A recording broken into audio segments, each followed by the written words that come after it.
So let me invite you to take a seat.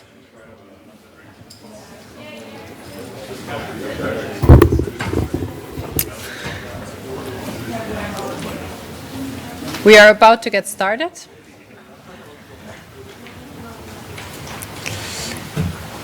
Ladies and gentlemen, dear colleagues, faculty, students, and friends, my name is Cornelia Woll. I am the president of the Hertie School and professor of international political economy. So I'm simultaneously your institutional host and co-organizer of today's conference. It is truly a great pleasure to welcome all of you here to the Hertie School, whether you are online or on site here in the Henrik Enderlein Forum for a day of debating green industrial transitions in the European Union and in the United States. The idea of today's events grew out of conversations between myself, Nicola Brandt, and Brian Kaheen, who has joined us online, I believe. Brian is a digital economy fellow at the OECD's Directorate of Science, Technology and Innovation and senior fellow at the Computer and Communications Industry Association, and he's currently writing a book on the intersection of digital economies and public policy that draws on his long career in government, industry and academia. And when we first discussed the return of industrial policy, the role of standard setting and digital technologies, as well as the political dynamics triggered in the EU and the US, we felt that a transatlantic discussion would be necessary. I guess we did not realize entirely how central this topic would become only half a year later. Triggered by the US Inflation Reduction Act, many countries started seeking for innovative answers to policy designs that would promote industrial innovation for a green transition without the spiral of a subsidies race. The EU's Green Industrial Plan has kept us busy here at the Hertie School, with our Jacques Delors Center focusing a substantial part of its work on the European challenges, and I'm glad to see that their work is laying on the side, if you're interested, together with the OECD publications, if you'd like to read on after our discussions. How to succeed the green industrial transition with smarter designs of science, technology, and innovation policies. How to understand and compare green industrial policies.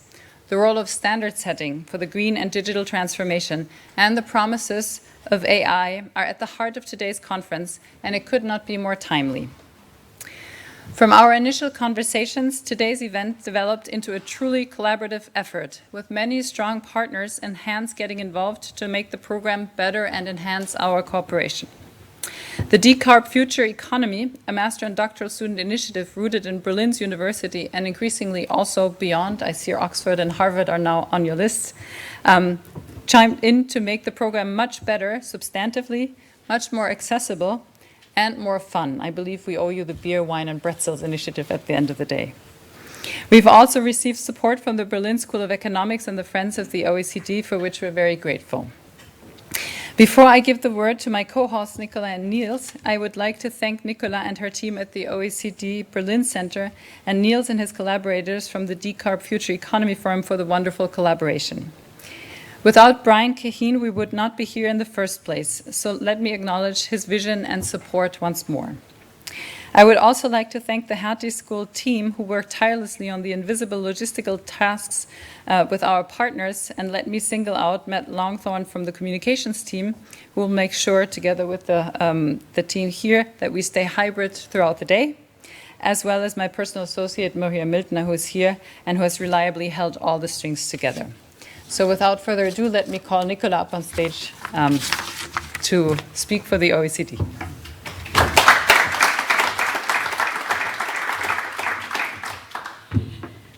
Well, I think Cornelia has summarized it already very skillfully, so there's not much for me to add, only to say that I'm really looking forward to a day of interesting, timely and relevant discussions with colleagues from Paris, Chiara Criscuolo and her team joining to present new work on quantifying industrial policy, but also we're talking about the role of industrial policy for innovation with my colleague Antoine de Chez-Le-Prêtre, and many other important issues such as standards, such as the interplay of digitization, digital and green transitions.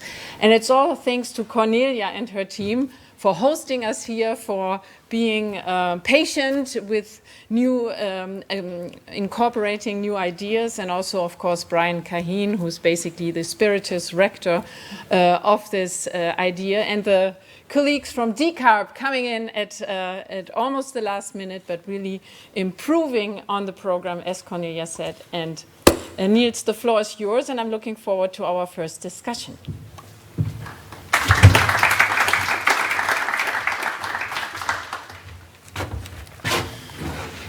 Great. Welcome, everyone. Thank you so much for being here. Thank you so much for taking the time.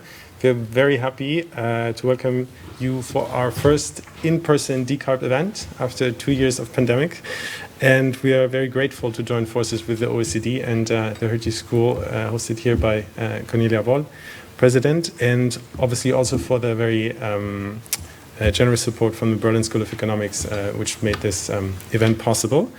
And let me just quickly introduce the Decarb Future Economy Forum. So we are a team of students and climate-conscious scholars trying to bring together the best minds to discuss topical issues. And in these times where climate activism receives a lot of attention, we really believe in the power of rigorous evidence of guiding policy. And sort of our value add is of making that as accessible and widely available as possible. And we also try to inspire many policy and decision makers who are present here today to really fast-track progress on decarbonization as our common future depends on it. And on a personal note, I can just say that I founded the Decarb Future Economy Forum to share my excitement about cutting-edge research. And I'm very grateful that some of the very people who inspired me to pick up an economics PhD in my 30s are actually part of this event, which I'm very thankful for. And so, yes, we have a very exciting agenda ahead of us today, discussing questions such as, do the high energy prices lead to more green innovation, which is really needed to fast-track progress on decarbonization? How should the EU respond to the US Inflation Reduction Act? What role can empirical evidence play in this endeavor? And how will artificial intelligence encourage our capacity to innovate and use energy more efficiently? And last but not least, we're also very happy that Ufo Gasteiz, so professor of economics at the University of Chicago, accepted our invitation to deliver our keynote speech today on the topic of green innovation, the most powerful engine to keep the climate from changing, where he's going to investigate the role of R&D, subsidies, and how they can be designed more effectively. So I really hope that we're all going to enjoy this conference and workshop today. And many thanks also for the many helping hands of the Decarb Future Economy Forum, which I see here in the rows. It was a lot of hard work behind the scenes. And so now we can all enjoy the fruits of this labor. And if you want to know more about us, check us out at decarb.world. And if you would like to get involved, we're always keen on new members. And yes, thank you so much, and looking forward now to the first keynote from Antoine. Yeah.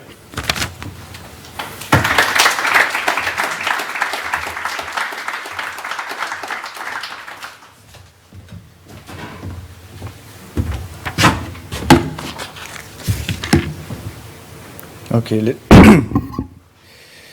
me put timer, because I used to teach, so I can speak forever and people go crazy. So there you go. Okay, so well, first let me extend my thanks to the Hertie School for having us today, and to Decarb as well. So what I'll do now is so hopefully 15 minutes or so, I'll just throw you lots of figures from a paper we wrote recently with Chiara Criscolo, who's at the back there, and Dirk Pilat, our former deputy director, and Mario Cervantes, who's a colleague at the OECD, on low carbon innovation, the pace of innovation, what we need to do, how fast are we going, and hopefully that will be a good introduction to the panel that we have just after, but also for the rest of the day, I hope. So I don't need to spend a lot of time on the background. Everybody in this room, understands the challenge raised by our net zero targets. We need a profound transformation of the economy across all sectors. That requires, a massive technological transformation. That's very clear to everyone here. And, the key message is for that to happen, we need innovation, okay? And I think we need innovation for two reasons. One is to decrease the costs of existing technologies, technologies that are already mature or close to maturity. We have observed over the last decade really, tremendous decreases in the cost of some low-carbon technologies, such as wind power or solar or batteries. It's when you work on climate change, it's actually perhaps the only good news on the climate front for the last decade or so, I would say. And so we need to, this to happen in other technologies. And why is this? Well, because, when the cost of low-carbon technologies is on par with those of, fossil-based technologies, you don't need to think about climate policy anymore, okay? The market will just do the job. So that's the first reason. And in many sectors, and in particular, I'm thinking the industry sector, costs, mitigation costs are still very high. And this is clear from the IPCC report, the latest one. So you need to reduce these costs further to accelerate diffusion. The other reason we need innovation so much is if you look at the International Energy Agency's net zero scenario, what's really interesting in there is that, to achieve our 2030 targets, we can do that with the technologies we have, okay? We need to speed up diffusion, certainly, but we can achieve this with the technologies we've got. But if you look at the 2050 targets, then what they say, is that half of the emission reductions to 2050 they will have to come from technologies that are still in prototype phase. They're still in the lab, basically, okay? And so we also need to, do more R&D to, develop these technologies further and perhaps, come up with brand new technologies. So that's the background. Now, what are we observing in terms of low-carbon innovation globally? And here's the first bad news, perhaps.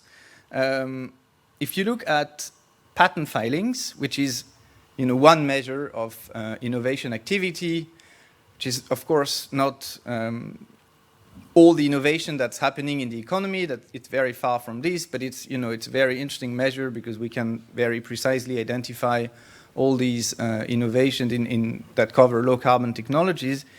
If you look at this, and you work out the proportion of patents globally, focusing on the high quality ones, between 1980 and 2020, which is what you're looking at here, there's been a massive increase in that proportion. So you can see here clearly in the years 2000, there was a doubling, okay, and in 2012 also, about 12% of global innovation, as measured by patent filings, was going to low-carbon technologies.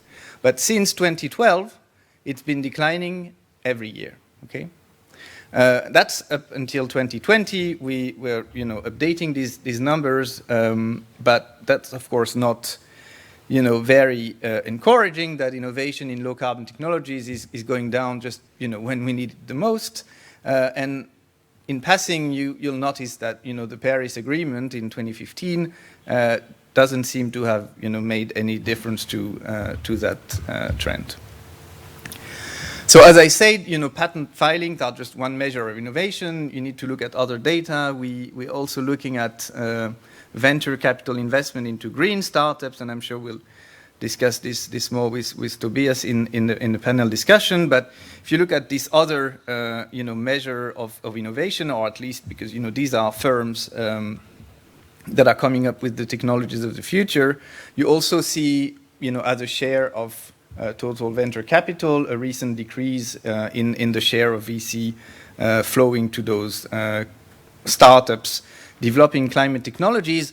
And what is more, we see a declining and very small share of VC funding to green startups in seed funding. So what we think, is probably, a good indication of this kind of, very early stage innovation activity that's going on.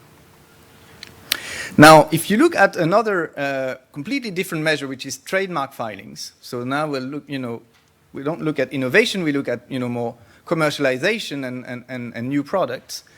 You see a very different picture. Okay? We see an increasing trend across EU, US, Japan, all the countries for which we have data on trademark filing. So there seems to be, a focus on the commercialization, on the diffusion of technologies, which, is good news.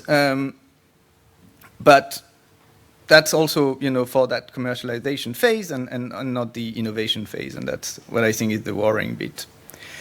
So the next question is, why is low carbon innovation slowing down? Okay, so one clear, culprit here is fossil fuel prices. These low carbon technologies, definitely they are, fossil fuel energy saving technologies. Okay, or nearly all of them, except perhaps for, CCS or things like this. But otherwise, they are technologies which, are there to save on fossil fuel energy. When the price goes down, of course, that reduces the incentives for firms to develop these technologies, because the future energy savings have a lower value. Okay, it's very simple. So that's one clear explanation. Of course, that fall in fossil fuel prices, which has reversed, and that's good news, perhaps. But until 2021, at least, that wasn't the case. That hasn't been compensated by, a large increase in carbon pricing. If you look at the data that we produce at the OECD on these effective carbon rates, 60% of the world's carbon emissions are still not priced at all, and only 10% are priced at above 60 euro. That's not news to anyone here, but, of course, it's an important part of the explanation, I think. And more generally, this is also something that I find puzzling. If you look at the OECD indicator of environmental policy stringency, which is basically an indicator of climate and air pollution policy stringency, across OECD countries, despite the Paris Agreement and all these talks, in terms of, we've adopted very stringent targets now for 2050 and so on, but in terms of actual implementation of policies on the ground, it has, in fact, not become, not much more stringent over the past decade. We've seen an increase in climate policy uncertainty, which I think is also very bad for investment and innovation in particular. And when you look specifically at policies that are, directed or targeted at innovation,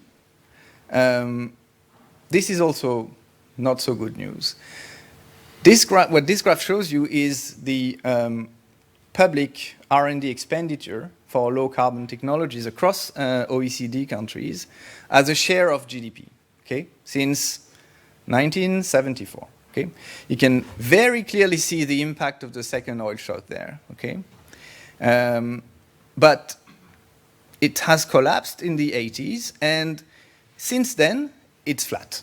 Okay, so we're spending as much on supporting low-carbon R&D now, or at least in 2021, which is the last year of data we have, as we were spending in the early 90s when climate change was not really so high in the agenda, and that, of course, is not helping.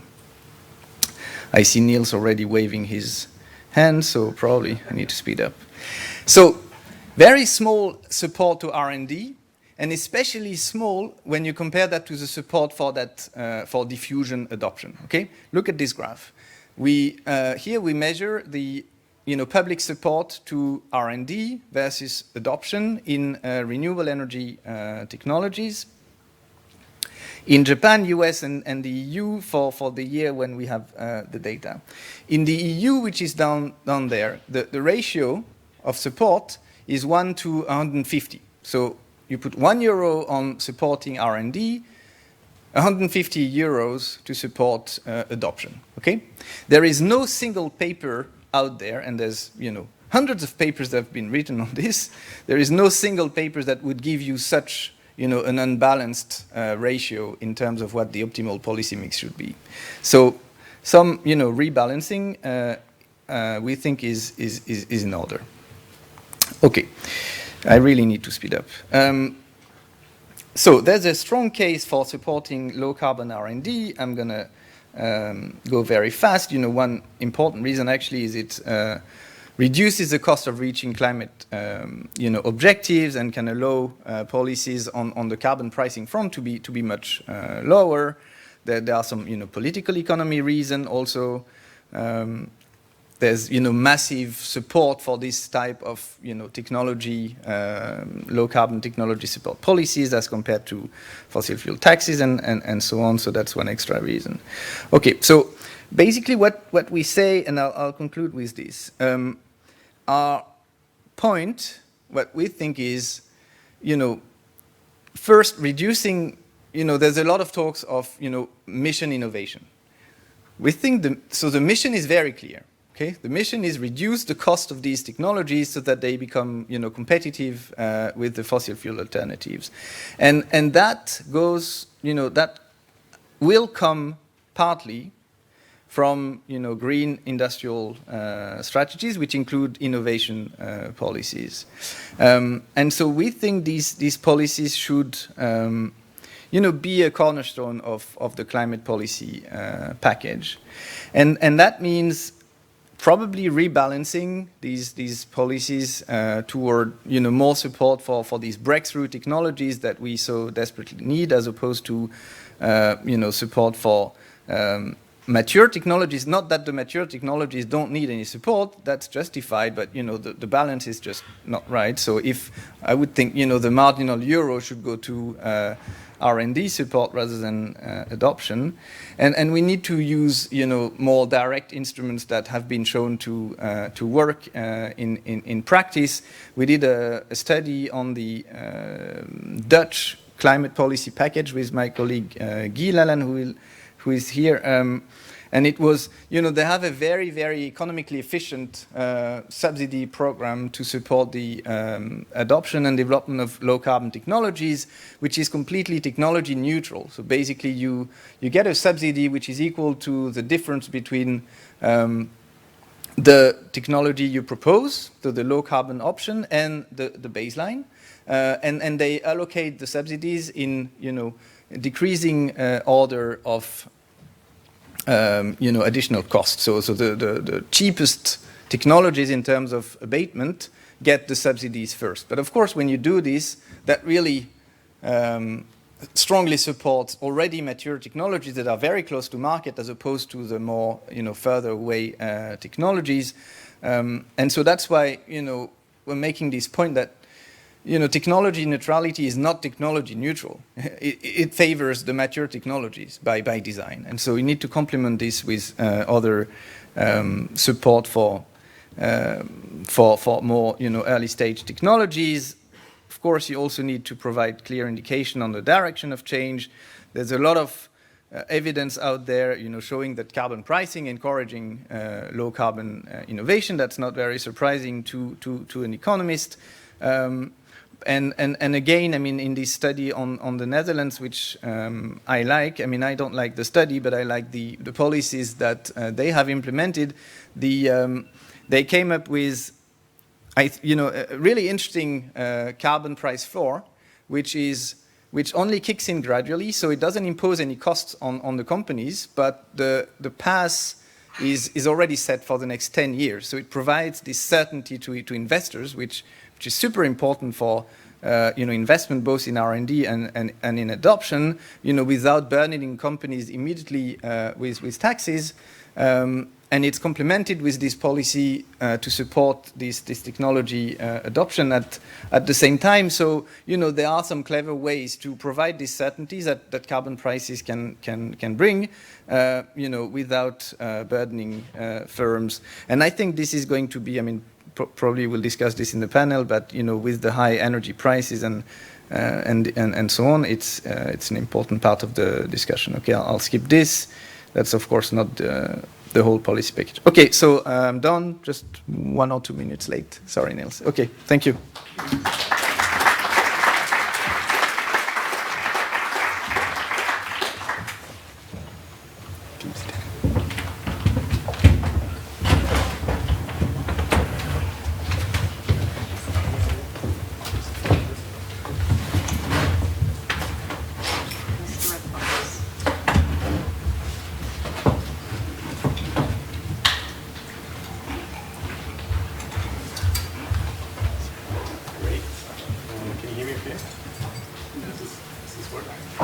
You need to press the red buttons.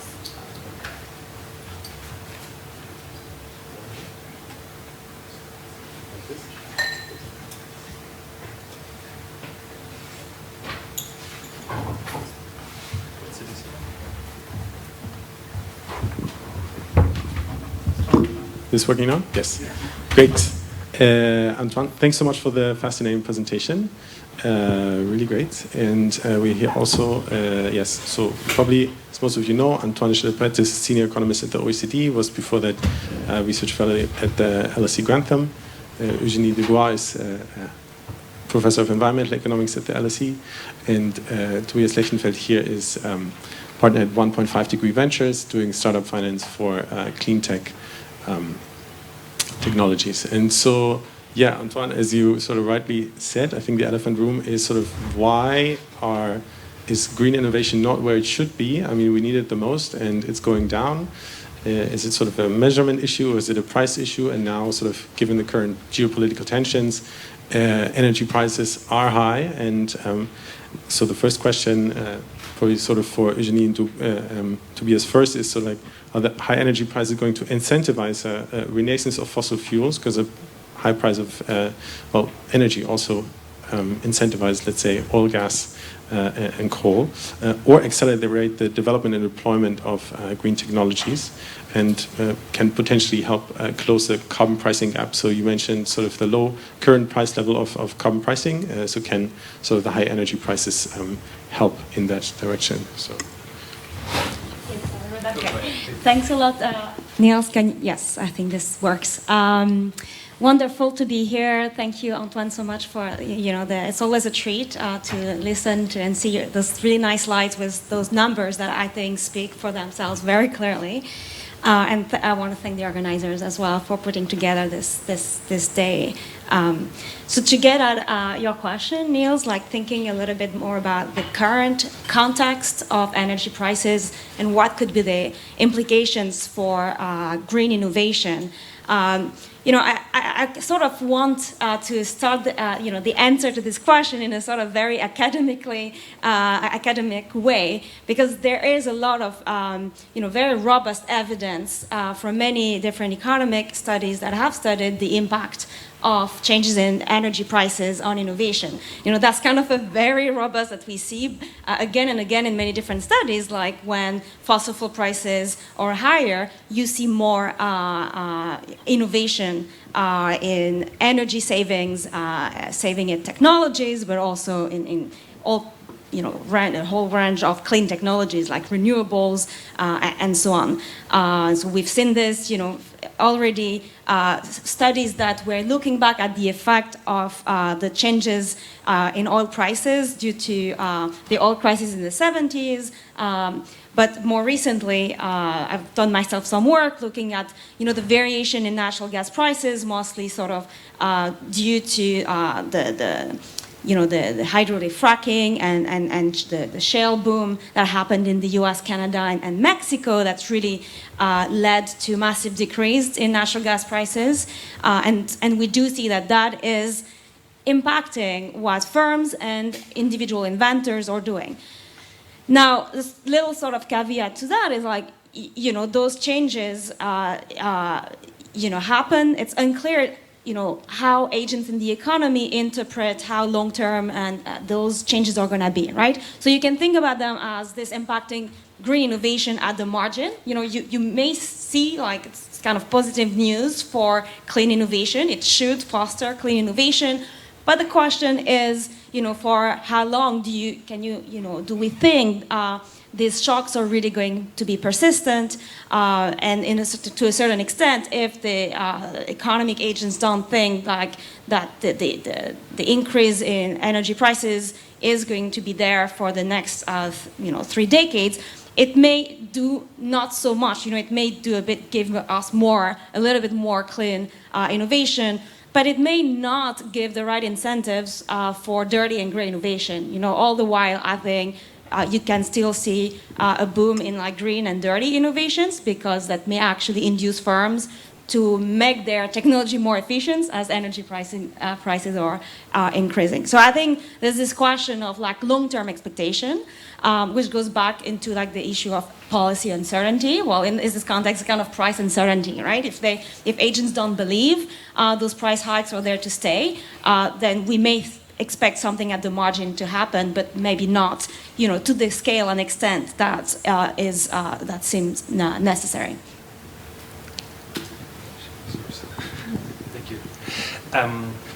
On the same line, but first of all, also from my end, thank you for putting this event together, also for inviting me. Antoine, I love your work. I mean, I think this is really important. I think it really points the finger to some of the key challenges that we see. At the same time, as an economist, of course, you always wonder, so how was it aggregated? My personal feeling would be, let's kick out everything nuclear from the data and see actually how the trajectory runs. Not, regardless of where you stand on nuclear energy, but you may see a slightly different trajectory. Especially in the 70s, there was basically hidden subsidies for the nuclear sector. And then on green tech investment, the one thing that always drives me crazy, especially in this city, that everything gets clubbed into green tech. If you go out on the street and you fall over an e-scooter that has zero climate impact, it's considered a climate investment. Some of the largest VC rounds in the last years were in tier and whatever they're called, and these things don't have a climate impact. Zero. They run on a battery that's negative to produce, and they don't replace any traffic. And I think the data, so micromobility is not to club everything into one corner, but basically I think what we need to do is we need to sort the innovation by CO2 impact. And I think then we may actually see that one IP on a catalyzer for a new electrolyzer is actually able to bring the price point down for green hydrogen by 20%. That's one patent of the TU Berlin, potentially, if it's scaled, compared to like 50 IPs somewhere else in the world that basically do virtually nothing on shifting the cost curve. Because I think, exactly as you pointed out, in the end, it's not just about the amount of IP, not the amount of research or patents, but how they're able to bring the price point down of all these technologies, right? So with PV, with solar energy, we've seen this 30 years, super expensive when they started, and now finally solar energy is cheaper than fossil, if we didn't tie the energy prices together for whatever reason. So we could actually beat fossil and drive fossil energy out of the market if we were able to disconnect the energy market, and we would have actually solar energy and wind energy freely competing with the energy prices on gas and oil, for example. So I'd say there's some play in this, but we could, from an operational level, I would say the big question that drives us and also keeps us up at night is like, it's not just how do you get the innovation done, so basically the invention at the university level or research or Fraunhofer level, but how do you get it onto the road, right? How do you spin it out? How do you scale it? How do you make a business case out of someone wrote a PhD paper? That's hard enough, but then how do you turn that into a company that scales? Because otherwise it won't run it. And so maybe we can discuss that also a bit more. Thanks. Sure, absolutely. And Antoine, I'm not sure if you sort of have anything sort of on the question of the carbon prices. Just simply, for example, I think yesterday I read Germany is going to sort of put 30 billion into fixing, like capping electricity prices, which if you would put 30 billion into sort of like this R&D public expenditure, sort of would we see sort of this green patent sort of graph tick up again, or sort of, I don't know, yeah, where do you see us developing sort of with the current price level and sort of also, unfortunately, let's say, some political ambitions to cap it and not just, yeah, because otherwise, so like, I guess the high prices would automatically induce the green innovation which we need so much.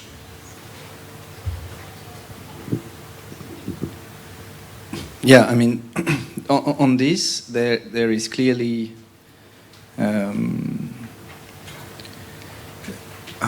what is the word in English? You can't at the same time, you know, increase support for these clean technologies and so on, which we've seen actually in the 2 or 3 recent years with all these recovery packages, for example, and we're going to launch a study on this next week, and at the same time, you know, massively increase all these fossil fuel subsidies in an untargeted way, and so on. There is clearly a, you know, split personality disorder type of issue here. You can't send these, you know, opposite signals to the market because it creates this. It adds to this uncertainty in terms of, you know, where are we going. And, you know, on this point, I really agree with Eugénie's points on expectation. You know, the expectations of future prices and future climate policies is really what is driving all this investment, you know, from innovation to commercialization. And that's where, you know, policies should act, okay? And that's, you know, that's why we like instruments like carbon, you know, contracts for differences and all these things that create this policy stability that we need. You know, on your question of the impact of the current energy price, so beyond this question of expectations, there is, you know, obviously there's competition between these two technologies, the dirty and the clean, as you call them, Eugénie, and the high price also, you know, incentivizes oil and gas companies to explore more, look for more reserves. So yeah, it's not totally clear, and that's again why, you know, we need to send a signal that this is a new regime and prices will remain high. And if they go down, you know, they'll be, you know, complemented by some carbon prices, which, you know, create this certainty. Okay, I also take your point of the scaling innovation by CO2 emissions. That's basically you're getting at my fantasies here, Tobias. Unfortunately, we haven't been able to do this yet, but we're on it. Yeah. Yeah. Speaking of Antoine's fantasies, so I'm going to dodge the nuclear question because, well, you both are French, we're 2 Germans. I think there's not that much room for agreement, but okay, on nuclear, not on the not on, you know, whether we're for, you know, against or for nuclear, but, you know, your point, Tobias, that get rid of nuclear. You know, why cannot we put the same money that we put on nuclear 20 years ago, massively, on green hydrogen, on CCUS, on other things? You know, it's not about nuclear, but it's about the effort. You know, we made it. We decided to put it on nuclear. You think it's not a good idea, but at least, you know, we should do the same for these other technologies we need so desperately. And I'm just wondering, Tobias, since you're so like very practical perspective, sort of, Antoine mentioned sort of like the IEA report on net zero, sort of which puts carbon capture and storage and hydrogen at the forefront sort of these ambitions, and sort of what other technologies, maybe not e-scooters, sort of, but I don't know, concrete, carbon steel, sort of hard to abate sectors, sort of like, I don't know, bioeconomy, sort of what are, yeah, those sectors, which then you could rank and sort of like what are on top of the priority list apart from hydrogen and CCS, CCU. I mean, so this is actually at the heart of what we do every day, right? So we're not a classical VC investor, as you find in Berlin. We're actually a venture studio. That means we build climate tech companies, and we do it pretty much by asking exactly that question. We read the IPCC report backwards. We look at where the emissions are from. We break it down to the chemical and physical processes, and then we look at who's running basically the breakthrough research, the frontier research in these areas, and then you very quickly come out. Very different from the US, for instance, where you have the Ivy League. You come out pretty much in all over Germany and Europe, because it's really hidden in the smallest places that you would never expect. Right, so like Germany's leading carbon capture company comes from a really tiny chair of research in Essen-Bochum. You would have never guessed it there. But of course, there's also a lot of stuff from Fraunhofer, from Luft- und Raumfahrtzentrum, the DLR. To Berlin, to Munich. I mean, of course, the big names have a lot of stuff that they yield. If you rank it by emissions, it's probably the biggest one. The single biggest one is industrial heat, because it's half of industry emissions, roughly speaking. So that's like somewhere between 11 and 13% of all emissions are just from burning gas to create heat. That's it. Now, everybody has an electric oven at home that goes up to 400 degrees if you don't block it. So we can do electric heat. We can electrify a lot of the industrial heat today off the shelf. There's not even innovation, that's just deployment, right? So that's an easy one. Then you have the more tricky ones where you need to bring the price point down. On energy, on industry, on less on mobility, because that's really moving. There's a lot going on already. So that's, I'm not saying that we shouldn't do more on mobility, but in terms of the deployment of mobility, the solutions, there's a lot going on already. The hardest one is probably construction, buildings, and agriculture. These two. And agriculture is the toughest one because it's biology. We cannot change how animals or the biology emits methane or CO2. That's just we can insulate our buildings so they lose less heat in the winter. That's easy. That's physical, but we can't do that with a cow, not easily. Let's say not straightforward. So maybe just one point on the price point, because we really don't have 30 years again to bring down the price points of all these technologies as we've done with solar. So the only way to do this from an industrial policy perspective, in our view, is actually to create a demand stimulus, not supply subsidies, as Germany and many other countries have done for the last 50 years, but only focus on demand. Make sure you generate offtake. And of course, not the state should buy these things, but look at either protected markets. So for instance, in aviation fuels, we now have a quota. It mandates the airlines to add just a couple percentage points of green fuels, but that creates a market for dozens of new e-fuel companies in aviation, and that will eventually lead to the scaling of these technologies, because they now have a protected market where they can actually compete with each other and no longer have to compete with fossil. And that is smart industrial policy that costs us nothing. It's a quota from a taxpayer's perspective. Right? We have other elements, for example, green public procurement. Please don't use it for everything. Use it only for the biggest items the government shops, which is buildings.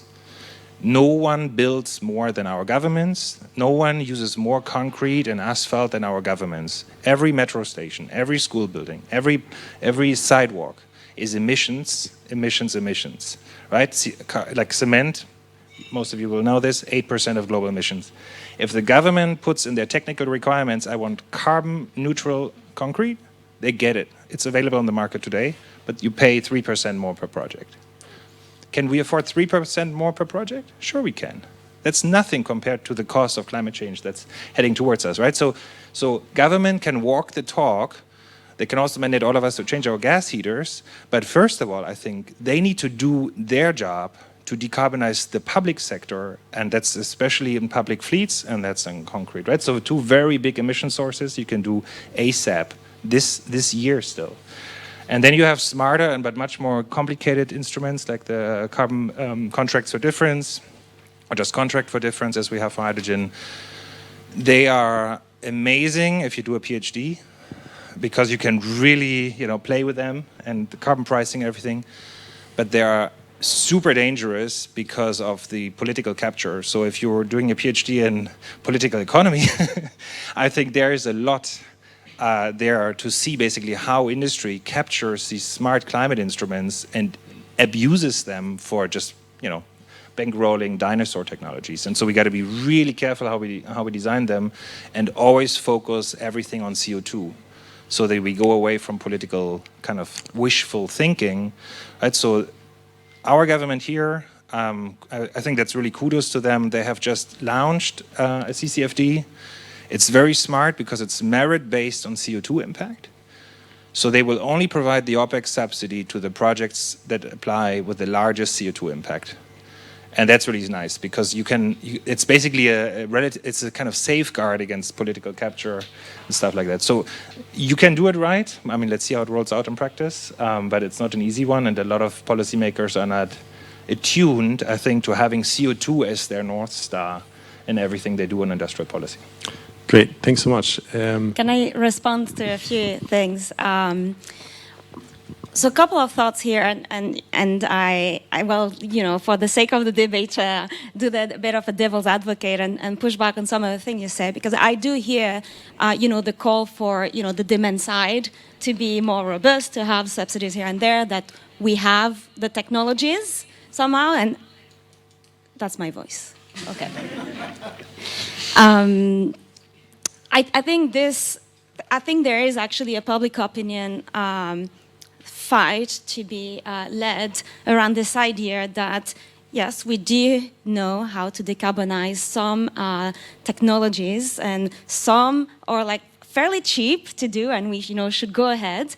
But there is also a lot of sectors and a lot of emissions in the economy that are not going to be, sort of like a free lunch to decarbonize, and so I sympathize with the idea that 3%, of like a price premium in, like, say, the cement is not a lot. But given the industrial organization of that particular sector, maybe it's actually too much, and there is no incentive to do that. Like, I don't know what the path through would be. Like, who would end up, paying the 3%, and at the end of the day, it may, even if it's 3%, if we were to say, it costs 3% of GDP every year to kind of decarbonize, maybe you and I may think it's not a lot, but politically speaking, it's still 3%, right? And so you will always have people on the other side of the aisle that will rather spend the 3% in different ways, or have like less public debt.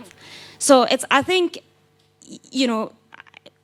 it's tricky to understand technological progress as a binary thing. I would, it's a continuum of things. I don't think it means something to say like we have technologies. Well, I don't know what it means. Do we have them on paper in the lab? Is it a prototype? Has it been demonstrated? Is it commercially available? Like, there's all of these different stages.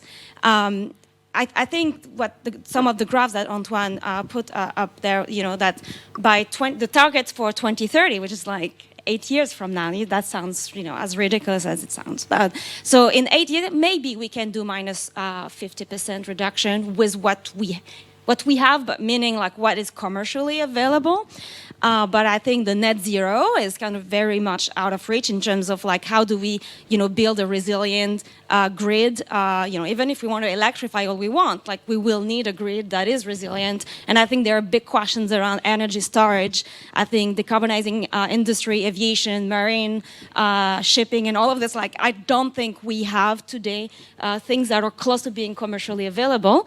For sure, you work closer to the upstream part as a venture capitalist person. You are exactly at the perfect position. Like, you're in between, what's coming upstream, and you're there to facilitate the scale up. So you probably feel like we have everything because you see it. But the numbers shows that, especially in Europe, we spend proportionally so much more on demand side than supply side compared to the US in particular. So I think I urge everyone to think, carefully about like, why is it that the EU hasn't spent more on building sort of the innovation machine? Maybe there are, very good reason for that. But I think when you compare with what the US has spent on energy, and even though the US, decrease in percentage term compared to what they used to spend during the oil crisis. I mean, surely we think climate change is a bigger reason to invest than, you know, the oil crisis of the 70s. These were sort of point of cautions. But. Cool. Niels, can I jump in? Just for clarification, two things. So my point is really that from a public sector perspective, we need to invest the little money we have left into the things that make the biggest impact now. So get your biggest CO2 bang for your buck. I think that's my point. And so when you list public policies, industrial policy that you can use to decarbonize, it turns out, if you list them also, you know, you have your metrics by sector, by emission source, and you kind of put a number of CO2 reduction on it, you'll find that actually green public procurement for concrete is one of the cheapest way to reduce 8% of Europe's emissions now. We have everything it takes. And this is why it's mind-blowing to me that this is not yet passed in Parliament. What is this 3%? If I build, let's say, this university building with a lot of concrete steel, but I also need an architect, I also need floors, I need the electrician, I need the painter. I mean, it's a lot more than the concrete, right, this building. So the total project cost will go up by 3% of a building like this. We actually ran this for a new university in Munich that was just built. The concrete, the bag of cement, that itself costs more than 3% more. But because the project in infrastructure is so expensive, the total project increase is 3%. That's in the margin of everyone. Plus, we are paying it as taxpayers. So we can pay with just a 3% premium on public buildings. We can create a market for green cement, and that can bring the emissions down. That's the logic here. Yeah, so it's not, just to be very precise, so this for me is a demand instrument because it creates a demand pull for green cement, which otherwise sits out there in the shelves, and you're totally right. Why would a normal person in the market buy green cement if the fossil cement is just as good? There's no incentive to do so. I think the other argument for me that's really, really, really important is we do not have the time for more lab work. We need to deploy now what we have. This planet is heating way too fast, much faster than was forecasted, because we were always sold the conservative model. And turns out, guess what? In economics, you never end up at the lower bar. You always end up roughly in the middle. That's what distribution statistics is all about. So of course it's hotter than we thought it would be. The storms are more intense. The melting points, the tipping points are coming much faster than we thought. And that means we need to decarbonize now. We don't have another 10 or 20 years to invent stuff, whether it's carbon storage in the North Sea. I don't know when that comes. It's too late. So what do we have available now? What can we actually literally deploy in the next 5 years and scale? And there's maybe not 100 technologies. It's maybe just 20. But let's get going and let's look at them and say, okay, what do they need to get a business case to scale commercially? Because frankly, we don't have the government pockets, not even a country like Germany, which everyone in Europe is complaining about, that we are outspending our neighbors and over-subsidizing our industries and basically put everyone out of business in the future. We need to be very careful that we leverage private money. We need to bring in our banks, our family offices, our investors. Germany or Europe is not a poor region. There's a lot of wealth out there, but let's get away, please, from using just tax money. And I'm not saying that with a political agenda. I'm saying that from a pure economist, analytics, like, we don't have the money, so let's leverage private money. What do we need to activate loans? Well, maybe we need a loan guarantee that costs us almost nothing. We've just done that during the COVID crisis. 25 billion have been handed out in loan guarantees. That costs you virtually nothing from a taxpayer's perspective, and it activates billions, like a multitude of private investments, right? So these are the kind of instruments I would love to discuss and see much more, because that gets us going. And of course, we still need innovation for the race then to 2050. So don't get me wrong, I'm not saying we should shut down innovation, quite the opposite. But like for now, until 2030, let's go with what we got, because it's the only chance we have. I was just wondering, Antoine, since I sort of read your chart that it's too much focus on sort of like deployment, too little on development. So I don't know, would you agree with Tobias? Or? Yeah, I think Tobias makes very important points in terms of the efficiency of public spending, and but to me the conclusion to that is, or the question is, what instruments for what technologies, depending on where we are in the technology readiness level. And what I am seeing, for example, on hydrogen, and we did a study on hydrogen, again with Guy Lallan, who is here. It was really interesting to see that the type of instruments that are chosen by governments to support the deployment of hydrogen are already these demand side policies like public procurement and subsidized prices. But we're putting the cart before the horse here. Okay, how much is the global production of green hydrogen? 0. Okay, well, a few thousand tons. Okay, how much is the global production of gray hydrogen? 90 million tons. And already, so in the US IRA, for example, there is a tax credit, $3 per kilo of hydrogen, of green hydrogen, which is 3 times the cost of gray hydrogen. We're already using instruments that should be used for concrete, which is only 3%. Green concrete, which is already 3% more expensive, to incentivize the development of technologies that are at a much earlier stage of development. And that's not what we should be doing. We should be probably spending that money on these kind of least cost options in the short run, on these technologies that are very close to maturity already, and for technologies that are at a much earlier stage, like green hydrogen, spend the next decade doing research and decreasing those costs. Of course, the cost will also decrease by scaling up, but that can perhaps wait a couple of years, and in the meantime. So I think that's the balance we should be thinking about. Great, perfect. And sort of speaking maybe of political economy, I remember like the one graph where sort of you had the subsidies, and then first a very high level of subsidies, and then like the increasing price of carbon. So Eugenie, I think you sort of done some research on sort of the sequencing of let's say ambition of international agreements, and so like how that can eventually increase also ambition locally for such things as stricter regulation. So yeah, and actually that was going to be a follow-up point, like this idea that, for what we want to do in the very short term, of course, we need to focus on the things that are going to give us the biggest bang for the buck, right? I think nobody is debating that. But it doesn't necessarily mean, public money either. Like the best policy is the one that's not going to crowd out private money either. But there is also, I think, we need to think harder about the global cooperation problem here in the context of green technological change. I love the Paris Agreement, but as an economist, I have to acknowledge that the Paris Agreement doesn't have a binding mechanism in the economic sense of it. So, it's a series of pledges.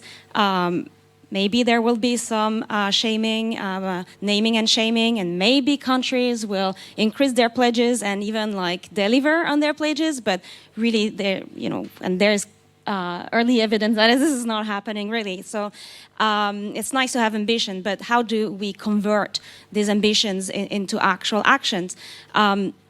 So in one of my research, I've revisited a lot what happened when we had the ozone depletion problem, and how we had this Montreal Protocol in '87, which is really the only successful example of a global cooperation problem that we solved. The next best is in fact the grandkid of Montreal, which is the Kigali Agreement, there a couple of years back that we negotiated, which will help climate as well. So what I've learned, through my work thinking about Montreal is what Montreal de facto did is it made countries agreed on some targets that looked reasonably feasible, not too crazily ambitious, but it enforced those ambitions by connecting trade to the environmental targets. So the Montreal Protocol had trade restrictions, so if the countries did not respect their reduction in CFCs, which were the pollutants that we were trying to reduce at the time, they could actually be banned from exporting any products that would contain CFCs, and that included any cars, fridges, and air conditioners as well. In fact, those trade restrictions never had to be used because very quickly the chemical industry, in fact, made available substitute, and the innovation machine was very fast to respond. And what's interesting in terms of global cooperation is like what we see is like, you know, a couple of years after this Montreal agreement is agreed in '87, you have, you know, like increased research and patenting in areas related to CFC substitutes, and in a couple years later, you have a new agreement internationally that increase ambition. So like you have new targets that are now more ambitious, and also they increase the scope of the number of pollutants they want to deal with. So I think there's this telling you that this kind of induced innovation mechanism and you know, dealing with corporations can work hand in hand, right? You start agreeing with something that looks reasonable, that really change expectations because you have an economically binding mechanism. So you give a really strong signal that all the key actors for that particular technologies are aligned in terms of what, you know, what's the medium and long-term direction is. And then a couple of years later, they realize, they've done some work, they realize, well, you know, it's actually not that hard, we can do a bit more now, and so on. And at the end of the day, this kind of step-by-step process, I think, has been extremely important. And I mean, I think the parallel for climate here is like, you know, focusing on particular sector. There is a bigger push now for thinking about sectoral agreements. And I'm thinking of the agreement between the EU and the US a couple years back for the steel and aluminum sector as, I think, a good step in the right direction, trying to think about a particular sector and thinking about how to actually connect trade to that sector so that the imports in aluminum and steel are on sort of an equal footing, and that should kind of help those actors coordinate into the right direction. Thank you. Perfect. Really great. Yeah. I'm just, are you going to take questions from the audience? I have some questions from the online audience, actually. We have 10 more minutes. Yes. Why don't we? Sure. So because that connects very well with sorry. Yeah. It connects well with what you just said, Christian Seidlinger of the GITS, so basically the agency that coordinates development cooperation, is asking. So after all these ideas you've discussed, do you see that political actors in the big polluting countries, so he's saying industrial but also emerging, are going into the right direction? $100,000 question. Antoine, you want to? Collect a few questions, or?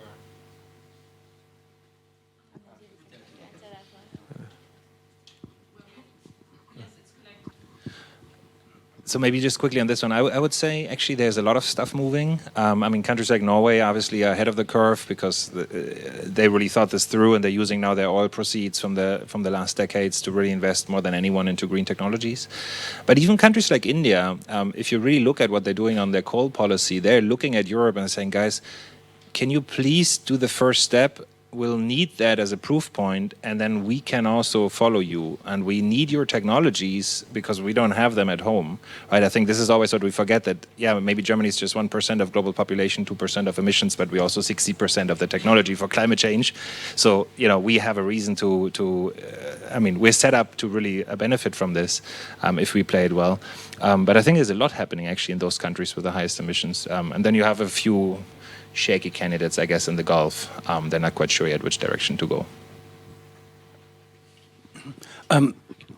Yes, hi. Johnny West from Carbon Tracker.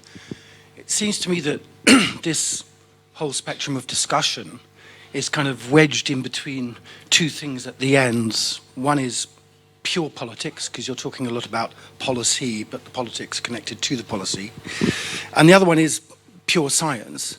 I mean, if we just look at politics first, perhaps one elephant in the room is that why is there such an imbalance in Europe between investment in deployed technologies as opposed to R&D? Is because the orthodox green movement, which may only represent 10 to 15% of voting, but is 90% plus of political energy and ownership of the issue, says day after day after day, we have all the technologies we need. And it's a major, major battle line drawn that gets thousands of people out in the streets in this city and in other cities and so on. And I don't mean to single out, because on the other side of the equation, why is 30 billion going into subsidies which wouldn't go into R&D and so on? Because there's a general perspective that you might call centre of right complacency, which says things are so tough all the time, they're always tough because of COVID and Ukraine and whatever it happens to be, that all of this stuff is highfalutin, and you know, all of those people with degrees, that's what they worry about, and so on. So where's political economy in terms of trying to find ways through those forests at one end? And then on the science, and it's something I know nothing about, I'd be interested in your reactions to the work of people like Václav Smil, who suggests that innovation rates around physical processes cannot consistently attain, you know, more than 5 or 6% a year. And you're right to distinguish biological from, let's say, industrial processes, which are a result of many, you know, societal decisions. But ultimately, most of the innovation involves trying to manipulate physical processes and so on. So how does that feed in? And very specifically, is it a case when confronted with a series of technologies that could be developed on, that some of them fall into kind of known unknown categories in which that's a reasonable bet to get incremental innovation, others of them fall into unknown categories in which you just have to throw it at the wall and see what sticks? How does that all play out? Thank you.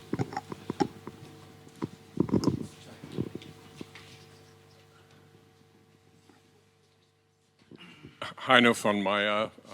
I've 3 decades with the OECD, but now work on green hydrogen and Power-to-X. I try to be short. Antoine, there is an implicit message, if I get you right, concerning technology neutrality, which is courageous for an OECD economist. I guess colleagues in the economics directorate don't like that message, and we have a very lively political debate in Germany and I'm sure in other countries. Could you clarify that position? And I think if I listen to Tobias, it is very explicit. We don't have the time for arguing for neutrality, and public procurement might be a way of really pushing where the push needs to be. As I said, I'm an economist, OECD background, but I think the debate about technology neutrality is really supporting the incumbents, as you have said. But I don't know how courageous you can be.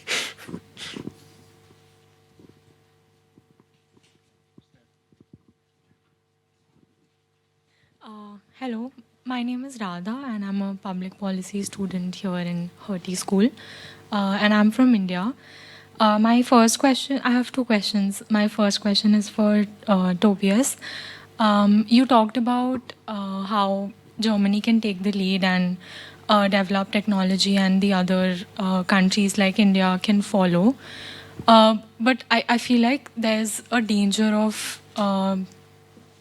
European energy imperialism which might follow. And speaking of hydrogen, I think countries like Namibia, which are already suffering from water scarcity, hydrogen might not be the best solution for them. So what can we do to solve this? And my second question is for Antoine. Yeah. You, in your presentation, you talked about patents not capturing all of innovation. So from an economics perspective, what can we do to better measure innovation in our economy so that we can direct flows in the right direction? And also there was a difference between patents and trademarks, which, pardon me, I did not quite understand. So could you please throw some light on that? Thank you so much.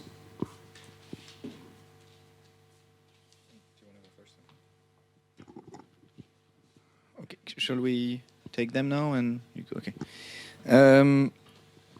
Okay, on the very first online question, I just wanted to say one thing, which is one thing which makes me optimistic.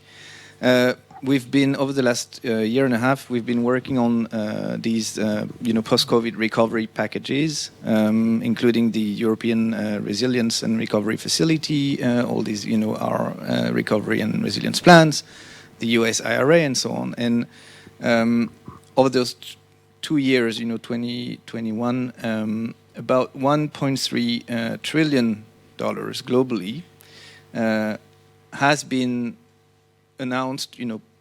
The spending is already coming out of the door, but 1.3 trillion of measures have been taken to support specifically development and deployment of low carbon technologies, including about 100 billion specifically for R&D and demonstration. And so this is really, I think, good news. We will actually be launching this next week. We can perhaps see with our colleagues from Hertie School and OECD Berlin if we can disseminate the registration link to all of you. So this is a right step. But now, if you look at the IEA, net zero scenario, which I mentioned before, how much do they say we should invest additionally globally to reach our climate targets? 1.2 trillion per year. Okay, so it's really striking. In terms of investment, what we need is about one COVID recovery package every year. Okay. Yeah. Now, remember. So that sounds impossible, right? But remember that this is both public and private money. Okay. And we know that the majority of that investment will have to come from the private sector. So I think these recent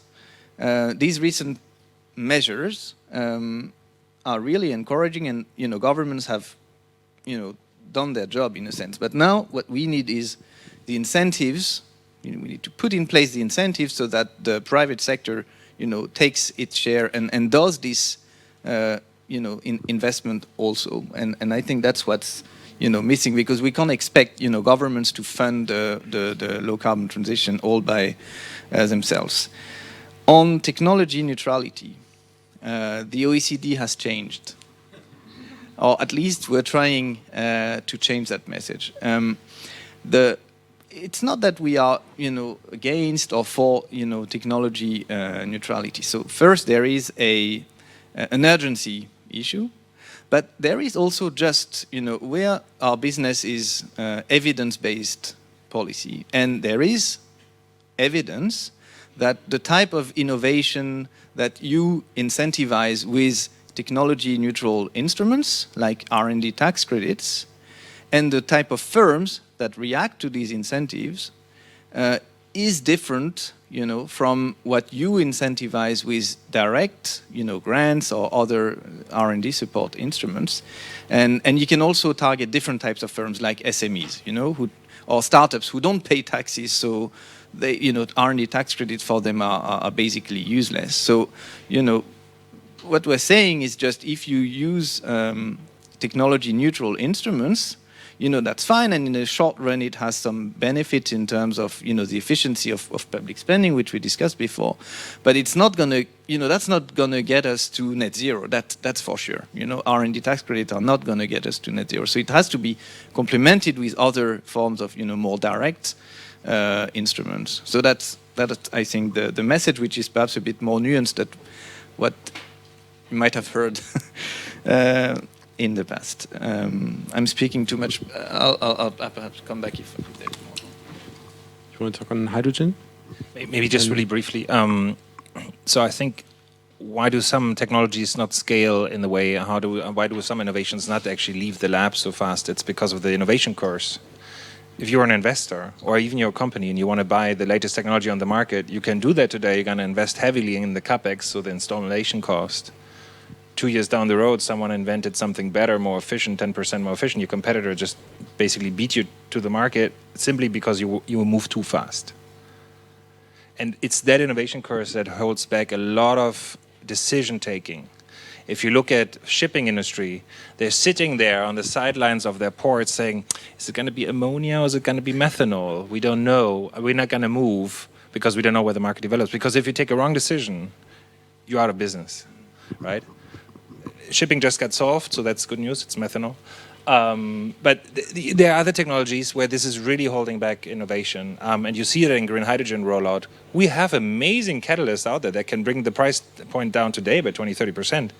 But nobody builds them because the old ones in the shelves haven't amortized yet, right? So there's a logic out there in the market that is, I think this is much more pertinent to a lot of these things that we really need to figure out. And so my big plea also to this room of both political scientists, political economists, and economists is like, let's look at how to mobilize the private resources. Let's look at how we can make sure public government, public policy is ranked by CO2 impact of what it does, so that we can actually get these coins rolling.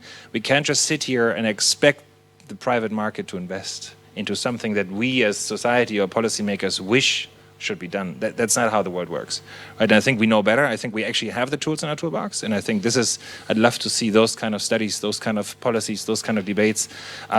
How do we get this done? Because we've done it before. I'm just wondering, Eugenie, since sort of Tobias was talking about technological uncertainty, sort of you looked at the car industry, sort of can you just briefly, sort of before we move to lunch, sort of tell us something we can learn? It's something sort of like how sort of when it was unclear whether, internal combustion engine, sort of electric lithium-ion batteries or the fuel cell was going to win the race, sort of, how did that shape up?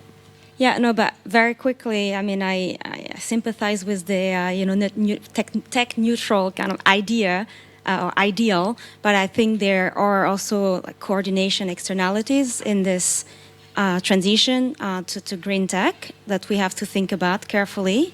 Hydrogen is a case in point where multiple sectors are concerned. Many things have to happen at different places, different point in time.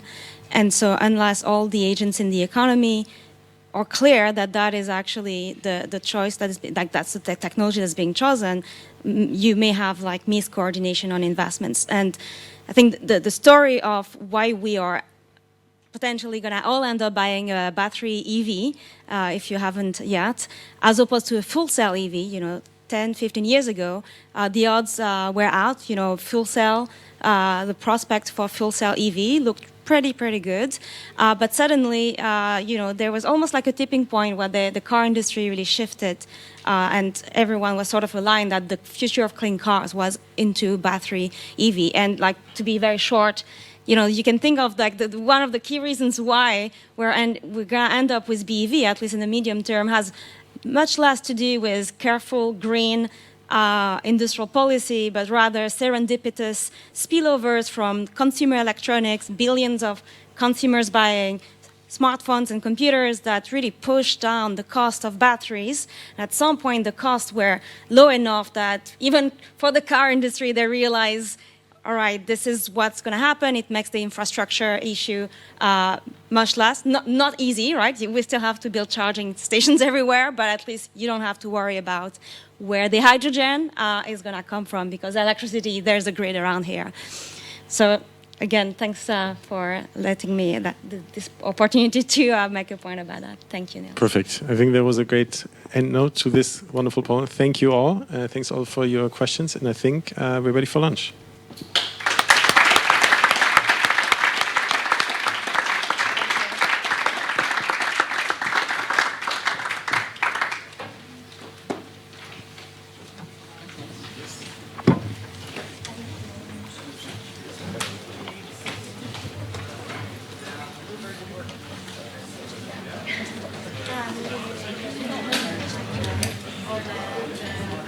Nice numbers.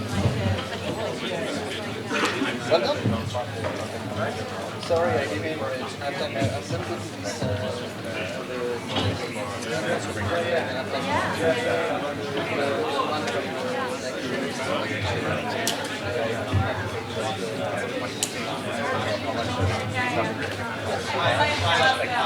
No, and to be clear, like I completely agree with you, like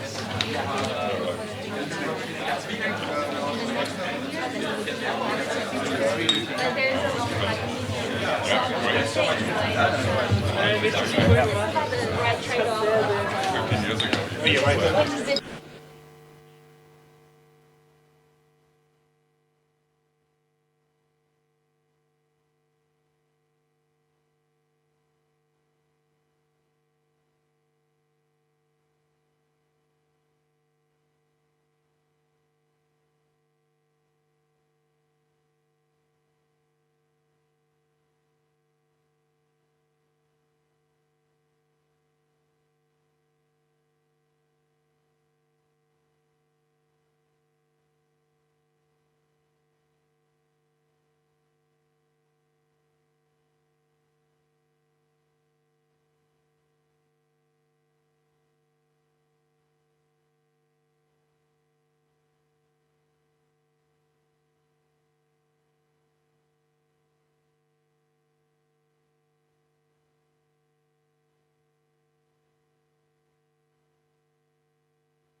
I hope everybody is refreshed now and and invigorated, not only by our first panel, but also by very good networking that happened over the lunch break, I saw.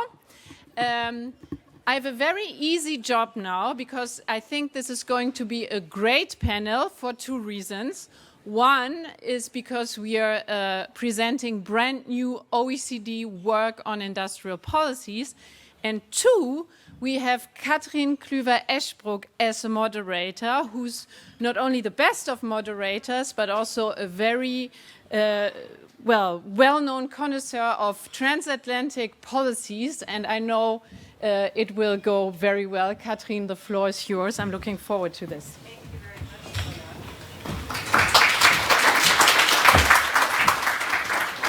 Well, I'm having I don't know It's on? Yes. I'm having a moment of deja vu because I was literally here not a week ago to talk about the transatlantic climate bridge. So if I saw you then, welcome back. And if I didn't see you then, welcome to this discussion. I'm grateful for the OECD to have us all on this panel. You know, industrial policy was, I think, certainly during the 80s and 90s, the heyday, the policy that shall not be named, the kind of policy we didn't want to talk about because we understood our businesses to be vastly in the lead. It was so out of fashion that you would think about any sort of state interventions at a grand scale that the market couldn't really truly steward, at least from the Western perspective, what we were going to need in the world. And now, of course, the state is back in the business of business.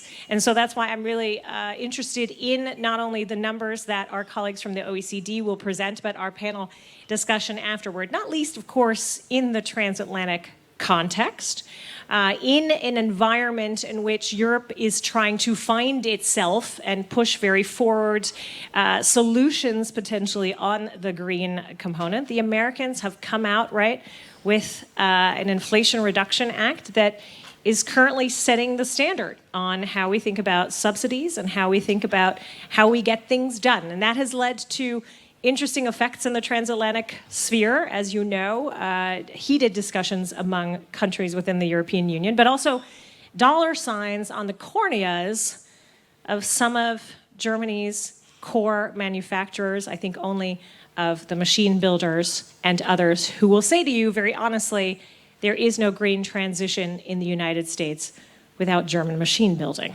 So we are going to probe all those questions with an excellent panel that I have coming up and will bring to the stage here momentarily. We're going to listen to Chiara's presentation. But we also really want to probe in the data that Chiara is going to present to all of us. Again, what can these interventions and the type of interventions actually deliver? What are these debates that we are seeing about overheating systems, this race between China, the West, and the rest as it manifests on the industrial policy piece? And of course, we're all finding ourselves in Berlin this week, and I think sort of the critical juncture for this issue. We came early in the week from the decision of the German government to support the building of an Intel plant with a 10 billion euro subsidy, with everything that comes with that in terms of how that raises the cost of that individual piece of labor, and raised question about whether the state truly understood industrial policy in a future-bound industry. So I can't wait to get into that with my panel.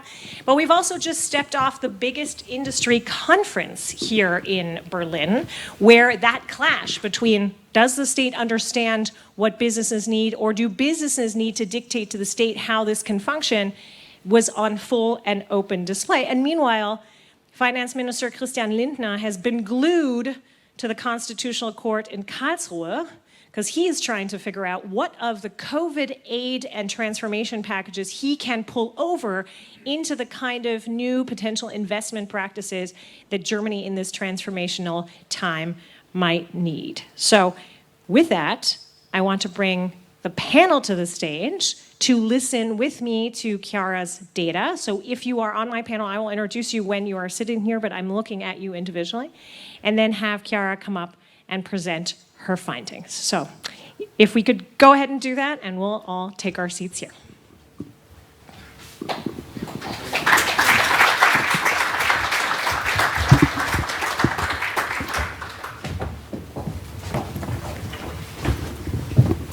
So I will introduce quickly Chiara, if I can. She is going to present some absolutely brand new data.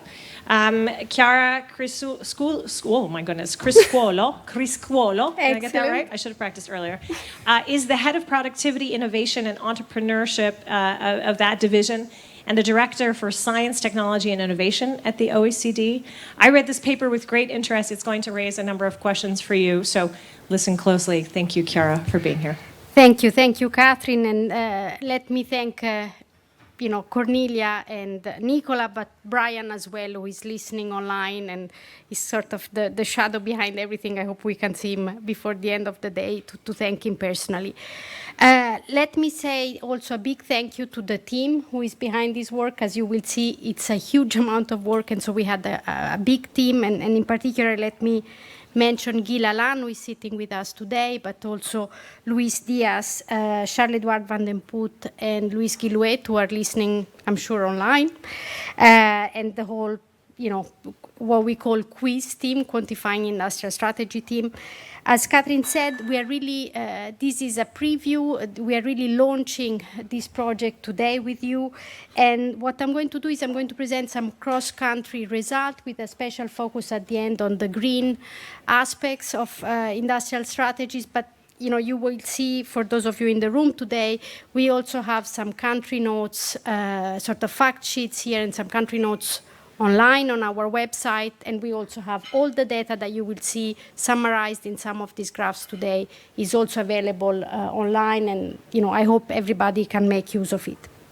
So let me start, and I mean, hopefully, if I manage to make this work, I don't know where I need to point. Okay, here. Sorry, okay. So I think, Catherine, you already gave a bit of what we say in Italian, a bit of a la to, why industrial policy is important. I think why this work is particularly timely. And as you say, after, I would say, decades of industrial policy being banned from any policy discussion, any even academic work, we are finally back in the arena. And, the big question, however, is since this was the policy not to be named, and it was really a taboo, I think there is still a lot that we don't know. And so our approach was to say, okay, we need to start from basic and really provide a very comprehensive overview of what industrial policy is. And so we started with the very basic, which is what is industrial policy, so an answer to the what question. And so the idea was to do so by providing, first of all, a definition, which I'm going to show you in a minute, but also to provide a full framework on what industrial policy is. The second question is, do we have any evidence that it has ever worked? And so we also provided a review of the evidence on industrial policy and whether it has been effective. Both of these papers are available on our website. And then we finally went to answer the question, okay, how much do governments really spend on industrial policy? And to do so, the first thing we tried to do was to develop a methodology that was commonly agreed amongst both policymakers and academic experts, and so we did this methodology work, and then we actually went and measured things. So this is really the result, the quiz database that you are going to see today. Now, the good news for us, at least, is that we have made an impact already, and in fact, the framework was already used to rationalize the industrial strategy of France in their France 2030. And then we have used it ourselves to support government in their policy making.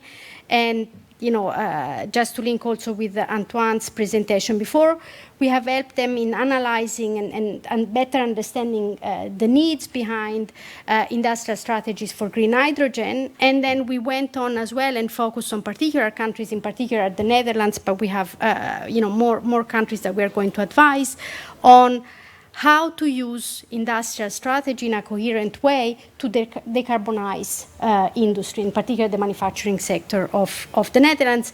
And actually the government has followed some of the advice that we gave them, and Antoine presented the SD++ measure, which really came and was changed to sort of according to our comments to their policy in place. So let me start with, as I said, the very basic, a definition. So we wanted to give a broad definition of industrial policy because we wanted to take into account that we are not anymore in the old regime, we are now in a new industrial policy regime, and so we wanted to provide a broad definition that tried to capture, first of all, that industrial policy today is not restricted only to the manufacturing sector, it includes both horizontal and targeted policy. And I leave you the definition there, you can read. The point here is that really the goals of the new industrial policies are not just to improve the competitiveness of the domestic sector per se, but also to, and so, focus on productivity and economic growth and innovation, but also to improve other elements of the performance of the business sector, including its resilience, the strategic autonomy of the sector, which I'm sure will come up later today in the panel, and last but not least, really focus on achieving this green transition and achieving the sustainable development goal. And let me also mention that especially in some of the measures that probably will be discussed today, there is an element of providing the workforce with good jobs. So that's something that, sort of achieving inclusive development or making the green and the digital transition inclusive is an important part of this new industrial policy. So we wanted to have a definition that includes all of this. Now, let me give you the numbers. You have them, and I will do what our old Secretary General used to do, Angel Correa, like I will show you the paper here that you can find online, and as I said, here in the room. So let me show you some of our main results. So let me start with the why question, then we go to the what question. So the goal, when we started this work was really to improve three main elements of the industrial strategies of countries. The design, we wanted to provide the measurement, and we wanted to, our ultimate goal, improve on the evaluation performance of countries in their industrial policies. Now, the immediate objectives of the Quantifying Industrial Strategy project was really to start by standardizing the measurement, and so that's why we did this methodology paper, and this would then allow the increase in transparency of the industrial policy expenditure across countries. And this would allow, on the one side, to benchmark industrial policy across countries, which I think is very important when we have this international discussion. But let me also say, and what I would call a positive unintended effect of our project, we actually improved the coordination of policies within countries. Now, to me, that was a surprise, but in fact, when you think of the way industrial policies are often done, they're done by different ministries that operate often in silos. And so by quantifying how much each one of them is spending on particular areas or on particular priorities, we actually allow a better coherence of the whole industrial strategy within the country. And then by providing a quantification exercise, this was really a first step towards better evaluation and really putting evaluation and quantification in the mind of policymakers. So there is still a lot of work. This is a first step, but I think it's a good first step to take. So how, let me say how we do it. We collect information on 9 countries that now have agreed to participate, and you will see which ones they are. We actually have 4 G7 countries, and we have collected more than 1,000 policy instruments per year over the 2019-21 period. These are instruments that are above the threshold of 0.002% of GDP, and the source of our information is actually publicly available information.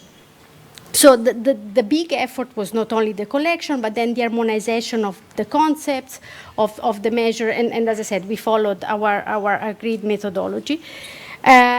And then we managed to sort of collect and classify this information in different instrument types. So we have grants and tax expenditure on the one side, and then we have financial instruments. And then we classify this different expenditure according to the eligibility criteria.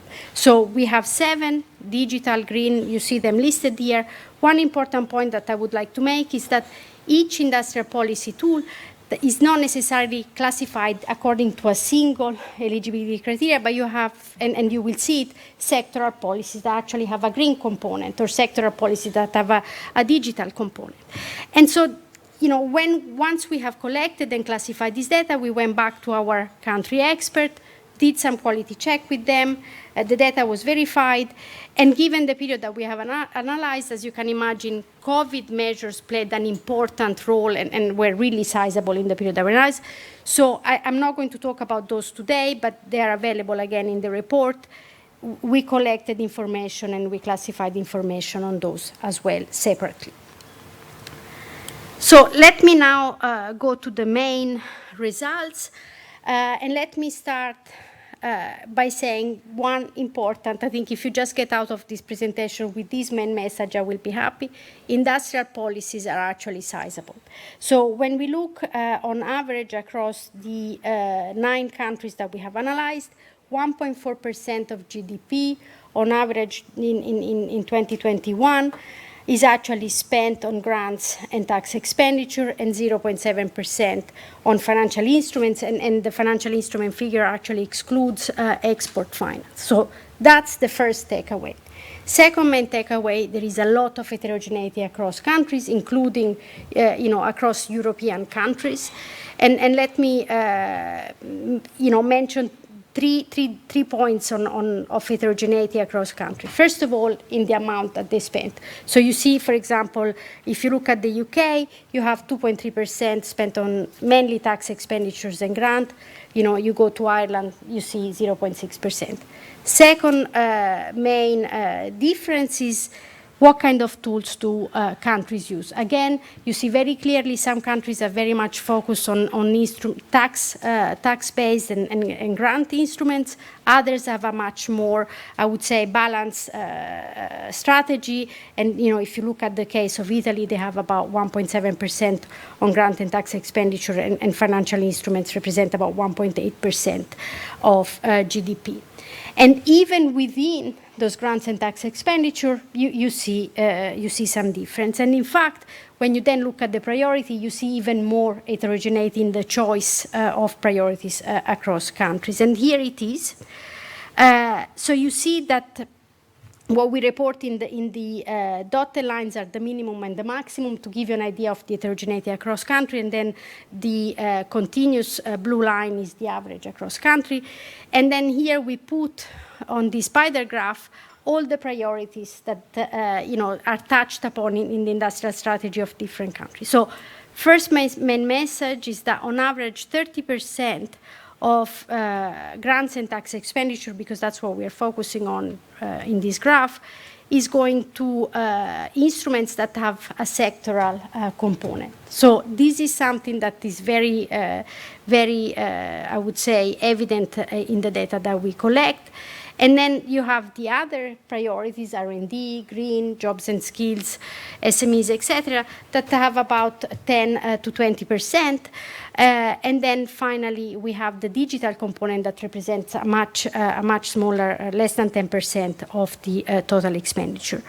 As I said, lots of heterogeneity across country. Let me mention, for example, the case of jobs and skills. France spends about 35% of their total grants and tax expenditure on jobs and skills, mainly to lower the cost of labor for firms, but also to, if you want, reward or incentivize the use of apprenticeships in their firms. Israel, it's about 1%. So you see very big differences across the countries that we look at. Now, we said that 30% of the total grants and tax expenditure actually has a sectoral component to it. So let's look at which sectors are targeted. And you see very clearly that energy represent a big share of the total expenditure. And then you have transport, followed by manufacturing, etc. Now, first point, you don't see a lot of targeting towards services sector. They are supported through more horizontal measure. Secondly, when we look at energy, most of this is actually through green grants. So I think it's It's about 60%. And then, manufacturing about 20% goes to supporting the green transition. Much less is going to transport in terms of green, because most of the support is through fuel tax rebates, which for sure are not green, and to support also the maritime sector. So, I think this is an important message because you see that, for example, green is very much going through sectoral support as well. And let me get back to this in this graph, where we see that, across countries, when we look at, as I said, horizontal versus sectoral component, you see that the energy sector accounts, especially in Italy, Denmark, and France, for a large share of support to the green transition. Now, one good news, and you see it quite clearly in the graph, is that on average there has been an increase from 0.22 to 0.24% of GDP of support going to the green green instruments. Now, you see there are some exceptions. Now, the good news is these exceptions are just temporary. In particular, let me mention the case of the Netherlands. 2021 was a year of transition from the much narrower SD plus type of incentive to the SD plus that Antoine discussed before. And then the UK, you actually see a decrease in 21 relative to 2019 due to the fact that energy prices actually had increased, and therefore the support is actually the gap for the contract for difference was actually much narrower, so the support actually given was less. Now, the rest is mainly going through manufacturing and then through horizontal measure, and you see that, again, a lot of difference across country. Let me mention, for example, Denmark. Lots of the support is going for wind turbine in the energy sector. Italy, lots of it is going, for example, to photovoltaic energy production. And so, you see that there is an element of sectoral component here that is important for the green transition, but not only. Let me also mention, and again, I don't want to go too much in the detail, but here we report grant and tax incentives. There is also a lot, a bit less, but still significant, going through financial instruments support, for example, venture capital for green and so on. Now, this is my last slide, and then I'll stop. Obviously, and Antoine mentioned this today, support to green goes also through improved technology, both in terms of innovation and diffusion. And in fact, the growth of green support is accompanied by a revival of what we call techno-specific instrument. And let me mention here that in the case, for example, and again, this came about in the previous panel, battery support for batteries is one case, for example, in Italy, where through the IPCEI, the important project of community interest, and then common European interest. Sorry, I always get it wrong. The case of Italy, for example, for battery plays an important role, and then similarly in France as well. So you see that there is an element there where we really focus the support on particular technology. Let me thank you. I want to leave more time for the panel. I showed you the report is available online. We also have the country notes, and in particular, we have the database that gives you all the data that underlies the figures that I showed. So thank you. Thank you, Chiara. Well, that's for you. Chiara, while I have you there, I'm gonna use your expertise right here to answer one question. I think you've made it so clear that what we're seeing in so many ways is interventions in one place beget needs, new needs, and then potentially new intervention in other areas. And I was very glad to see the jobs and skills piece in there, because as you point out, that's not as equally shared across the board. With this data set, and I know you're clearly working on expanding it, it's a cut across in time. Can you say with some sort of certainty what you feel works, at least for this moment in time and for this political context? Or is that too a target that moves in time and space? I don't think we are at the stage where we can say what works. I think we are now at the stage when we can say where money is going. And so I think one immediate use is, as I said, to look across the different measures and the different priorities and see if they are coherent. So this is far from, okay, this works, this doesn't work, but perhaps we can see where, if the money is going into, for example, let's say investing in digital hardware, are we spending in digital skills? And by collecting all this information, I mean, we didn't report it here, but we also have some information on design. And again, perhaps you can see whether what, as a country, you are doing is actually best practice relative to other countries. Am I giving the money in the same way as other countries are giving? Perhaps I should use more financial instrument. Perhaps I could use tax. So I think that's where we are. We are not yet at the stage of really telling countries this works, this doesn't work. But this is where we want to get to. Well, I think your data goes a long way to having these people think about that, which allows me to turn to the panel. But for the moment, please join me in thanking Chiara again.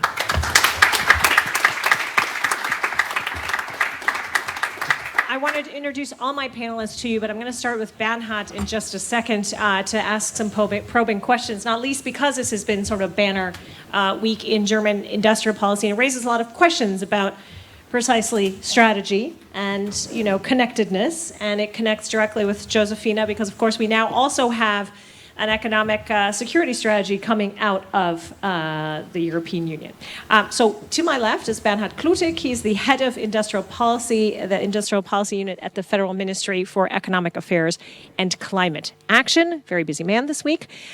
Philip Luck is the deputy chief economist at the U.S. Department of State, because I think, again, to have the State Department represented here says everything about the fact that industrial policy does not exist in some sort of hermetic isolation. So welcome, Philip, and thank you for coming all the way over.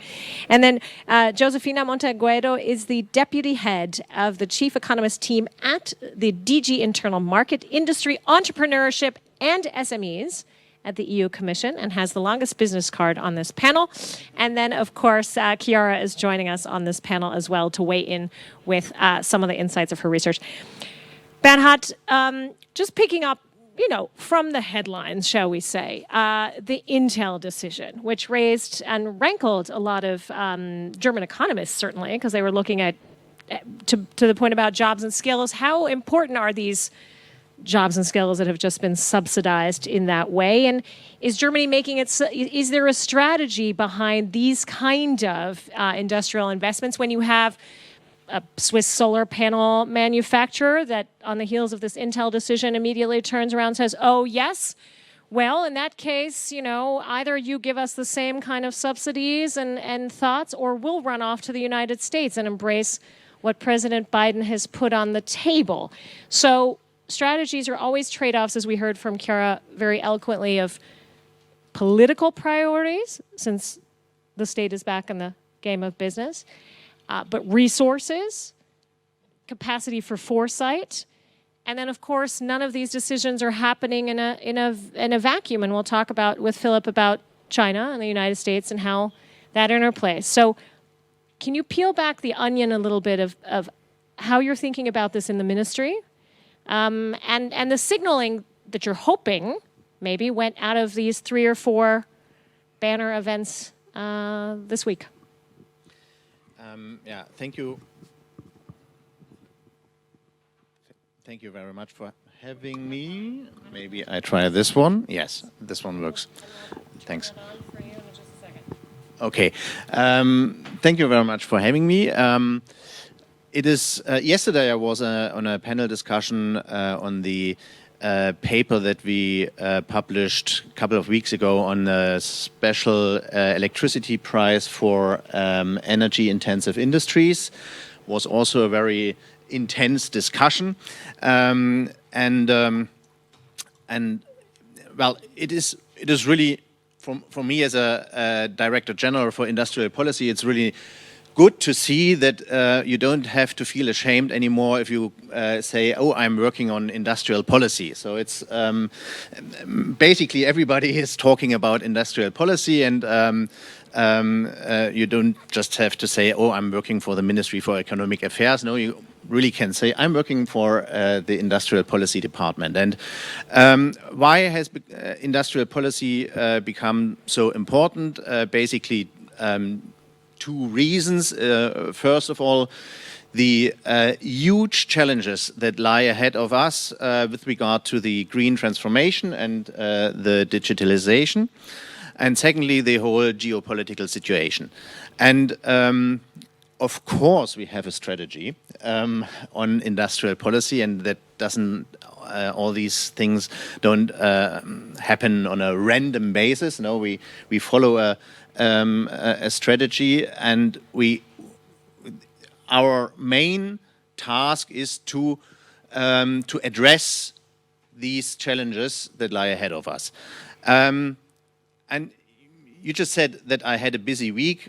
I would say I've been having busy month the last 18 months or so, because the Intel decision was just one decision that was keeping us busy the last weekend. And of course, there has been a lot of criticism on that Intel case, but I would say not everybody knows all the details. In fact, we had an agreement with Intel already last year. We found an agreement with Intel already last year. And last year, the plan of Intel was to invest 17 billion euros in Germany, and we supported, or we promised to support it with 6.8 billion euros. Now the intended investment, the intended investment of Intel almost doubled, and we've increased it only by 3.1 billion euros. And what is more important, Intel promised to invest into the latest technology, actually the technology that is not yet on the market. The week before, we've launched the program on carbon contracts for difference. So that's addressing the green transformation. The week before, we've agreed with ThyssenKrupp to support their investment into direct reduction plans. So they changed from a blast furnace steel production to the direct reduction plant method. And so it's always kind of, well,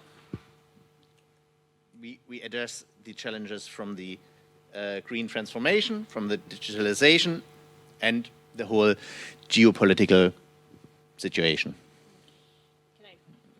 Have that back for a second. What I think is so interesting about Chiara's data is, number one, it's comparative. So again, it looks at how others are doing. And so maybe in the second round, you'll enlighten us. And then Josefina, I think, has the best comparative perspective from her vantage point in Brussels, because this gets us back to this idea of what works, given the endogenous and exogenous pressures. But I think Chiara's point was well taken, particularly in the German context. So I just want to ask you this follow-up. We're known, and we saw this in the genesis of the national security strategy, which now also has a big economic component to it, as it should, that because there are so many different cooks in the kitchen, and need to be in order to, quote unquote, get this right, that balancing act, that foresight capacity is sometimes challenged. Can you talk to us a little bit about how you're trying to get that right and right-size that? Because we heard also at TDI, at the big BDI conference, the businesses has been pretty critical. And so how are you squaring that? Both the negotiation with domestic business, the looking into the wider piece, but then also the potential knock-on effects between all the different decisions that you make in your house and how they affect other areas of public policy. So trade-offs, effectively, is what I'm asking.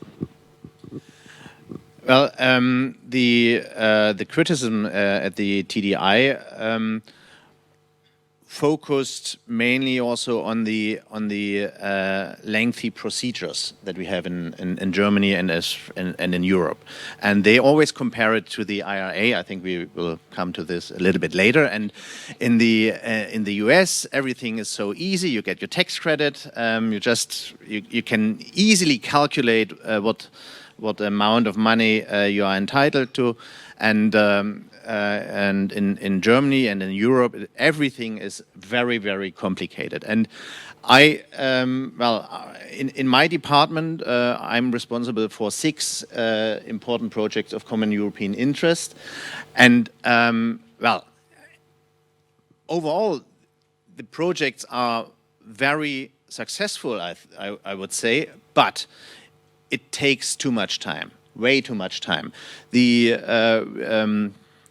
2 weeks ago or so, we've got the approval from the Commission for the second IPCEI on semiconductors, microelectronics, and we've been waiting for the approval for around about 2 years, and that is something that the industry cannot really accept, because investments, especially in the semiconductor business, if you have to wait for the approval for your funding for 2 years, that's basically, that's ages in that sector, and therefore we have to speed up the procedures, and we have to do much better with regard to maybe new IPCEI programs. So, Phil, I have so many questions for you that pivot directly off of this, not least because, and we'll talk about the IRA in half a second, but the concept of of future-bound industrial policy has been so tightly wrapped in under this administration with United States security. And I think probably the best or most coherent summary in terms of telling this to the American public was likely Jake Sullivan's recent speech at the Brookings Institution, where he effectively laid out a SWOT analysis in terms of United States strengths and weaknesses, opportunities and threats that come from that core sort of economic and industrial policy piece, but have everything to do with U.S. security. And we just heard from Banhat this whole point about the IRA. I mean, the IRA is a climate bill. That's a climate package. Let's call it what it is. But this idea that it would have to be made easy to say yes to win over domestic opponents as well, but then clearly to send also a signal abroad. And I wondered if you could reflect on the intentions of the IRA, but then also how that fits into the sort of wider security agenda of the United States, and how these elements, as Banhat just said, link and have to link.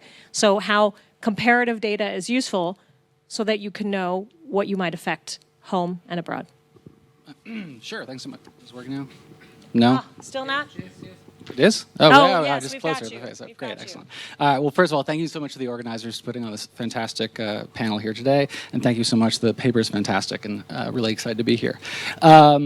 Yeah, so I think what I would say is I want to zoom out to the 30,000-foot view for a second. So the IRA is clearly industrial strategy. We are clearly, so I really like the definition. I would even go broader. Industrial strategy or policy or whatever you want to call it is anything where the state is changing relative prices with the intention of changing the pattern of production, right? That's clearly what this is.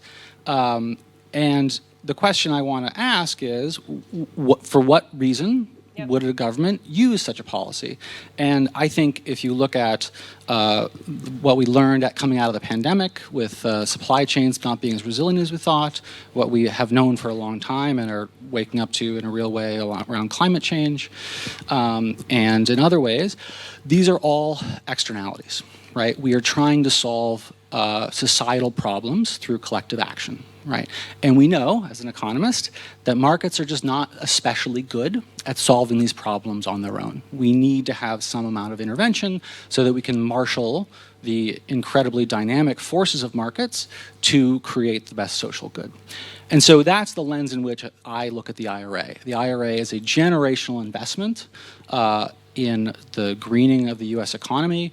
It puts us, not within shouting distance of, being able to hit our net zero goals, right? Without that, we stood no chance, right? This is an enormous investment.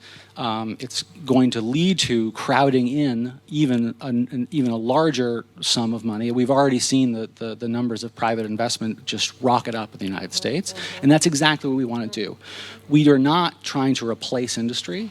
We are trying to provide the correct incentives, right, to solve these externalities, where, again, industry has no private incentive to take these things into account.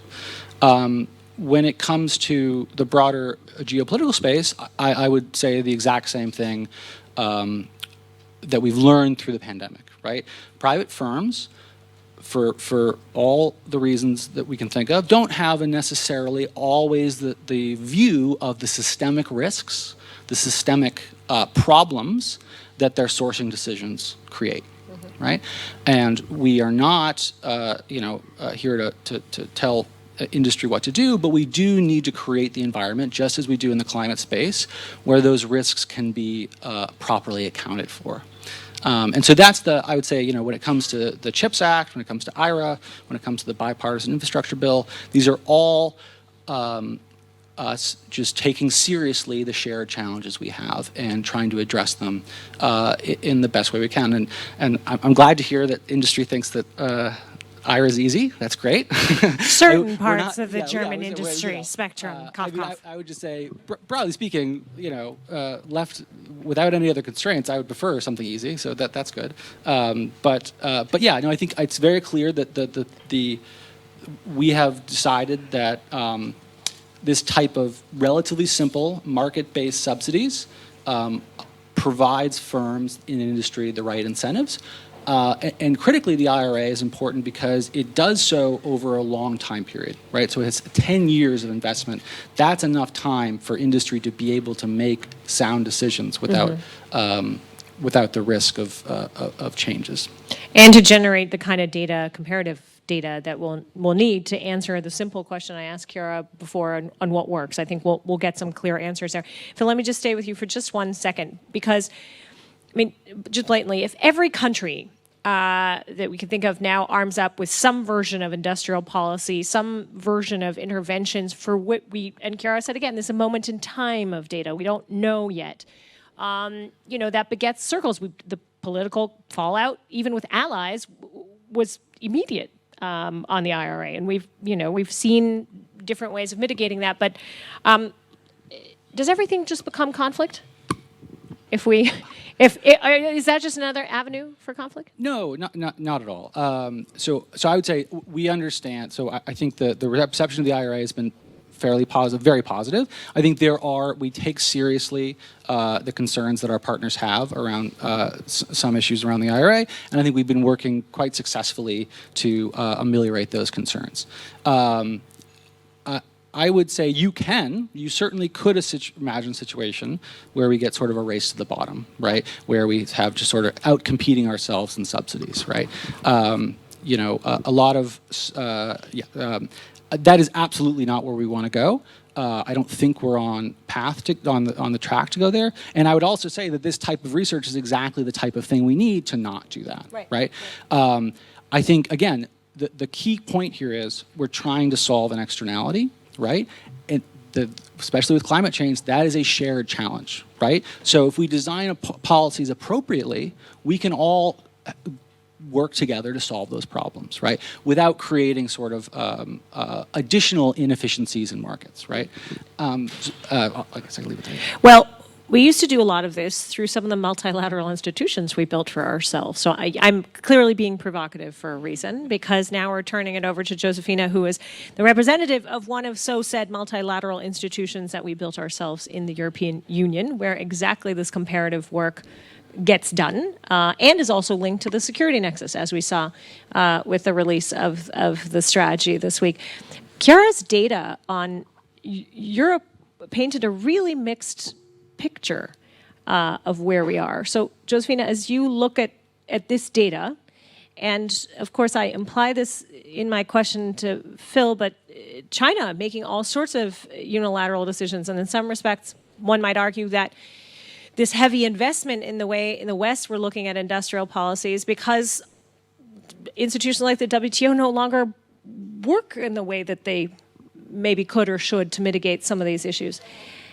As you look at the data and as you look at what your ambitions are within the Commission, which are very ambitious, and you see what's happening across the pond, how do you throw your arms around that in terms of what you see right now or what could happen in the immediate future? Are you engaged in a subsidy race to the bottom already, or can you make good on your strategic plans? Thank you. Yeah? Yes. Yes. Okay, thank you very much. Thanks, Chiara, for the really great paper. I had to say, as you said, I look at the numbers, so I really look at, I even have notes everywhere, so, so I really, yeah, it was very, very, very nice reading. Yes, what do we take out of this analysis, and how do we see it moving forward? And whether we are already facing a race to the bottom in terms of subsidies. Actually, I want to link my answer to something that Chiara said at the beginning, and also to something that Philippe said. The first thing is that, you said, Chiara, we are in a changing world, and industrial policy is changing. It's something totally different. And what we see different is not only the traditional competitiveness, this is still the aim, okay? But now we are adding an enormous onus on industrial policy because it needs to deliver competitiveness, okay? But it needs to deliver on the green transition. Not only that, and this is a bit the link with the security, economic security aspect, is that since COVID, we also understood that we were extremely vulnerable to foreign dependencies and certain strategic dependencies. So then we added an additional goal to our industrial policy. And to me, actually, that was really the moment where the new industrial policy that we are here discussing really, really started. Because then we understood is that, okay, so we have to deal with these dependencies, which are strategically important. So it's not only the externalities that Philippe was talking about, no? About ensuring the green transition. Now it's also the adding, how do we align, for example, in terms of supply chain resilience, or how do we align our policy objective as policymakers, which is ensuring from an wide economic and societal viewpoint resilience, with the rightly objectives of firms who do not necessarily have this overall resilience of the economy in mind. Not at all, where probably the best from a firm's perspective strategy may be to engage with risky countries or risky partners, so to speak. From a company's perspective, is optimal, but not from a societal or for a policymaker.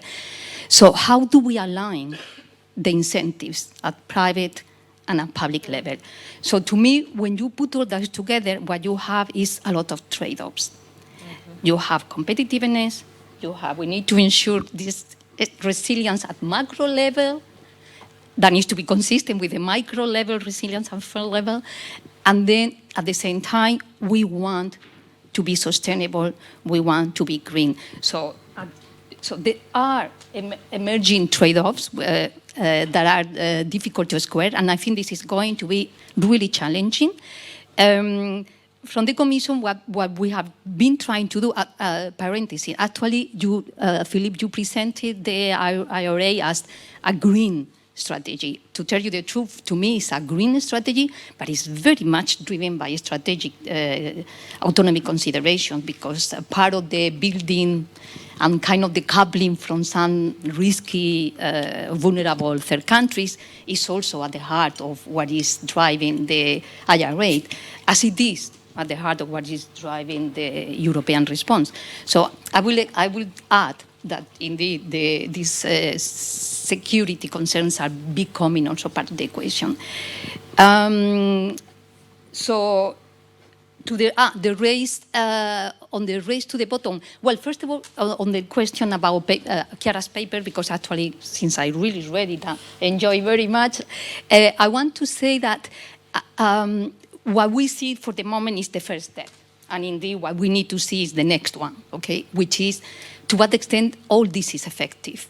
And then we can decide which policy tools are more effective. But I want to add already a consideration when thinking about these policy tools that Chiara and her colleagues they look at. And this is related to the Europeans' reaction. It's not only about money. I understand money is what you can measure, it's obvious. And the IRA, to some extent, is the big bang of money. So that's the. But the European response actually it's broader than just money. Yep. So it is the money component, which will be very nicely captured by Chiara's and the framework. But then there are other three pillars of our response that I want just to mention very quickly. The second one, and I think is very important in reaction to this IRA being so simple, is actually the regulatory diminishing, making things easier.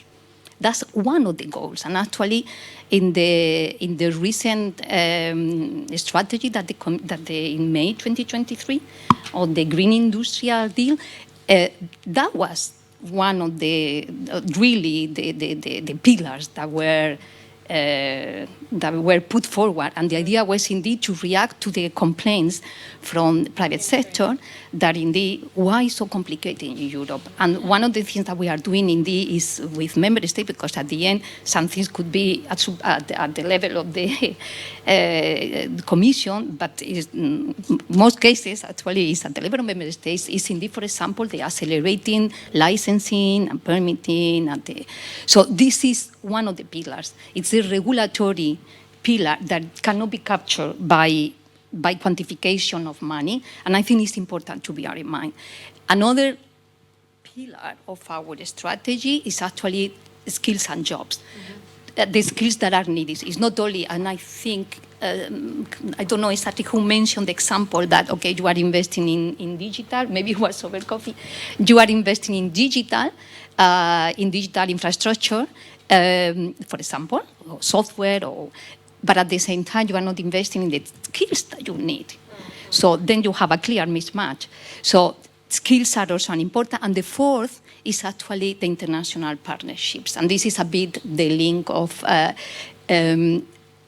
how you need to make sure is that the raw materials, for example, that you need to secure your strategic autonomy, your green transition actually are available. How do you do it? While at the same time you need to square all this circle of competitiveness, green, strategic autonomy. So it's through a lot of international partnerships. So I just want to say that these are dimensions that I think at this stage, and it's rightly so, of course, because the objective of the framework is indeed the quantification of what is spent, is expenditure.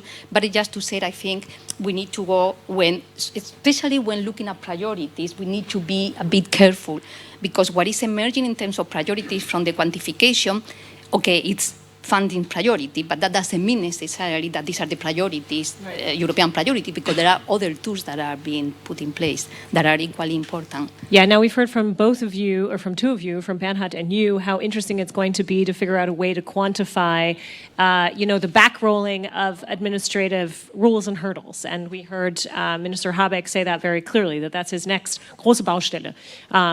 Big. If you've moved through Berlin, you know what a große Baustelle is, meaning to say, the big building block component. So, Chiara, OECD has more work to do. Chiara, I wanted to see if you wanted to weigh in on what you've heard.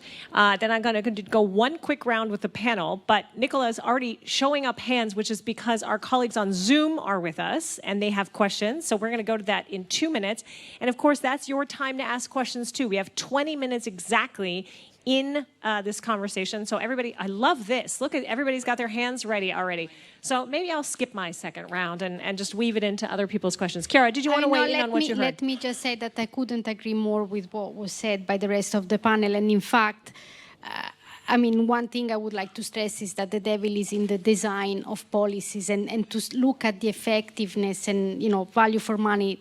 We need to add that sort of bit of the puzzle to the picture that we are trying to draw from what we see. The second one is that industrial policy does not operate in a vacuum. And so, the competition policy, and I see Tommaso here, I'm sure he will want to add on these, trade policies, they all play a role. And to really get at the question on international coordination and effectiveness, that's something that we will have to work on. So, it's not, I would say, we are comprehending on measuring expenditure, but we have more work and more, I would say, extensions that lie ahead of us to really be able to answer some of the questions that you raised today. So lots of work. Well, as we hand over to the questions, I'll just give this for the back of your mind and you can fold it in. I want to ask a question about venue. Where do we have these discussions of alignment? We've packed it now into the EU TTC, which already has a huge agenda, both the mapping of things like critical materials, things that we can do together to Josefina's part. But where do we get this alignment? And that's a diplomatic question, which is why I'm looking at Philip, because he is playing two roles here. If it's not necessarily through the multilateral architecture, what does it do to the transatlantic relationship? So just hold that in your mind, and then we'll go, you know what we'll do? We'll do 2 in-person questions and 1 from Zoom. Nicola, does that work for you? Because you're sitting right next to a question right there, can I ask you to pass the microphone? And please introduce yourself. And I come from the old Harvard tradition of questions, which is to say no long statements. Your voice has to go up at the end, and it has to end in a question mark. Okay. Thank you. My name is Tommaso Duso from TAW, and Chiara knows me too well. And my question is related to your question on international coordination, but a bit smaller, so European coordination. So you talk about 10 billions euros. Yesterday, Mr. Habeck said, we do it because we are the only one who can do that, right? So I live in Germany, I'm Italian. I can tell you Italian would not like that because we think that we are in European Union, there is a state aid. So how difficult is to think about industrial policy at a European level? So how would be the reactions? What do we have to do to go beyond the national interests? Simple, straightforward, and difficult. Nicola, go ahead with your questions from Zoom. 2 questions from the digital audience. One is, I suppose, to perhaps everybody, but a bit more to Chiara, perhaps, and links to what Josefina just said. The question is, well, if you look at these industrial policies and all the spending, wouldn't it be better to improve the ease of doing business and shortening planning procedures, etc.? Because in the end, somebody has to pay for all these industrial policies.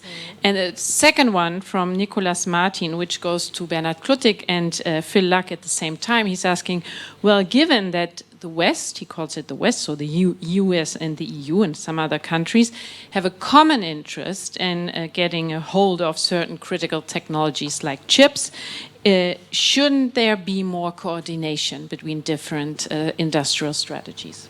Okay, good. Well, that all fits like a glove to what I asked before. So why don't we go down the line in backward constellation, Josefina, because it started with European coordination, international coordination. So we can go in from there. Chiara, if you have a point on that too, go ahead. Yeah, okay. So there is coordination across countries, so member states, I think that was one of the questions, and the other is international coordination on industrial policy. So on the coordination across countries, and in particular you mentioned state aid.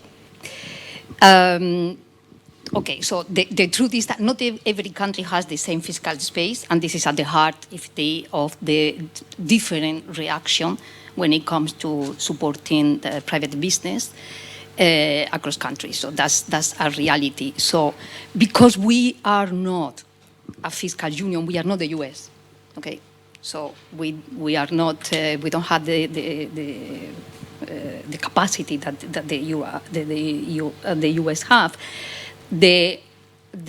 In my view, there are 2 ways to minimize possible, there are many possible spillovers, indeed, because Germany is, the case of Germany that you mentioned, is very well integrated into, so everything that happened in Germany will have positive spillovers. So I think this is something we also need to factor in, and actually we look into that, and we try to see a bit the kind of the positive spillovers that they will generate. But in terms of what you were mentioning, the best tool that we are designing a bit to support countries that may have less fiscal space to support firms is the sovereignty fund, and that will be EU level fund that we have that the Commission has announced it. The idea is indeed, because we are not a fiscal union, is to kind of compensate if indeed there is a need that, like some countries may have more margin of maneuver than others. So the idea of the sovereignty fund is actually that one. So is to support those countries that may have less fiscal space. And then, I don't know. There was a question about, I don't know if you want to say more on the reduction of red tape and where you've seen it work in the EU that you might want to see elevated to general practice. That was a question that came up. Yeah. Well, I think on that, we are really targeting, so right now we are targeting those areas that are the priority areas. So what I would like to see, but this is actually what we are really in discussion with countries, is in everything that is needed to kind of unleash the transition that we need. So there is a lot of focus, for example, on some sustainable mining, so how to get permits and licensing. So this is not about lowering standards, but about speeding up the authorization schemes that may be needed to sustainable mining of raw material, because there are in Europe. But of course, I mean, it was cheaper to bring it from China. But okay, so now there will be there is a different consideration. Cost is not everything. So, but how do we accelerate that this sustainable mining takes place if indeed all these authorizations? So it's speeding up that. And the same applies to of course, like green technologies, like you mentioned. I mean, solar panels, wind turbines, hydrogen. So the idea, well, but particularly I think that the wind turbines and solar panels is right now on the spotlight in terms of accelerating the permits and licensing. So I think this is indeed. There is a general need, of course, to decrease regulatory burden across the board, easiness of doing business. But I think in terms of where to target and priorities, that's what we are doing. And I think that's indeed totally aligned with the new priorities. Philip, is the U.S. looking globally into these best practice, positioning itself as learning in this? Josefina just showed us how they're trying to learn. Yeah, I think so. Let me get back to that just in 1 second, but I want to follow up on so two things. One, the question about sort of should there be more coordination. I actually think, especially within the CHIPS ecosystem, there's been quite a bit of coordination, both across the Atlantic and across the Pacific. We have the Fab Four with Japan, Taiwan, and South Korea, which I love that name. The Beatles. Exactly. And we have our Commerce Department has great dialogues with all of our partners in this. So I think we're actually doing a very good job there. I think, and hopefully that level of communication can kind of come to that point about leadership in this space. I also would say, so it's interesting, so I cast the problem earlier as a problem of externalities, and I think that's kind of the way I look at it as an academic economist. And but I also view the security issue as essentially an externality problem, right? Because even when you were talking, you're like, well, the incentives of the firm are not aligned with the incentives of the state, and it's like, well, that's exactly an externality, right? So the problem here is that there are parties, firms who are not taking into account the systemic risk they might be creating by, where they source from or how they source. So those are problems that we all need to solve. And I think hopefully we can have quite a bit of communication and coordination around those shared challenges. Now, it doesn't mean we're going to get it right, right? We still need to like do the hard work of doing that coordination. We still need to do the work of, you know, as soon as you start to take things out of markets, you absolutely leave yourself open to creating inefficiencies. And especially when we're funding industries where, you know, one single fab costs unfathomable amounts of money, you know, you can make investments poorly, right? So we really need to invest in the knowledge base, invest in the coordination in order to make these investments good, right? And again, this gets back to quiz, which I think is where this can really come in. This is we can't. And you earlier someone mentioned, you know, where do we have these conversations, right? Well, first, you can't even have the conversations if you're not talking about the same thing, right? So at some point, we got to define what we're talking about, right? And so that's where quiz comes in. And I think, you know. I think the OECD is a very good place for these types of conversations, right? This would not be the first time that countries come together to discuss shared challenges where there's sometimes contentious issues around those challenges. And the first step is just getting your hands around the problem and quantifying it. And then eventually you can start to think about how we tackle these shared challenges in a shared way. You know, the US government currently has no position on quiz, but we certainly have bought into those basic ideas, right? So whether it be BEP around, you know, tax evasion, or whether it be the IFMCA around basically trying to build, you know, an evidence-based way of thinking about what are the best ways to mitigate carbon. You know, these are the types of things we do. And again, if we're going to wake up to challenges of geopolitics and, you know, resilient supply chains and climate risk and technologies that create human rights concerns, right? If we're going to have all these concerns and we're going to states are going to play a slightly more active role in solving those problems, we also need to coordinate, and I think the OECD is a very good place for that. Panhat, you had all these questions. Place, trade-offs, European coordination. Your thoughts? I'll give you my mic. Thank you. First on European coordination, I think there is a European coordination, and we have worked very closely together with France and other member states and with the European Commission on all these issues that revolve around the answer to the IRA. So the new Green Deal Industrial Plan, the Net Zero Industry Act, the Critical Raw Materials Act, and the Temporary Crisis and Transition Framework. So we work together with the Commission very closely, and I think that is also that's very close coordination of industrial policies.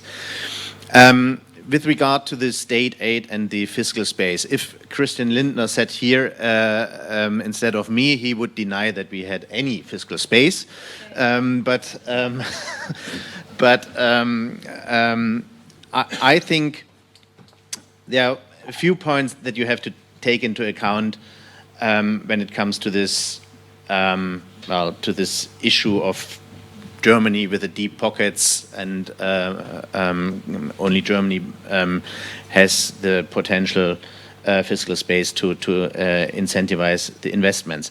First of all, the IPCEI programs, they are coordinated, and there is guaranteed that not only one member state can benefit from it, but all that participate.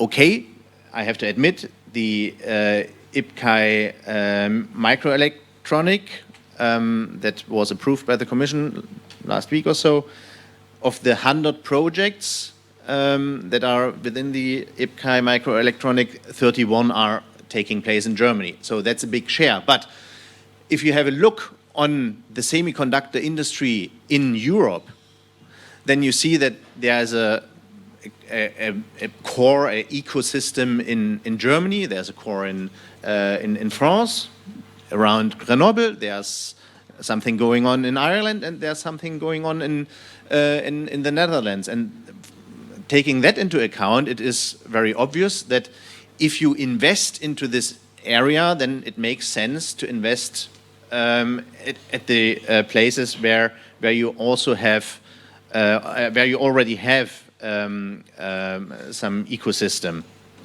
And when it comes to these huge investments like Intel or maybe TSMC or others, then I think the question is not whether this investment would happen in Germany or in Portugal. The question is whether it would happen in Germany or not in Europe. And therefore, I think it is justifiable that, that those countries that have a huge industrial core have to invest more in industrial policy than others.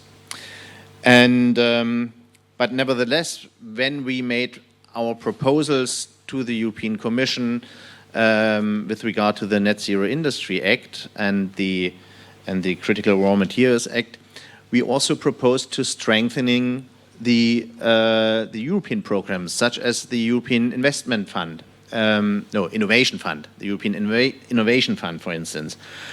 And we made this proposal for a European platform on green technologies. And we presented this in the Competitiveness Council last year in September, I think. And the Commission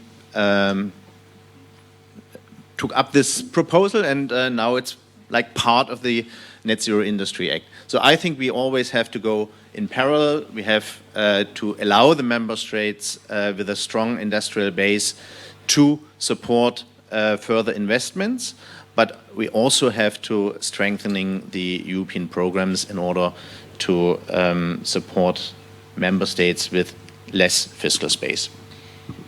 You can tell why this conference has such vividness. I think we could probably go on for another 2 hours here to probe these things, but in fact we have about 3.5 minutes left on the clock. So we have time for one question and a speed round, and I am very clearly going to pick on a woman because we have yet to hear from a woman. So the next question comes, the next and last final question comes from you.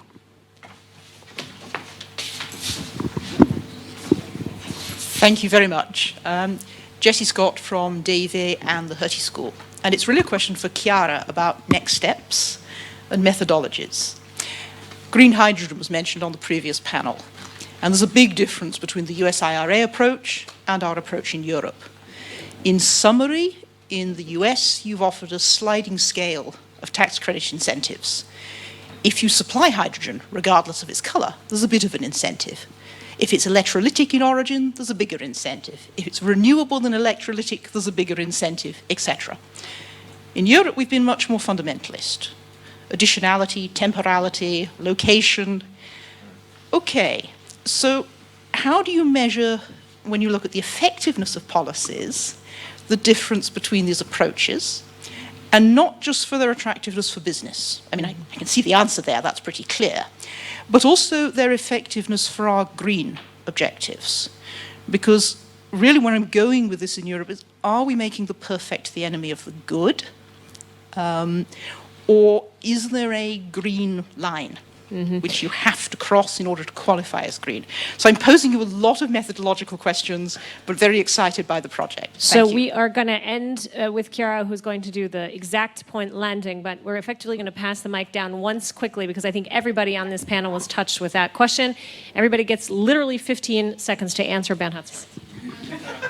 It's always difficult to compare apples with pears. Good luck with answering this question. It's incredibly hard. I think this is step one in what I would imagine to be hundreds of steps, basically. But yes, we can't answer those questions before measuring anything. So that's step one. Yeah. I mean, what else can I add? Chiara has work until she retires. So that. So just to say, we started a bit of this work, and I'm looking at Guy and Antoine, and we have we are going to invite you actually, and Antoine mentioned on the 27th, where we started looking at some of these questions in the sort of resilience funds, and we have more work than expects us. I think one thing I would like to add, we have spent a lot of time looking at supply measures. I think one of our next goals is to look at demand side, demand pool measures, and procurement being one. And that, I think, is where some of your points are going to appear quite clearly. Super, thank you. Great. I no longer have a microphone, so I will project. Philip to the rescue. I just want to thank all of you. I literally think we could have easily gone on for the remainder of this conference, but I know you have to talk about pertinent issues like AI and how that develops and weighs in on some of these questions. So with that, thank you very much. Thank you to my excellent panel. Please join me in thanking them for their thoughtful comments.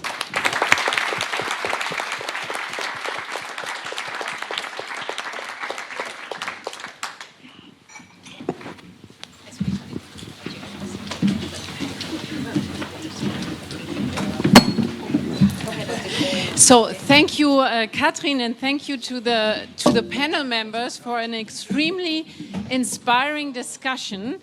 And we are not going to give you a break now. We're going to continue straight ahead. So we summarized a few important things.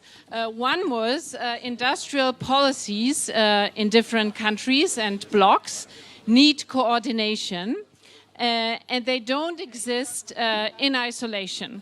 So now we're going to continue with another aspect of policies that are supposed to bring about innovation and that do need coordination. So I'm very lucky.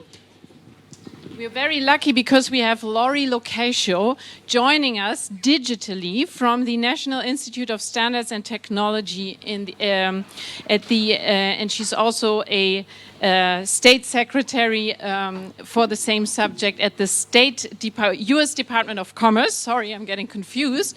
There she is. Hello, Lori. And she's going to introduce us into the U.S. standardization strategy, or a specific aspect of it, which looks into critical and emerging technologies. And then I'm going to have a panel about this with members from Germany, from the EU, etc., so we can discuss coordination and how to work together. Lori, welcome digitally here to Berlin. We are very happy to have you, and we're very curious to hear what you have to say about the US strategy on standardization. Well, thank you so much. It's such a pleasure to join you. You can hear me okay? Yes. Okay, perfect.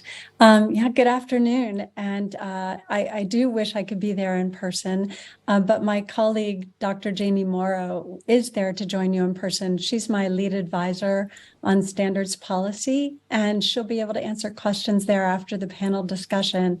But I really enjoyed seeing the end of this discussion on this last discussion. I probably have a few questions to tee up that can follow.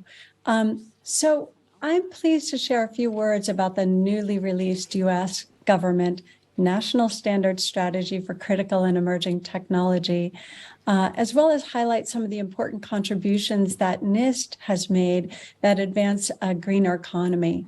The future of international standards development, of course, is evolving and accelerating, especially for critical and emerging technologies. The rapid pace of technology innovation, coupled with the urgent global challenges like climate change, really presents new challenges for international standards development and presents new challenges for all of our economies. And so it's therefore a top priority for us at NIST and at the U.S. Department of Commerce and the U.S. government as a whole that we work very closely with organizations like OECD to assist our private sectors in sustaining standards development across a broad range of critical and emerging industries. And I cannot overstate the importance of coordination and cooperation amongst international partners to achieve shared goals. Now, my title is Director of NIST and Undersecretary of Commerce for Standards and Technology. And I'm especially proud of how my organization, NIST, supports the U.S. private sector-led standard system as we carry out the NIST mission to ensure U.S. economic security. One example of this work can be seen in the area of sustainable manufacturing practices. With improved chemical transformations and with renewable energy inputs, including photo and electrochemical processes, new standards, definitions, and certifications are needed to accurately measure and validate these greener transactions. And likewise, for the circular economy, the development of timely standards and certified values for recovered material are essential to setting the pace for greener transactions really across all economies by accelerating the recovery of post-use resources.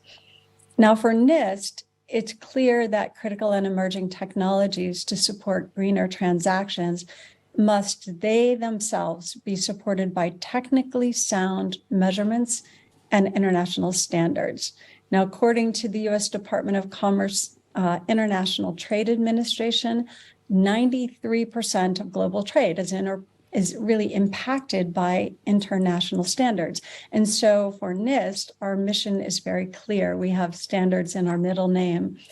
Now, as you all know, the European Union, the People's Republic of China, and the United States have all recognized the importance of international standards and published their own strategies. And combined, it really reflects a very simple reality that international standards are essential to the innovation that is needed to solve urgent global challenges like climate change.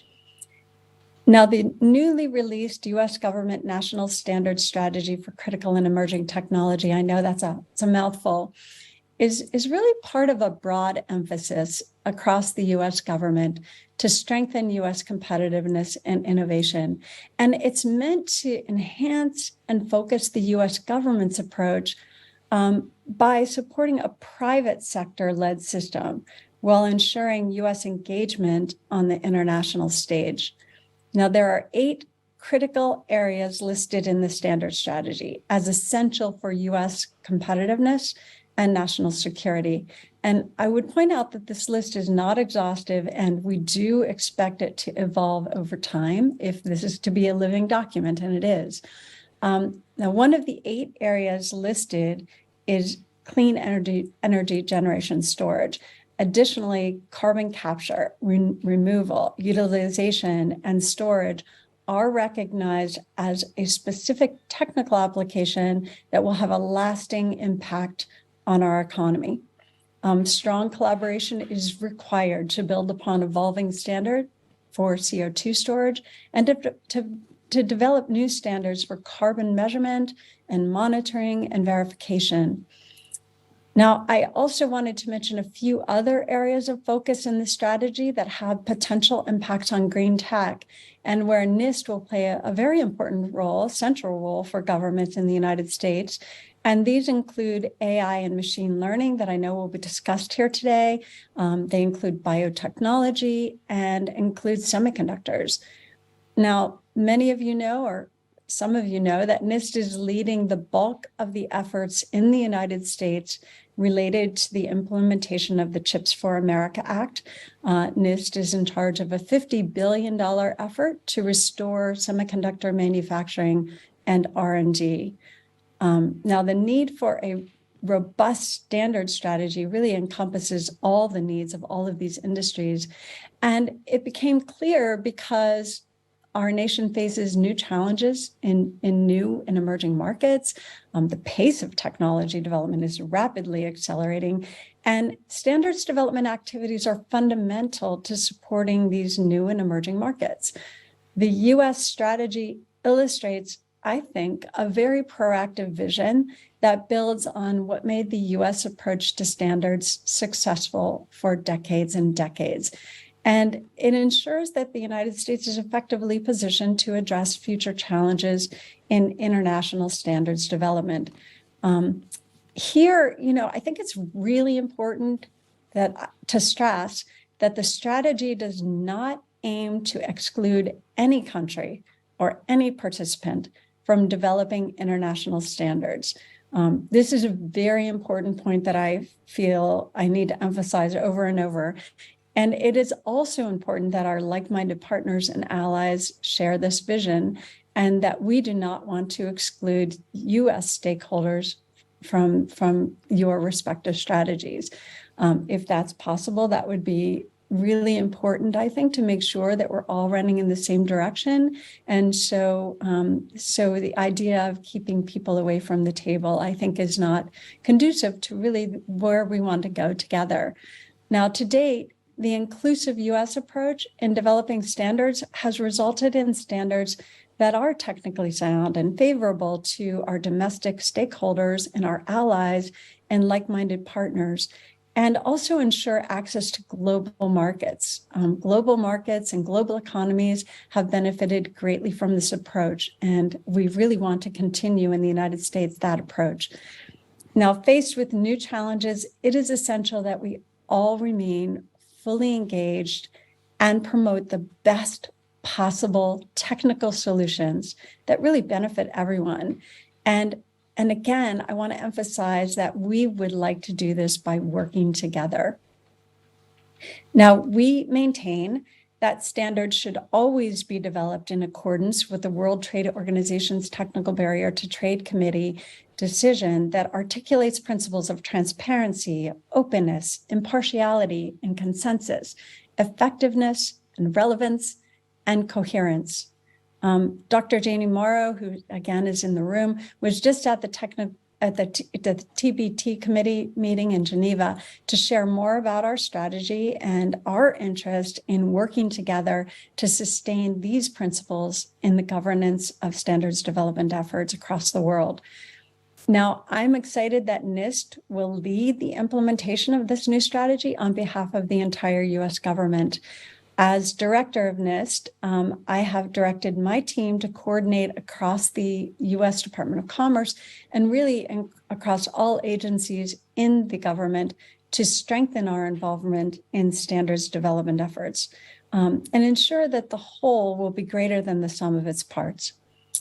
Now, in keeping with the NIST tradition, this implementation will be accomplished from beginning to end with private sector stakeholder engagement as a core value. Sometimes they call NIST Industry's National Lab, and we got that moniker for a good reason because we are trusted by industry and we work very closely with them to try to make sure that we understand their needs. And we look forward to working alongside the private sector and with our international partners as we move forward together in renewing our commitment to WTO TBT principles. We welcome your thoughts on the implementation in this important strategy for the United States. And in the coming weeks, NIST is going to be issuing a request for information in the form of a Federal Register notice. And in that notice, we are asking stakeholders to share wisdom and insights on how to remove barriers for more effective engagement in standards development. NIST is working very closely with the American National Standards Institute, ANSI. We're working with standards development organizations across the globe and industry leaders to conduct stakeholder events. And we're being very open about this, and you can find more information on NIST efforts at our website, standards.gov. I thank you for the opportunity to share more about this work and really, again, welcome your input on how we can work together to drive technology and innovation and international standards. And to end, I just wanted to mention a few challenges that we are facing that are food for thought. First, the U.S. standards innovation system is a bottom-up system that's led by the private sector. We support that. And sustaining this system is critical to sustaining the global innovation ecosystem. Standards are not impediments to innovation. Sometimes people think they are. But they're really essential to our ability to drive innovation globally. And they sit at the nexus of R&D and implementation.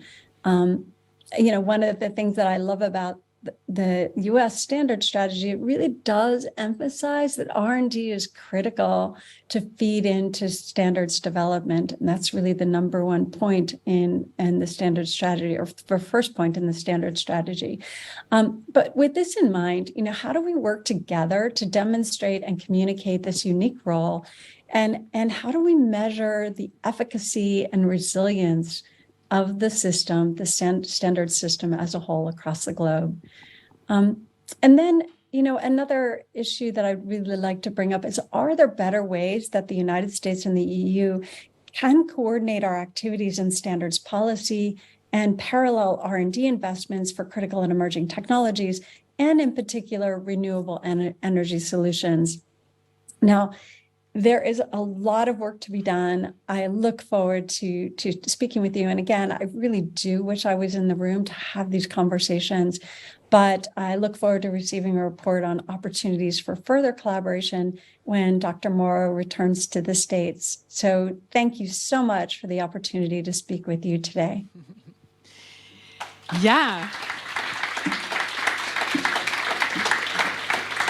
Thank you very much, Director Lukashu, for this wonderful introduction into the rationale for the US standardization strategy on emerging technologies, and also for this wonderful call for cooperation and coordination.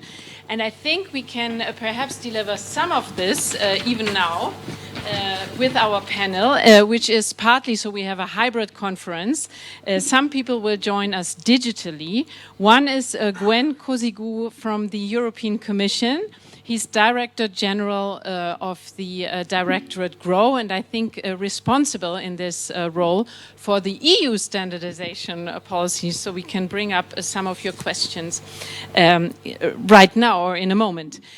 Thomas Zielke of the German Ministry of Economy and Climate Action is going to join me here physically on the panel, and also Knut Blind, who is a professor at the Technical University of Berlin, and also, please have a seat, sit right next to me, here in Berlin, and of the Fraunhofer EASY Institute, and he's a living proof, Laurie, to what you just said, that standards are not hindering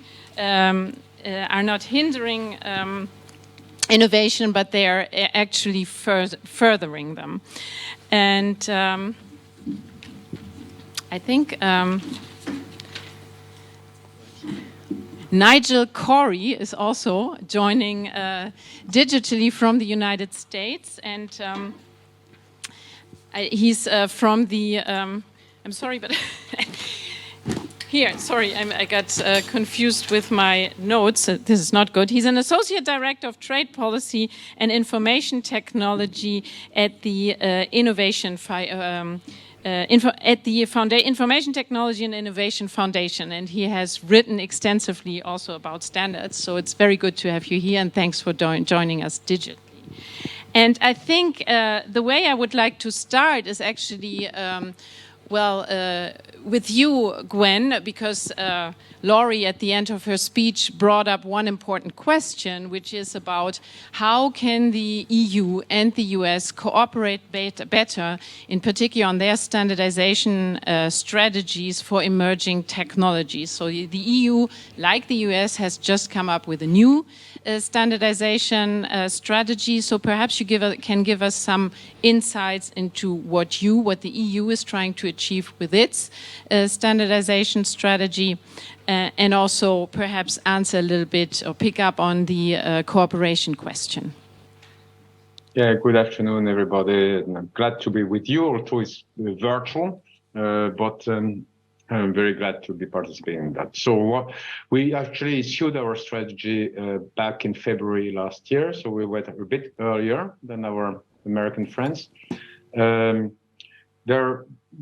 if I want to cut a long story short, I would say we've got four main areas which we point out. The first one, to be schematic, is internal, so improve our system, put oil in the engine, get standards faster, etc.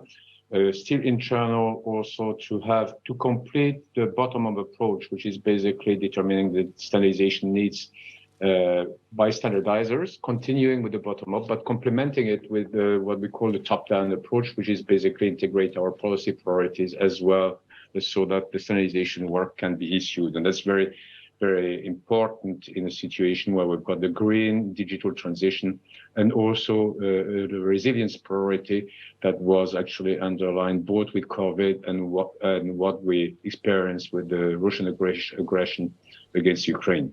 So that's basically to make sure that these priorities are also integrated in our work programs, in our priorities for standardization. So better link between policy and standardization.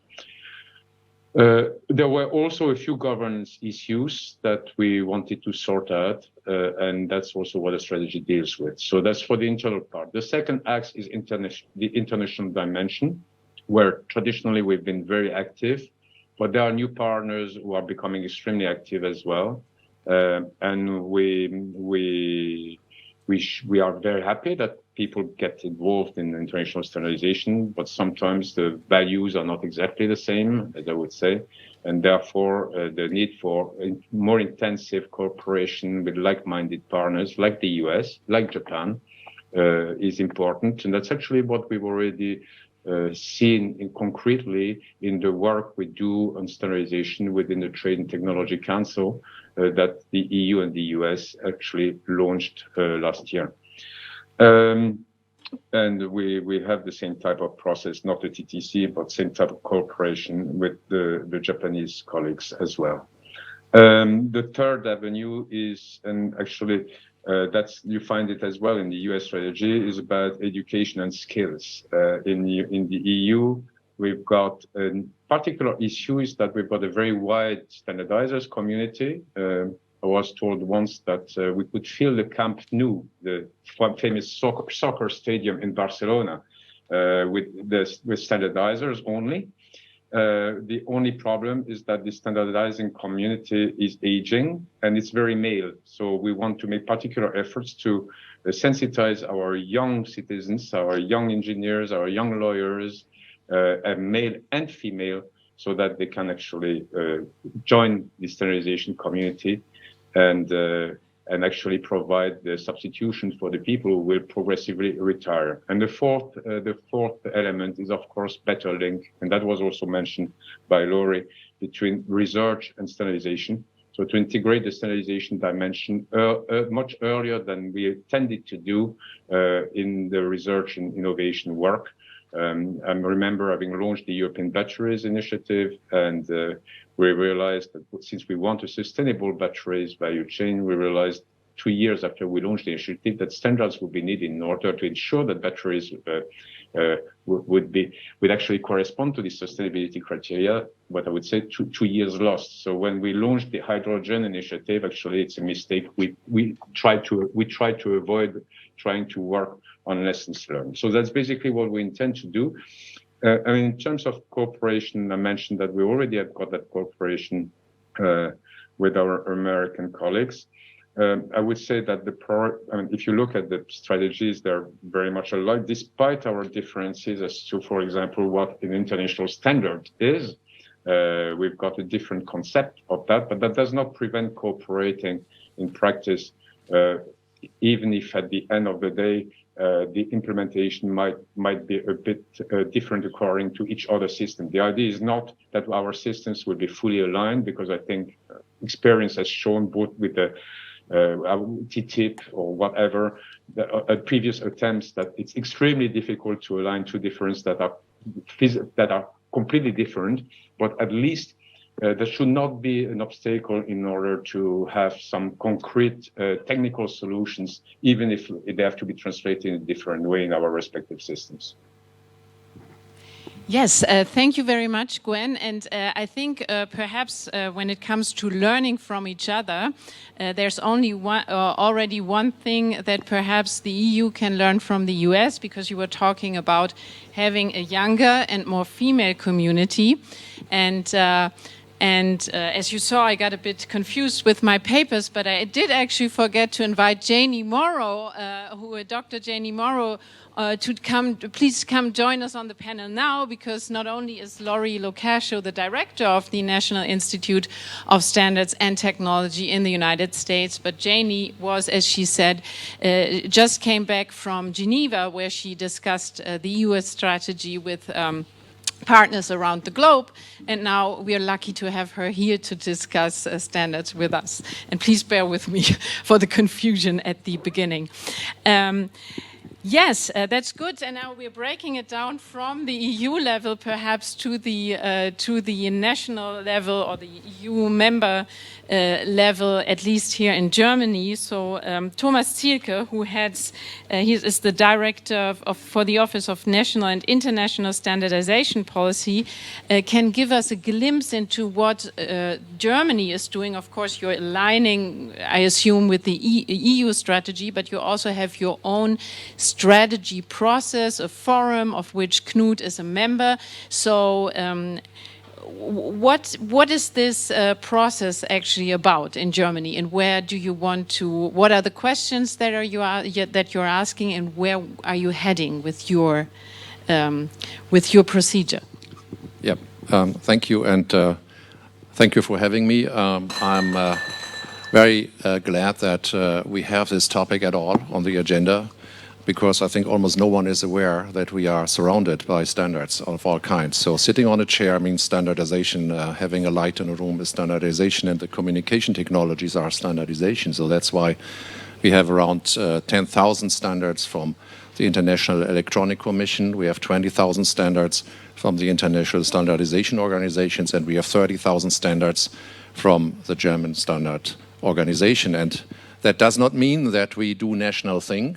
But we are a very old standardization nation, and that's why we are heavily involved in that process. And I'm glad that I can do this on the European level as well, as a representative for the EU Committee on Standards, or in the EU Committee on Standards, and co-chair of the German-Chinese Committee on Standards, and of course within that forum that you just mentioned. And now we have decided not to have a strategy as such in Germany, complying to what is going on the European level.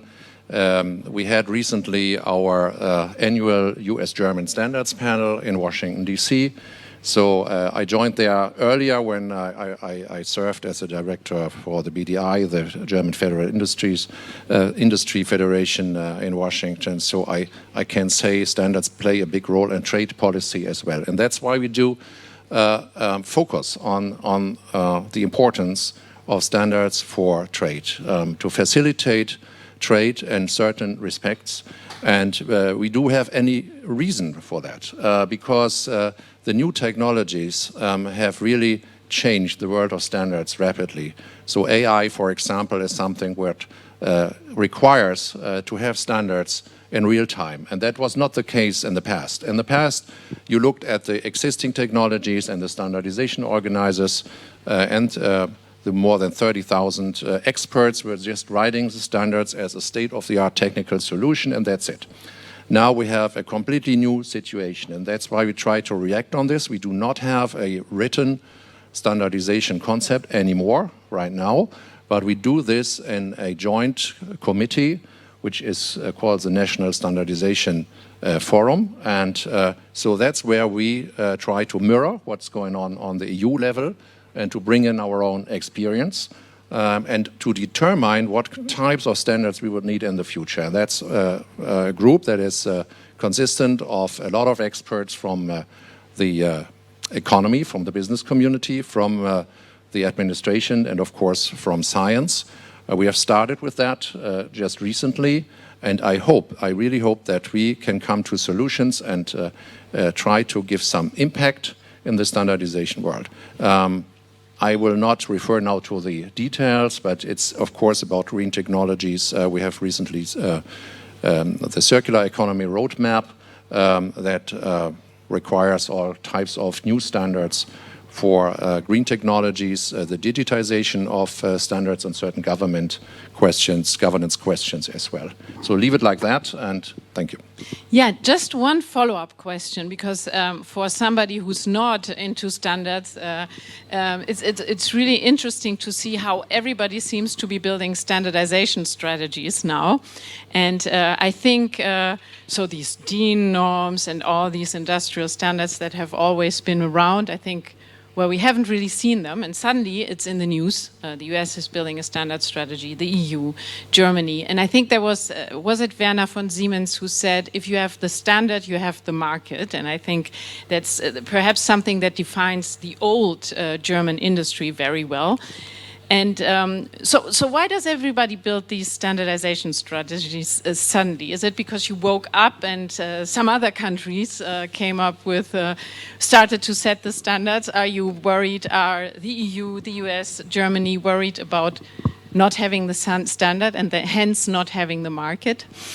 Yeah, I would. That's a very good question. I would guess there are two different answers on that. One of them is a technological development right now, which, as I said, requires new set of standards for our kind of interfaces and interoperability between digital world and meaning the shop floor and the office floor in industry. So the Industry 4.0 or IoT. Has required the focus on standards, and to implement these new type of technologies really need to focus much more on standards than it was true before. The second one is a geopolitical issue of decoupling from the different parts of the world. That is a certain tendency that came up using standards sometimes as a protectionism measure and working with standards or against standards or with certification patterns. Then we must see and acknowledge that certification of an imported good needs tests, and those tests again require standards. So how to do the test, how to perform the test, and things like that. So with that, you can very easily build up new obstacles for trade, and I think that makes it very, very much important. Thank you very much. Nigel, you've been and I'm sorry, I was throwing around my papers before, but you've been a very, an observer with a keen eye on the specifics of standardization strategies, both in the EU and the US. And now we've heard the official view a little bit, where everybody said, oh, we need to cooperate, our standards need to converge, we need to do this in a way that it benefits all of us. But you've looked at these standardization strategies. Do they live up to what you've just heard, to what the officials say they want to achieve? Or do you think more cooperation is needed? Or are there some pitfalls, either for innovation, but also for, international trade, when you look at these different standardization strategies around the world? Most definitely. And firstly, thanks for being here. It's really great to attend. I wish I could be there in person, given I see on the program that beer and pretzels will follow at the end of today.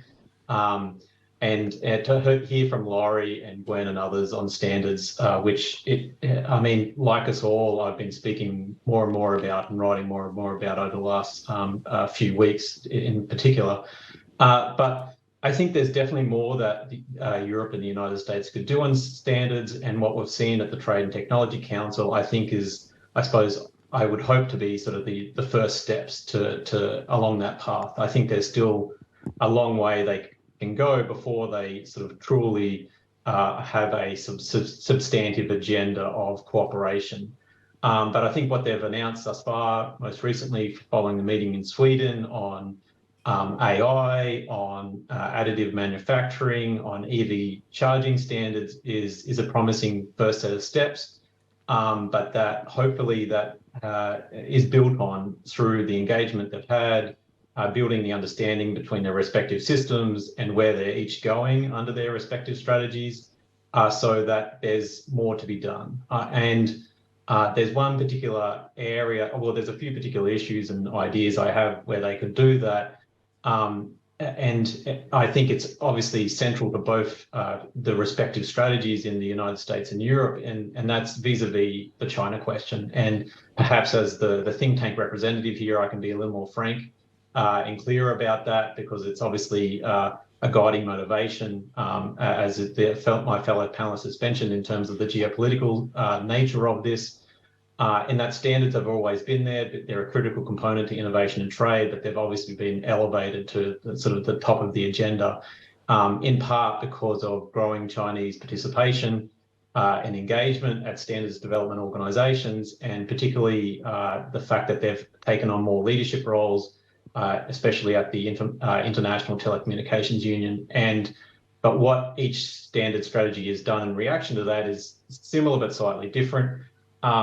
And I think it was really interesting to hear Laurie's remarks and her interpretation of the job that's been given to her, highlighting the fact that it's not about exclusion of any particular participants from any particular country. It's a matter of supporting the system that produces international standards, which by and large works perfectly fine, to the point where, as my fellow panelists said, no one really even notices they're there.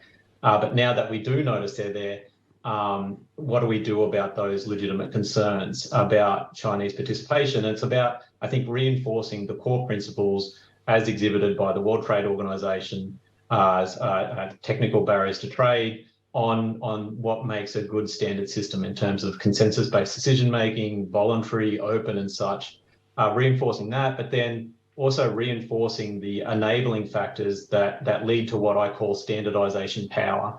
And we've spoken about that in terms of a standardization savvy workforce, embedding standards in relevant grants and government programs, so that as Europe or the United States invest more in supporting innovation in particular sectors, that standards is a part of the program to help develop the pool of experts you need to engage in standards, and also ensuring sort of broad and ongoing participation in standards, whether it's industry or academia or others.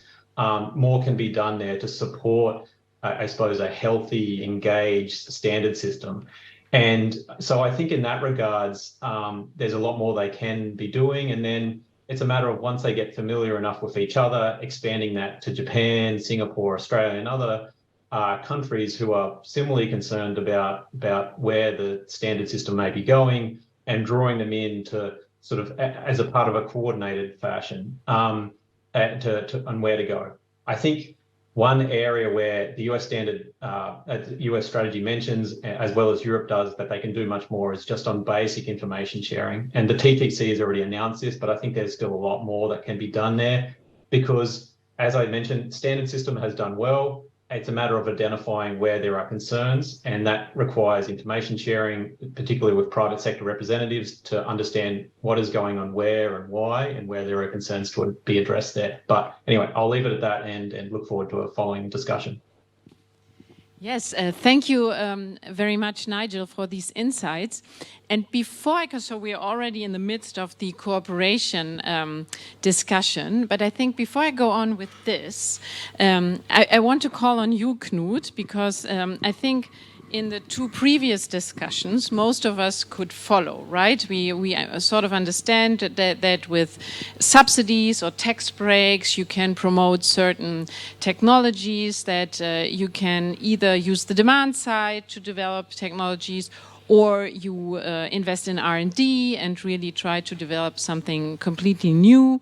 But now we've heard a lot, standards are important for innovation. They're not a barrier for innovation. On the contrary, they're supposed to promote innovation.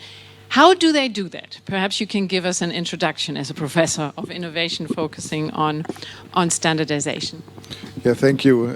Thank you also for the invitation and organizing kind of this specific panel, because standardization was for a long time not really well recognized, and it's probably much more difficult than just spending money for R&D or for some specific tax schemes. That means that's also a little bit the challenge to really sell this as an effective and important policy instrument. And regarding it to innovation, which is also my I think even a little bit more than my hobby was, there are different aspects to consider. First, standards are certainly a knowledge pool, like scientific publications, like patents, and we know from the German innovation panel that they are really considered much more than these other sources, especially for innovators. Then, all the products in the IT world have to be kind of interoperable or compatible. Otherwise, they are not really making it successfully to to the market, especially to really realize a takeoff to a level which really then creates a viable business model beyond that. Otherwise, you have some kind of silo solutions nobody is interested in. Therefore, this is key and not so easy always to achieve, because there are also maybe patents around which might prohibit this open access. Then standards can create trust, especially in new and maybe also risky technologies and products. And here, if the pioneering user is really kind of trusting that the company is implementing the standards in the right way, maybe also connected with some certification scheme. That's certainly another point. And then very basic economics. If you have standards, you can realize economies of scale. That means you can get into mass production, and that's certainly a good thing. Recently, a new argument came up: is standards can also hedge risk. That means if you're doing in parallel own R&D, you can always if these standards are open and accessible for everybody, you can really kind of fall back on them if maybe your own R&D activity is maybe not successful. And these are some examples why standards might be positive for innovation. Certainly, they can also create lock-ins into kind of old and then meanwhile even faster outdated technologies, and therefore one has to really keep them up to date, and therefore the link to research is certainly key. And this is also a tradition we have at the European level, but also at the national level.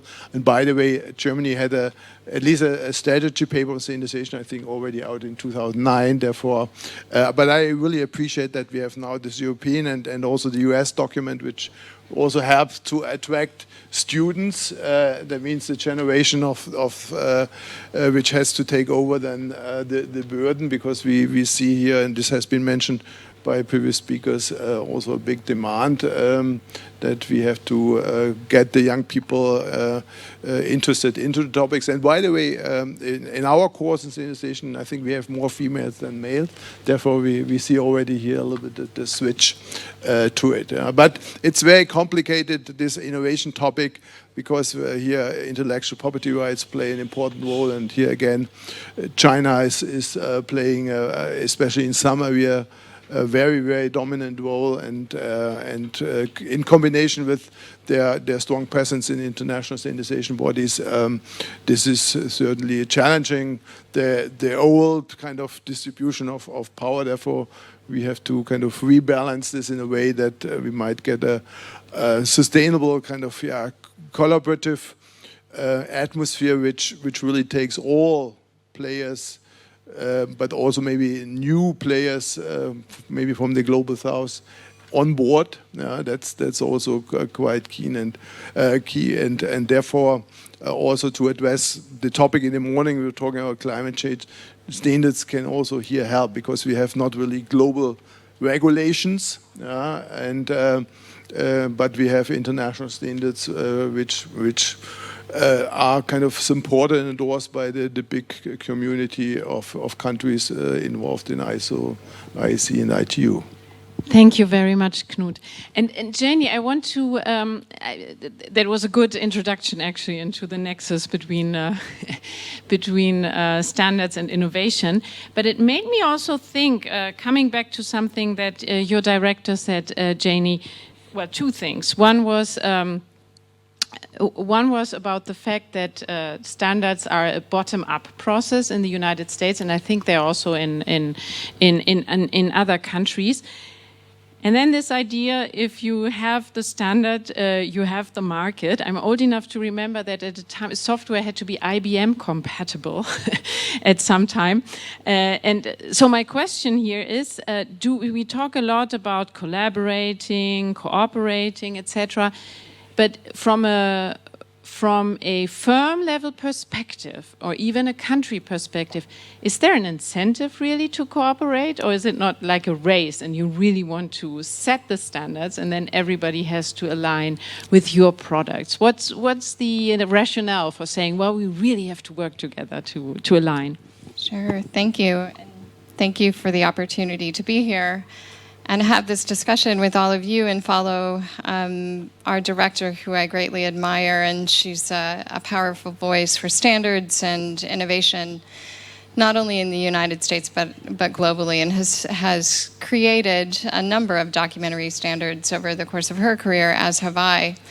And I just want to correct a couple of things before I answer your question. One is the U.S. government's national standard strategy for critical and emerging technology is in itself a new document, but it is bolstering support for the national standard strategy, which has been in existence a long time and just republished by the American National Standards Institute in 2020, and that's a very long-term dedicated process. So I want to try to just guide the conversation, and that the U.S. government's approach is a very narrow sliver of a very big pie. And part of the reason that this activity is happening, as our director articulated, is that we really need to work more closely with international partners and across the U.S. government to be able to be effective in critical and emerging technology spaces as our industry sectors evolve. And part of it is, and I think this goes to your question of why would we join a standards table? If you look at these emerging technologies, it doesn't do our societies any good if we're doing this work in a stovepipe. We have to be able to look across a global community of need, and the industries are looking at a global community of need, and the technologies are developed by our global industry. So I think in looking at that system, we really aren't serving our populace well if we're not working collaboratively across around the globe in those engagements. And in the terms of the bottoms-up activity as it works in the United States, industry is doing not only the research and development, but leaning heavily into the critical findings and intellectual property, and those become small businesses, and they join the standards table as well. So it's really meant to create a space for building consensus and fostering a common expectation of what a technology should be able to achieve. And in most of my standard setting experience, when you're not setting, in terms of a standard, you're not saying, well, at least in terms of a technical standard that I'm referring to, you're not setting the emissions level. What you're setting is the ability to measure that emissions level with a certain technology. And I think that's a really important distinction for this conversation, in that we all need tools to solve our problems, and we need to know that those tools work well in our hands.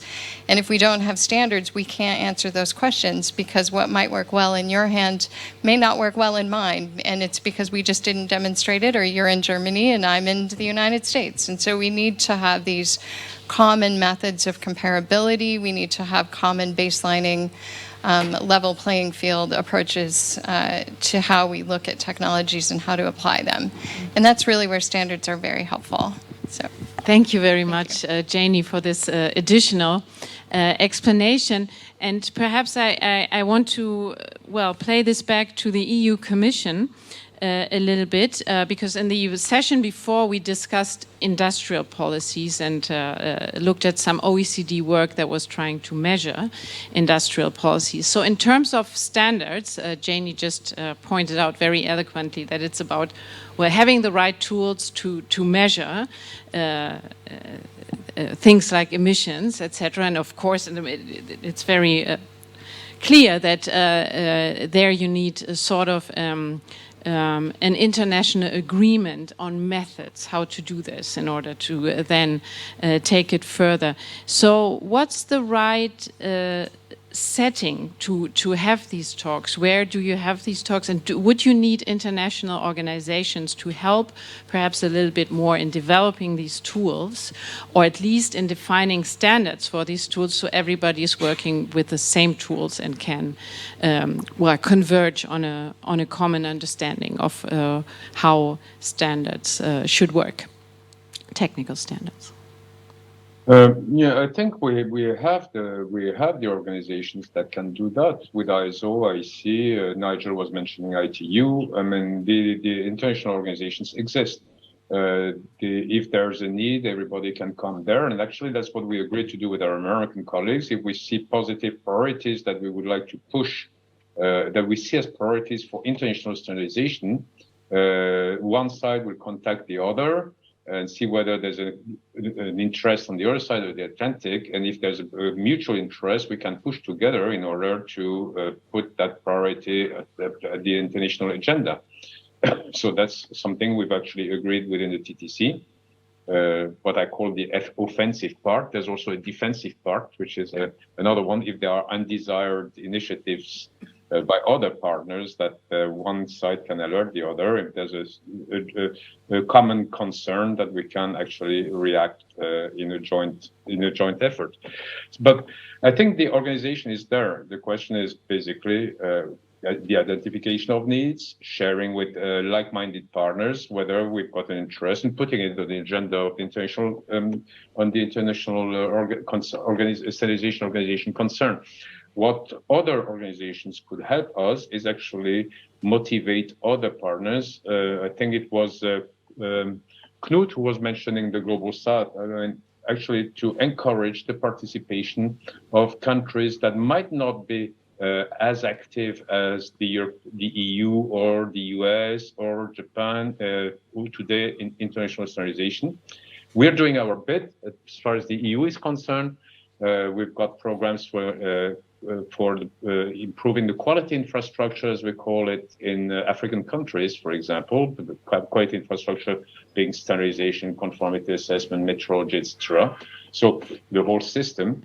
But every effort that could be done in that idea of promoting the participation of more partners in international standardization activity, it would be welcome. But I think if you want, the structure is there. It's just that is just to use the structure to the best and promote the participation of the widest possible community. Thank you, Gwen. Just a follow-up. So because you said it's important also to reach agreement upon like-minded partners, and I suppose that could be the EU and the US. So if there's more convergence, a better common understanding of what standards for these emerging technologies should look like, does that make you stronger jointly in order to speak with partners who perhaps took some different routes? Yeah, I mean, I've seen that in practice in the automotive sector, for example, in UNECE, which is not exactly the same setup for standards, but it's clear that when you join agenda priorities and you come together saying we need to work on the global level on that type of standard family, or then you're of course stronger than you go with one voice. I mean, that's by the way, it's the whole EU philosophy that being 27 member states, we are stronger than each member state in its corner. So that's also true when we go to at the international level. This actually doesn't contradict what I said earlier, that we've got different systems and that should be taken into account. It's not to change the systems that we have. For example, with Japan, our system is very much aligned. So, I mean, it's even more natural. But EU, US, we generally are very aligned as far as the priorities for work and standardization are concerned, even if translating it in our respective national systems might be a bit different. But I mean, it doesn't prevent us working together on international priorities. Thank you. Nigel, if you had to mention just one element, either of the EU, the US or the EU strategy, where these countries' blocs should work on in order to to move forward better, to also promote green technologies better, but also to gain a common understanding with which they can promote international standards globally. What would it be? What should they work on? One key idea, and then one, I suppose, cautionary tale of why they need to do it. Building on points that Jane mentioned, and it's something that Gwen and his counterparts in the US are already working on, but I think there's a lot more they could do on pre-standardization cooperation, which is essentially metrology. It's the measurement of the issues involved, use cases, terminologies, and such. And so that regardless of how each country enacts laws and regulations on AI or something, they're built on a common foundation of terminology measurement and such as on bias, AI bias or AI accountability, whatever it may be. If you can draw folks together early enough so that even as they go off and develop the technologies and then build laws and regulations on top of it, they're built on common foundations.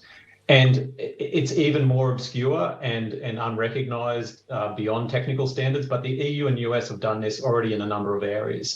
Back in the 80s and 90s on nanomaterials and medical health issues and such. So there's actually a track record for this type of cooperation, but it's identifying specific technologies or issues and drawing together the right private public sector folks on those issues early enough so that then their respective systems sort of move in parallel off a similar foundation. And so I think that there's a lot more to be done, but it takes a lot of proactive sort of thoughtful engagement and awareness on who is doing what, because this is largely done by the private sector in terms of these technologies and drawing them in, providing them with the guidance of like, hey, as policymakers, this is our public policy interest in these technologies. Can you guys work together to make sure you have those foundational points in place?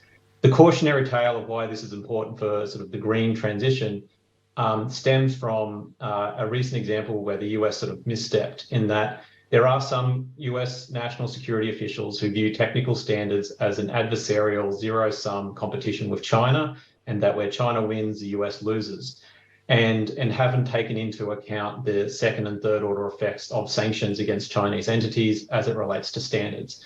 And so when the US sanctioned Huawei, it didn't provide a clear and broad enough exemption for their standards engagement, such as for the boring but critical standard or benchmarking tool involved in the energy efficiency of servers. China was previously involved in the one global standard that was involved in this. This is obviously a critical part in ensuring sort of digitalization happens in a more climate-friendly way. They were involved in this, they were using this, they were in the process of adopting this at home, but with that sanctioned entity, the global standard essentially had to eject their Chinese members for fear of breaching US sanctions law. China, Huawei, and others went home to the Chinese government and set up a duplicative and objectively less ambitious standard for measuring the energy efficiency of servers.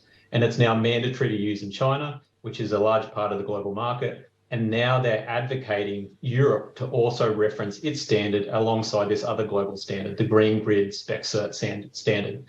The Biden administration has fixed this issue only recently, but it took them 2 years to do so. And in that period, we now have two standards on the energy efficiency of servers. And so that's a problematic example whereby increasing focus on China's engagement and on technical standards don't marry up and aren't done in a nuanced and targeted manner that will have a direct impact on a critical technology involved in sort of the green transition. Thank you very much. Perhaps after this, I'm going to pick up on some questions from the audience. And by the way, you are invited to ask questions as well.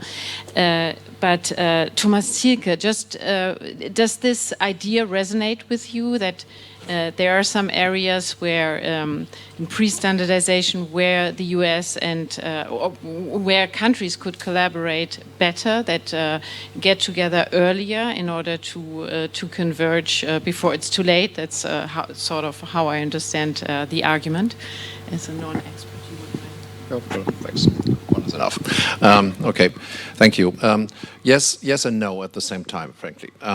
So we have for a long time reached out to several countries for bilateral cooperation right in the pre-standardization sector and spreading the news that consensual standards on an international level is the best way of creating standards. We have a program which is called Global Program for Quality Infrastructure. We do this together with Brazil, with Mexico, with China, with India, and as I mentioned, and in Indonesia. And we have also, of course, our standing committees with the United States, which is very clear. So in some respects, so when it comes to overall fundamental questions of humanity, for example, that what the G7 did under the German presidency last year, So we agreed on a certain text, for example, that standards should also apply and when human rights are touched. So that is a very fundamental principle, for example, in data protection and privacy protection and other issues. And I think it makes sense to agree on this in the pre-standardization world. On the other hand, we have certain technical developments that even as a state, and even if you have powerful companies, you cannot influence completely. And that are the consortia that have been built up in the IT world recently and in recent years or decades, where the standards have been set among a small number, comparatively small number of companies, free from influence from elsewhere. And just that is market-driven, I admit that, which is fine. But it is out of the system of consensual standards. And now we have to talk about these core principles, which as a government, we clearly are in favor of the consensual system. And that is another point where we have to point on that this system would also give opportunities to developing countries to be a part of it, to take part in standardization, and to also be a standard maker instead of being a standard taker. So I would sum up that in the overall principle-related question, it is very important to address these questions, like the ethics of artificial intelligence, for example. I think where we have interesting thoughts from the United States, which we should take up and also consider in the standardization work which is done from the private sector. Yeah, thank you very much. I think that's something I would like to discuss with you as well, Janie. Market-driven versus this consensual aspect. The United States, of course, is a country where the market, it plays a big role, has contributed a lot to the wealth of the country. Is that something, would you agree with Thomas that even though standards may effectively be set by a single entity or a single firm, is it important to still sit around the table to find consensus, and is it important also to involve countries from the global south so they can have a say, in particular with things like AI that is on everybody's mind now and where we're really worried about the machines taking over? How important is it to have international cooperation on this and cooperation between the private sector and the state, of course? Thank you, and thank you for the question. As you alluded to earlier, I just returned from Geneva, where I presented a statement on the floor of the World Trade Organization's the Committee on Technical Barriers to Trade, where the principles, the key principles of our standards development system, which is global, and those key principles were developed by the TBT committee and adopted. And if there's concern regarding the impact of standards on a country's ability to have effective trade in that global marketplace, that is where that would be discussed. And so in that body, I had the opportunity to double down on the U.S.'s intent of commitment to these principles and furthering the work of international standards development in this global system, and encouraging others to come to the table as part of that conversation. And the TBT committee already has efforts to help train and engage communities, countries from all around the world on how to embrace what we've all adopted as our global trade capacity. So in listening in that discussion and having that opportunity, I think it's one of hopefully will be many ways in which we can reach out across the global community and encourage people, as our director said just a few moments ago, encourage us all to sustain those commitments and think about standards activities, and also challenge organizations. One of the things that the United States U.S. government strategy says is that we need to work closely together to look at governance models and make sure that they're reinforcing, these are governance for standards development activities, that these models are reinforcing the TBT principles and being clear about that. And if they're not, then we have to challenge whether or not we accept that as a standard. And I think that's a global community responsibility. It's not just the United States. And then lastly, I just wanted to follow up on the comments around pre-standardization research. A large part of my career was in metrology, and I believe heavily in the role of our ability to compare measurements and develop those measurements in consensus standards development processes that practice these global principles. I know that sounds like a lot, but it's a fairly open, straightforward community to work in, and we're welcoming everyone to that table. And having come from that world and have done a lot of standards development, especially in ASTM International, where I worked on standards for biological threat response. And in that place, we all need to be concerned about what we can measure for sure and be able to compare that. So I believe heavily on that system and really rely on that global comparability and how I look at standards development in this. So thank you.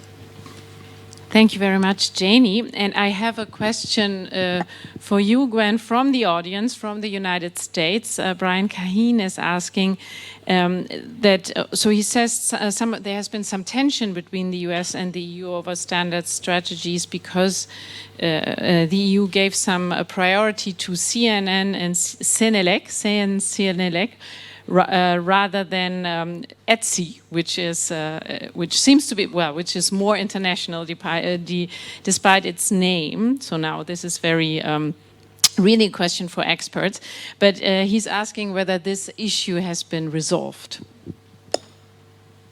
Okay, sorry for that. We've got the police here, so they're not coming from me, at least. That's them. But no, I mean, it fits with the previous discussion, actually. Just to give the framework, and colleagues like Thomas would know that perfectly well, but I mean, I think it's worth reminding. We've got three European standardization organizations: CEN, CNLEC, ETSI. So the three are European standardization organizations. So it's not a question of loving one, not loving the other. We've got three European standardization organizations, and basically they've got a special status in the sense that for policy priorities and for standards, which we call in Europe harmonized standards, which are supporting European legislation in the sense that if you apply the standard, you're given the presumption of conformity to the European legislation concerned. They have a sort of delegation from the public authority. They are given a monopoly, actually, to produce these harmonized standards, which are very much aligned with international standards most of the time, developed in ISO, IEC, ITU. So basically, our approach, and that was what Thomas was mentioning in terms of the debate, market-driven versus consensus. Actually, what we like is, of course, it's market-driven in the sense that it's bottom-up. We don't have the intention as a public service to produce standards ourselves. But bottom-up doesn't mean big industry only. It also means SMEs. It means involvement of unions, of consumers, of NGOs, etc. So that's where the difference for us, and that's why we tend to like the national delegation principle, which ensures the participation of all stakeholders in the development of standards. This is with that in mind, actually, that following the European strategy, which we have announced some governance reform, we actually make sure now that everybody can continue participating in development of standards within the EU. But for this type of standards that are actually corresponding to our policy priorities and giving presumption of conformity to our legislation, which are basically quasi-law, for those, we actually give the monopoly of the decision at the important decision steps to national standardization bodies. ensuring that basically the European national standardization bodies and the European stakeholders have got a say, because we cannot be in a situation in which we were, where basically in certain organizations, the more you pay, the more voting rights you've got, and then you finish with having European standardization organizations where non-European companies have got more votes than the Europeans themselves for something which is, I remind, quasi-European law. So that's also a question of I mean, that doesn't happen in the US and that doesn't happen in China. So that's also something where we had to put some order. Perhaps one dimension that was not mentioned that I would like to point out as well is that there's beyond this market-driven versus consensus, there's another dimension, and AI, for example, will be one of the elements, but more generally, it concerns the values and fundamental principles and fundamental rights. There is a need as well to be clear, and to be perhaps the bigger need now to be clear on what has to be dealt by the legislation which is defined democratically by our elected people, and standards. Not everything can be put in the standards. And some choices have to be made at the legislation level by our democratically elected representatives. And that's very important to have this distinction clear in your mind, because it would really rapidly become unacceptable if within the standards, people start dealing with things that have to be democratically decided. Thank you very much. Can I briefly just jump in to provide some pushback, but then some support? Gwen's final point there is the right one. It is a critical component in our discussions about technical standards in not overloading standards with issues that they were never designed to be used for, in terms of addressing issues around values and such that are clearly the prerogative of laws and regulations. I think, and that's a critical point for all of us policymakers looking at technical standards, understanding their role clearly and what they can and can't do. The second point, I would push back though on Gwen's point in that recent changes to how Europe makes standards has closed down open participation where there was once participation, putting aside his concerns about the ETSI voting model, in that we've seen this embedded in various pieces of vertical legislation with the AI Act and Data Act, the EU Cloud Cybersecurity Scheme, such that what was once a more open system for outside participants to play a role in the setting of Central European standards, that's no longer the case. And that's a problematic trend we've seen evolve during the course of the Trade and Technology Council. But I see he has a point in rebuttal. May I just react? Nothing has changed as far as participation in standard development is concerned. It's about the elements at certain important decision steps where the decision making might be limited to European stakeholders. But the participation, nothing has changed in the work for developing standards. It's definitely, I think, a point that we might want to follow up on bilaterally. We almost ran out of time, but I do want to, with Knut, with you, link back a little bit to the discussion we had before on whether R&D should be supported, or there should be more demand-side instruments to really make sure that green technologies are being deployed. And my question to you is, I would think that standards and an international agreement on standards will be very important if you use this type of demand-side instrument, where you say, I don't know, a certain quota of cement will have to be green, or produced with whatever, what is green hydrogen, etc. So how important are standards in this green transition, which is really the subject of our conference today? I think that they are undervalued so far. We have only talking about R&D subsidies and tax breaks and incentives. there's already, regarding the demand side, there's already the option to reference standards in public procurement. That means there's a direct link between demand side policies like public procurement and standards, and there are also rules at the European level how to do that in a proper way. But to really address the big challenges of green transition, especially related to climate, I think international standards have to play a key role, because we have Paris agreements and other regulation-like kind of mechanisms, but we had the discussion in the morning that the pressure really to implement all these agreements are limited, and therefore international standards should come in, and hopefully soon I can share a document with some interesting, maybe new ideas how to really exploit their power even more at the global level to maybe at the end help to address the big challenges of climate change and other transition issues. Yes, thank you very much.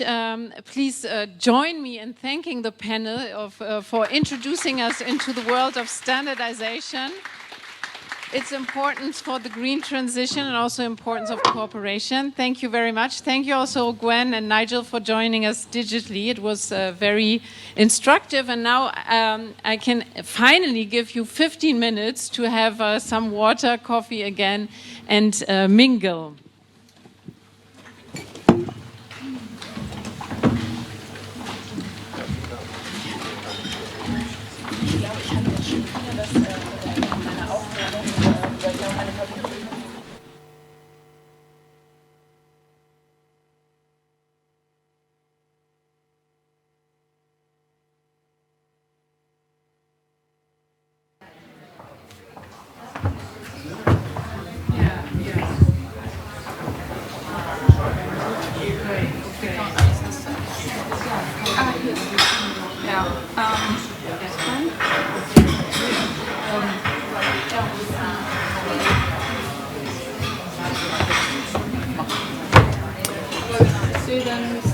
Yes.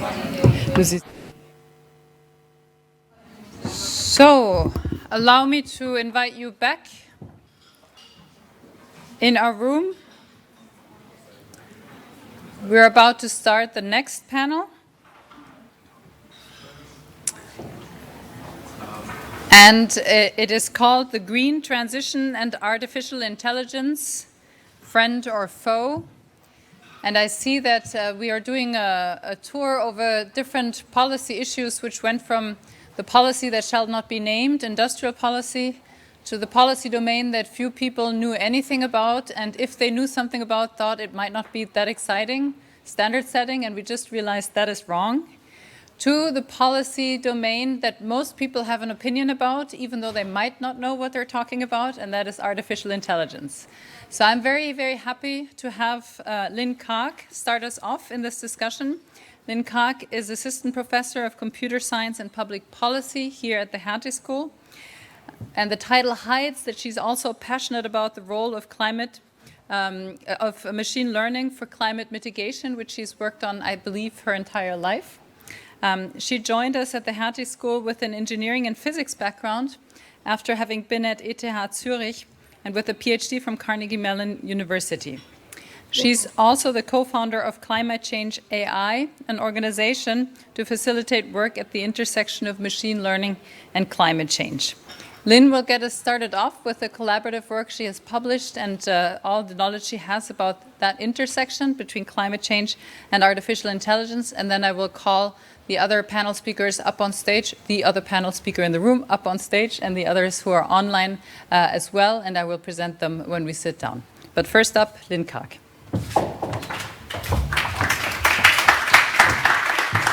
Thank you. So, am I loud enough like this? I think that's good. Yeah, I haven't worked on this my entire life, but since my PhD, so around 2018 maybe I started working on this intersection.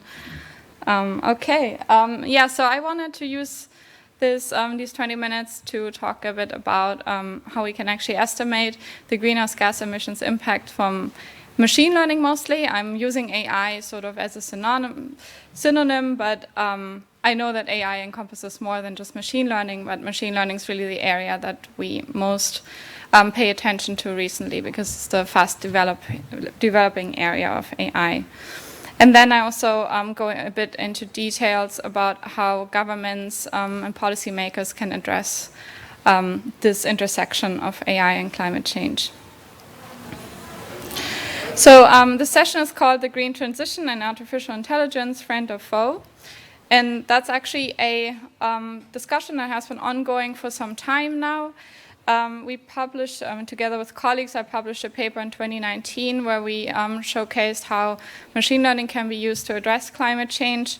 This has been picked up by the media quite a bit. So there was this positive note, like AI can help us to fight climate change.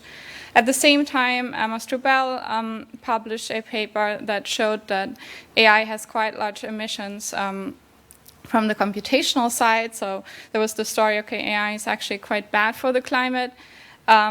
People have asked this question, is it a help or hindrance to climate change?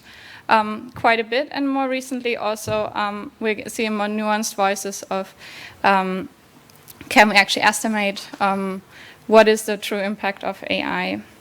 So together with Emma Strubel, some colleagues of mine and I, we ask ourselves the question, is it the right question to address, friend or foe? Or how should we go about this? Because this really assumes that we could turn AI off, but it's a technology that's already there. Lots of industries are using AI. It's a huge dynamics behind AI as well. So it's not really the question, is it bad or good for the climate? The question is more, what are the impacts and can we make it our friend? So we got together to write a paper where we illustrate or we showcase a framework how one can think about the emissions from and with AI. And we also illustrate avenues for shaping AI into a way that it can help us with addressing climate change. So I wanted to start us off by illustrating in a simplified way our framework, how to think about the emissions from machine learning and with machine learning. So as I already said, there are emissions associated with the computational side. So machine learning are algorithms, they run on servers and they consume energy. And then there's also the emissions that are associated with the hardware. Then we're using machine learning to do something. So we have applications that help us with climate change mitigation, but we also have applications that increase emissions. And lastly, through its use in the economy, it's changing, it has larger scale dynamics, and it's changing which technologies we use, what's our behavior. So we have these system level impacts of AI as well that can have effects on emissions ultimately. So starting off with this computational side of energy consumption and emissions, I wanted to show you a plot from a recent paper of Dodge et al. And they showed the energy consumption or the greenhouse gas emissions of different machine learning models in their training phase. And you can see on the right here are actually the comparisons to typical activities, emissions of typical activities. So we have the largest model here with 6 billion parameters, which uses as much or emits as much CO2 as powering a typical home for a year when you train it. This is training from scratch. Then this graph also shows what happens if you use a model that's already trained and you adapt it to your task. And that's something that's done mostly in practice. You much rarer train something from scratch. You typically adapt something. So this is the task of fine-tuning. This is what is called a natural language processing model called BERT. And here we're talking about the emissions that are less than burning a gallon of gasoline. So already much less activity of fine-tuning. So you see it really matters what am I doing in AIs. It's not all the same kind of thing. The other thing that this plot also shows, size matters. This is all the same model, but with different numbers of parameters. It goes from tiny to huge here. So if we reduce the number of parameters, we might compromise performance a bit, but we actually reduce the energy consumed during training quite a bit. So this is a picture you see talked about a lot, what happens during training for typical models. But the picture is actually much wider and much more complex. So what this plot addressed were the operational emissions from energy consumed during the computation. So these depend on how efficient the data center is, of course, and on the algorithm-specific things that I just mentioned. And we can improve these by having more efficient compute, having better cooling, or making use of the waste heat. But it also depends on what kind of energy am I using. Am I powering my data center with renewable energy? And in particular, data centers also have this ability to provide flexible demand, which can help to integrate more renewables into the grid, and therefore they could also contribute in that way. But the other side of the picture are these so-called embodied emissions. So these emissions are from the production and the end of life of the hardware, and they arise from mining, from producing the good, from transportation, and from disposal and recycling of those servers, for example. And you can see on the last picture here, of course, greenhouse gas emissions is not the only problem. We also have other environmental impacts and social impacts connected to this infrastructure.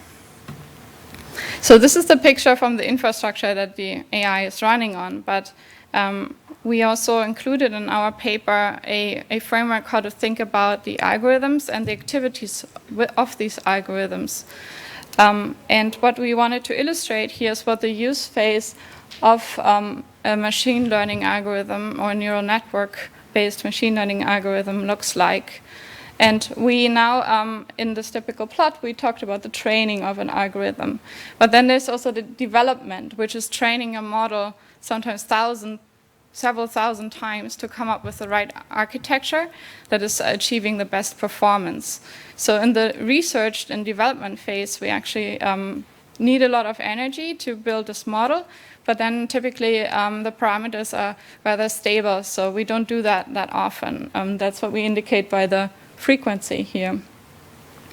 Then instead, inference refers to using the model. So I have a picture, I input the picture to my model, I get there's a cat or a dog in the picture, or I make a prompt to ChatGPT, for example. This is inference. That consumes much less energy, but for certain types of models, this is done a lot, billion times a day sometimes. And actually, what many don't realize is that the inference phase can sometimes be the real problem. So Google and Facebook, for example, they report that the larger fraction of their machine learning related energy consumption comes from inference. So this is looking at a single model, but we may also ask the other way around, like what is the overall consumption of AI globally, ideally? Spoiler, we don't know, but a way to think about this is we know sort of what's the fraction of the information communication technology sector. These numbers are very uncertain, so it's a few percent. Every study has a bit of a different picture here. This is the number that my co-author trusted most in 2020. There's also a dynamic behind that. So currently, this fraction stay kind of flat, but this might also change, and we might actually have much higher fractions of ICT-related greenhouse gas emissions in the future. But what fraction of that is AI-related is really difficult to estimate. So this blue shaded area is sort of a really, really rough guess based on what kind of infrastructure AI may run on.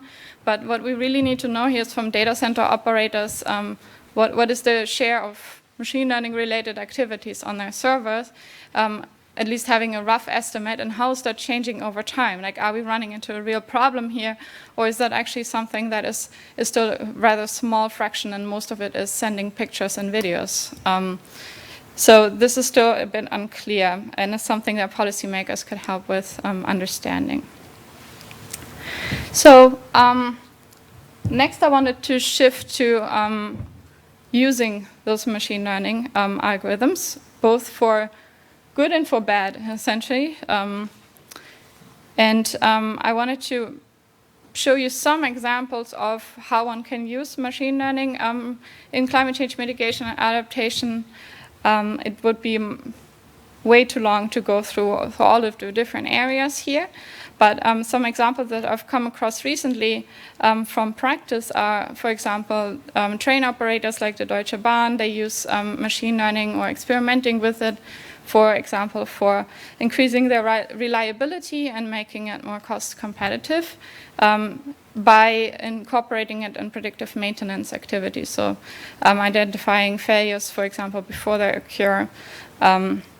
AI is very helpful. Then you can use AI to design better batteries, better also other renewable energy technologies. So this is an example from Ionics that use machine learning to speed up their experimental processes to design better batteries. Then you can use it for adaptation purposes. So understanding better the consequences of climate change. For example, here it's used by CUSI to predict locust outbreaks. So predicting large-scale crop failures is a task that AI is being used for frequently. And this last example here is from Austria. Infrared is a project where researchers, they use AI to speed up the simulation of how wind flows through newly designed districts. And that really helps them to understand is it a walkable city, what are the effects on the energy consumption in buildings. And these simulations usually take days sometimes, or hours or days. And with machine learning, you can approximate them and speed them up significantly, like less than second speed. So it actually helps you design better districts. So in our paper, we provided some structure on what's the role of machine learning for climate change mitigation, and what are the potential levers, how it has an effect on emissions. And I'm not going to go into details in the interest of time, but just to put it out there that we try to make an effort to structure it. And we also here indicate it can definitely be used to accelerate emissions-intensive activities and therefore also increase emissions. So for example, it's used heavily in the oil and gas sector. And the last aspect of the system-level impacts I wanted to illustrate by just showing you the entire framework that we developed here. So from the inside to the outside, you realize that we have here the computing-related impacts that are talked about. Then we have the application in all different kinds of sectors that can have positive and negative effects. And then lastly, those trickle down to the rest of the economy and have actually system-level effects. And what I mean by that is, for example, rebound effects. I use AI to increase efficiency. That saves us money. We use the money again to emit more CO2 by either consuming more of the same good or by spending it elsewhere to emit more CO2 emissions. Or lock-in and path dependency. We talked a lot about technology. AI may change the way that technologies become market-ready and change also the way that we introduce those low-carbon technologies, or even have carbon lock-in where we stay with high-carbon technologies due to changing competitiveness, maybe with AI. AI is heavily used in advertising, so it can change consumer behavior, which again comes with emissions changes potentially. It's used in communication and education. It influences how people think. there are definitely ways that AI can change emissions. And those at first sight don't have anything to do with sustainability or the climate. So what can policymakers do? And just to note that general climate policies, of course, also have an effect on AI. So we don't only need like technology-specific ideas here. So carbon pricing would definitely change the way AI is used. But there are also some specific things. So we should foster applications in the area of climate change mitigation by funding them, for example. We should require transparency and accountability in cases where AI could increase emissions. And we should take, when we look at AI, we should think about the climate. So we should have this climate-focused lens when evaluating AI technologies. And while writing the paper, we also wrote a policy report with a global partnership on AI on these issues. So lots of the policy recommendations also are detailed there. And we included like a for example, this central figure where we also provide an overview of policy approaches in particular to foster AI applications in this area. Don't have a lot of time, but we need better data and data infrastructure. We need research funding, and we need to think about how can we help those AI integrate with existing systems, especially since much of climate change and energy has to do with critical infrastructure. And there we have security requirements on, or safety requirements on AI that we need to respect. So there's a lot of things from the regulatory side also that one needs to pay attention to. And then on transparency, just to mention, there are tools that help you estimate the energy consumption from the algorithm. There are times even kind of small pieces of code that you can use at the micro level, essentially. But then, of course, we also need to have the macro level to understand in data centers what are the dynamics, how much machine learning is running there, what's the energy consumption, how it's changing over time. We need to get to a point where we actually have the ability to perform full life cycle analysis of AI systems. Currently, we're still in the not ready to do so yet, but and this should also include the embodied emissions from the hardware and the application impacts. And especially those application impacts, as I mentioned, are potentially pretty large, and they're more difficult to estimate. So here it's important to still try to estimate them, even if qualitatively. And there are already quite some government initiatives. So the EU is looking really into this area. Germany has a program on AI and climate. The US has different initiatives. And Austria, for example, also has a program. So there exist initiatives. And I think the most important one to pay attention to right now is the AI Act, where in 2021 I wrote together with colleagues a feedback to the legislation, where we argued that mainly two things. We need to include climate and the environment in the assessment of high risk. So far in the Commission's draft, the legislation only had risk to health, safety, and fundamental rights. But we argued the environment and climate change need to be included here as well to warrant an algorithm to be considered as high risk. And I think this is my last slide. So, and the other point is, okay, where we have already reporting in place in this legislation, which is true, for example, for high-risk systems, why not also report on the energy consumption and on the application-related potential impacts of those systems? And now the Parliament has voted this month on their amendments to the legislation, which now include those recommendations, which is great. So we should all stay tuned what happens in the negotiations, but I was really happy to see that. I did provide some input on the way there, but I think many people fought for this to make its way into the legislation. And thanks, that's it, and I'm looking forward to the discussion.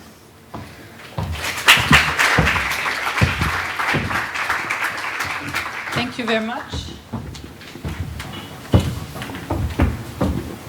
Is it working? Now it's working. Thank you very much. May I call with Lynn on stage also Sabine Kunkel? Stefanie Kunkel. Thought there was an issue. And we have two people who are joining us online. And I'll just turn this so I can see what's happening online. If everything is working well, then we should have Mei Lin Fung with us online as well. I see you on the small screen. I hope we get to see you on the big screen. And we have Anne Mullen also online, who I also see. We're waiting for the big screen so the audience can see you. To Anne Mullen in particular, thank you very much for jumping in at a very late stage. I think you had possibly a day to prepare, and we're very happy you're all with us. Let me present the panel to the audience. Apart from Lin Kak, who's now sitting with us, Mei Lin Fung is the chair and co-founder of the People-Centered Internet, an NGO founded in 2018 to ensure that individuals and communities realize the benefits of digital tools in an open and resilient way. With a career in the private sector, including at Intel, Shell, and Oracle, she became deeply involved in shaping the future of digital cooperation and innovation through alliances and work with institutions such as the World Economic Forum, the World Bank, the United Nations, among many others. Thank you for being with us online today. Stefanie Kunkel is a scientist at the Research Institute for Sustainability, the Helmholtz Center in Potsdam. She has joined the RIFS in 2019 to work in a project called Digitalization and its Impact on Sustainability, so right on the topic we're discussing today. And this project explores the impact on digitalization on sustainable value creation, and in particular with a focus on the global south. Anne Mullen, who's also online, is a senior research associate at Algorithm Watch, and she focuses on algorithmic decision makings and sustainability, as well as its impact on the future of work and the public sector. She holds a PhD from the University of Bremen on digital democracy and has research expertise, has a research experience at the University of Münster. Thank you very much for joining us as well. So to get us started in the discussion today, let me maybe start with Mei Lin Fung and ask you, what are the main opportunities you see to use machine learning and other information technologies to promote climate change mitigation and adaptation? So we said in the beginning there was a lot of hope that this would be a big solution before people got more critical. Can you tell us more about the solution part and what your greatest hope still is? I am glad to be here. Can you hear me? Yes, very well. Okay, good.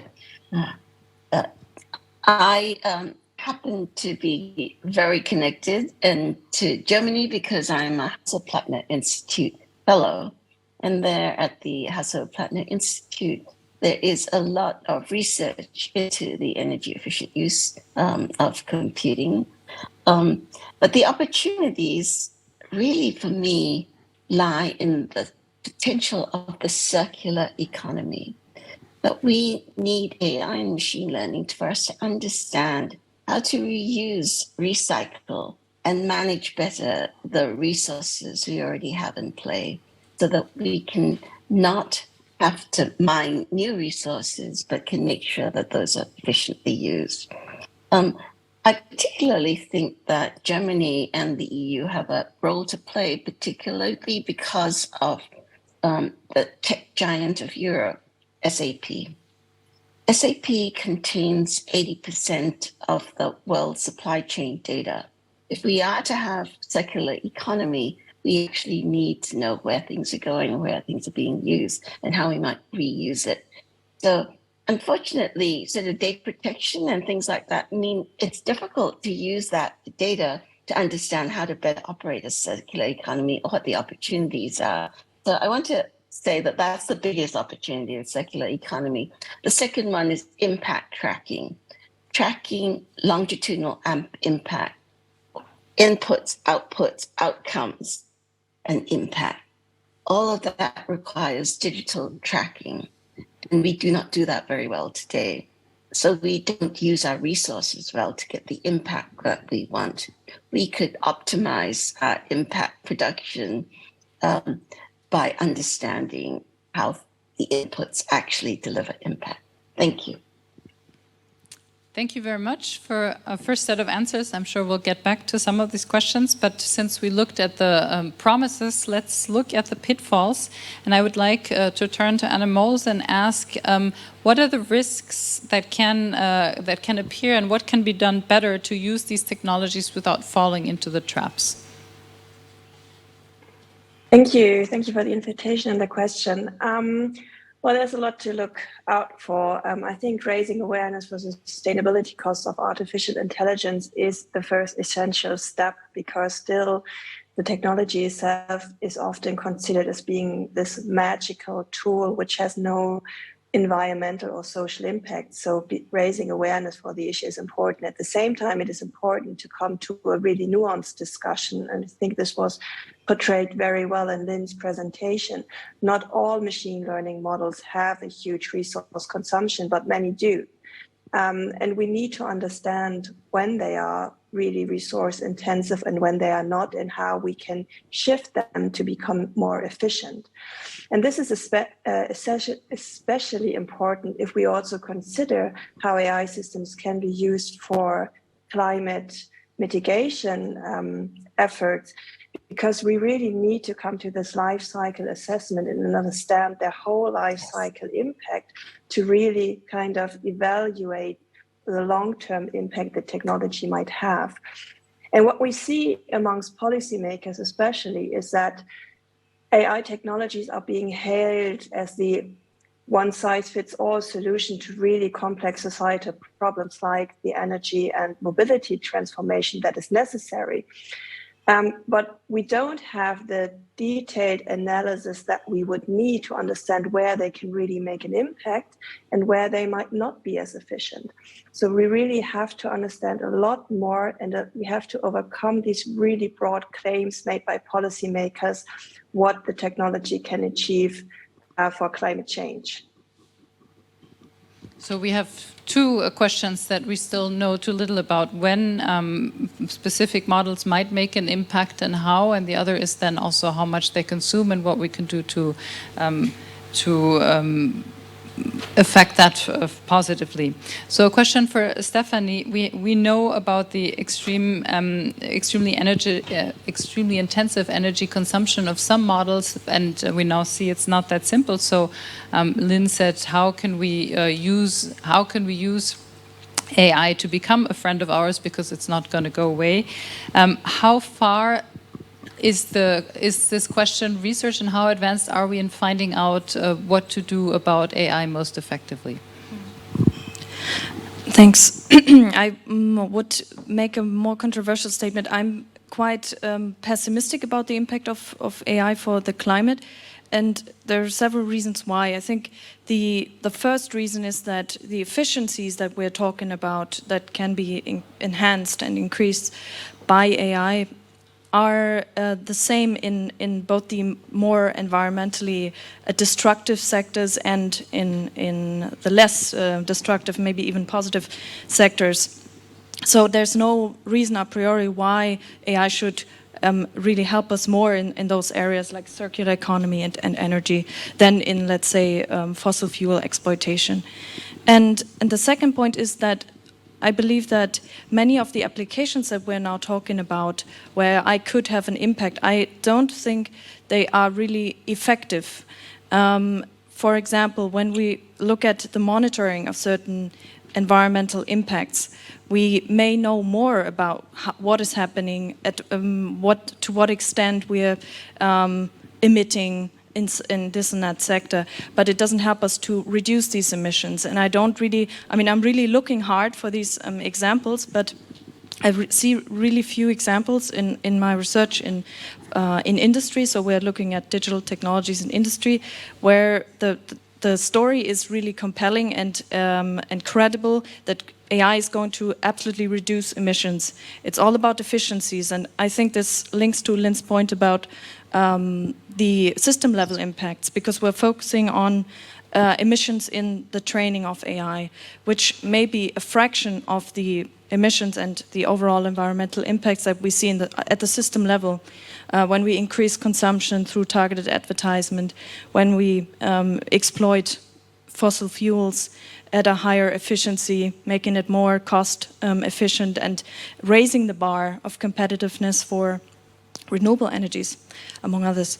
And the last point that makes me a bit pessimistic is that we're now focusing so much on energy and emissions, and Lynn has also brought this up. There's so many other environmental impacts that we could be talking about, and I admit that it's quite difficult to ask an ML researcher what is the biodiversity impact of your research, but it's questions that we need to ask, because even if we reduced emissions, maybe there's a growing problem in the backyard, but many other environmental indicators such as resources extraction, and yeah, just as a last point, there is some research that says we're actually reaching some other planetary boundaries at higher speed, for instance, toxicity, waste. So yeah, I think these are questions that we need to address much more.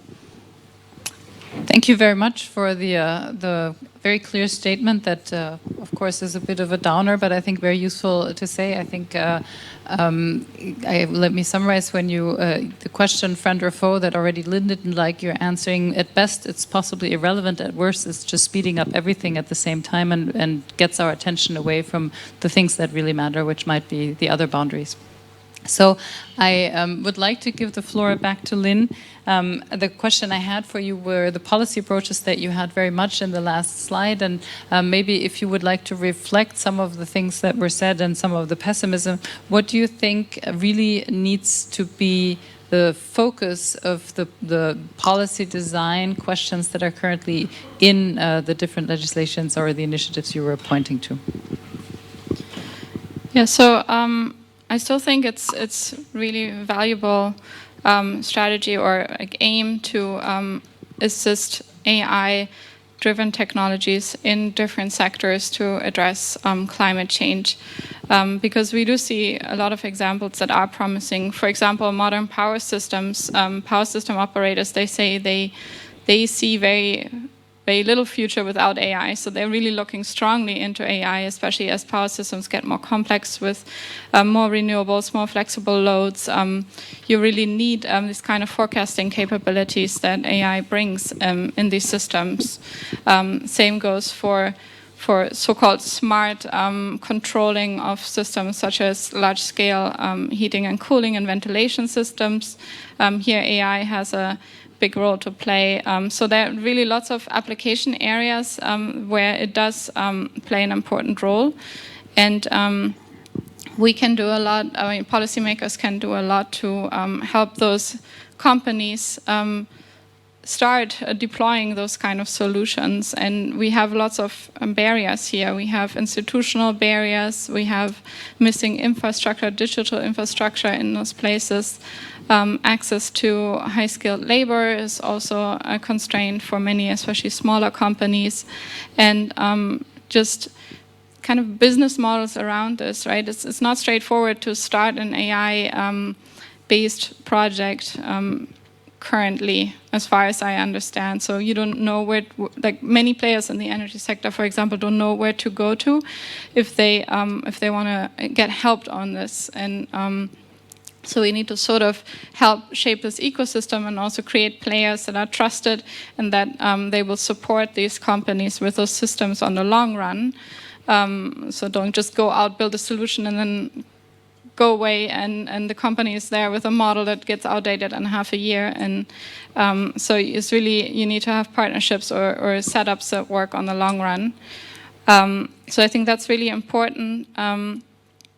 Then on the side of trying to require transparency, I think it's important to understand where AI is being used for emission-intensive activities or increasing emissions, but there's also very little one can do. You cannot forbid a industry to use AI, at least at this point.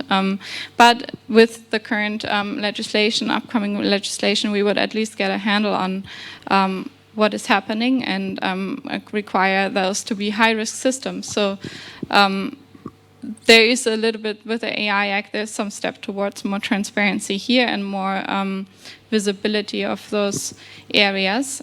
And then, of course, if we look at the computing-related consumption, I already mentioned several approaches that I think are important. But what is to be realized is that if you're consuming lots of energy and lots of electricity, you're also paying for that. So very large AI models cost a lot of money. So ChatGPT, I don't know, there are different numbers floating around the internet, so I don't know how trustworthy they are, but they're talking about hundreds of thousands of dollars per day, I think, just to run that system. So if we have CO2 pricing on energy, or if electricity gets more expensive, that will also have an effect on how efficient these systems are. So we don't always need to try to tune or go into the research level of ML and try to set standards for what kind of performance with what kind of energy consumption. This is really difficult because, especially in AI, this is so fast moving. You cannot really set standards, but we have tools that would be working to actually create incentives to make systems more efficient. Thank you very much. I would like to open up, but I saw both Anne and Mei Ling react at a moment where you were mentioning the cost of this energy. Would you like to jump in for a comment? Either one of you? I think that the cost of energy needs to be much better measured. Earlier on, we talked about what research is needed. We do not know what we think might be saving energy, whether it is in fact saving energy. So we need a great deal more research into that. Labeling both of AI for its energy use as well as AI in terms of its impact in other areas. For example, what the source of the data is. There's so much research that is required for us to make good use of AI. And then the final thing is citizen participation.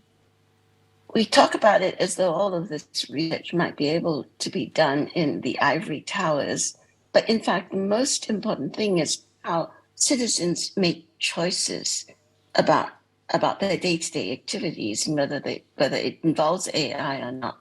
And they can't make informed choices without the labeling, but they also should have the opportunity to provide feedback that feeds back into research.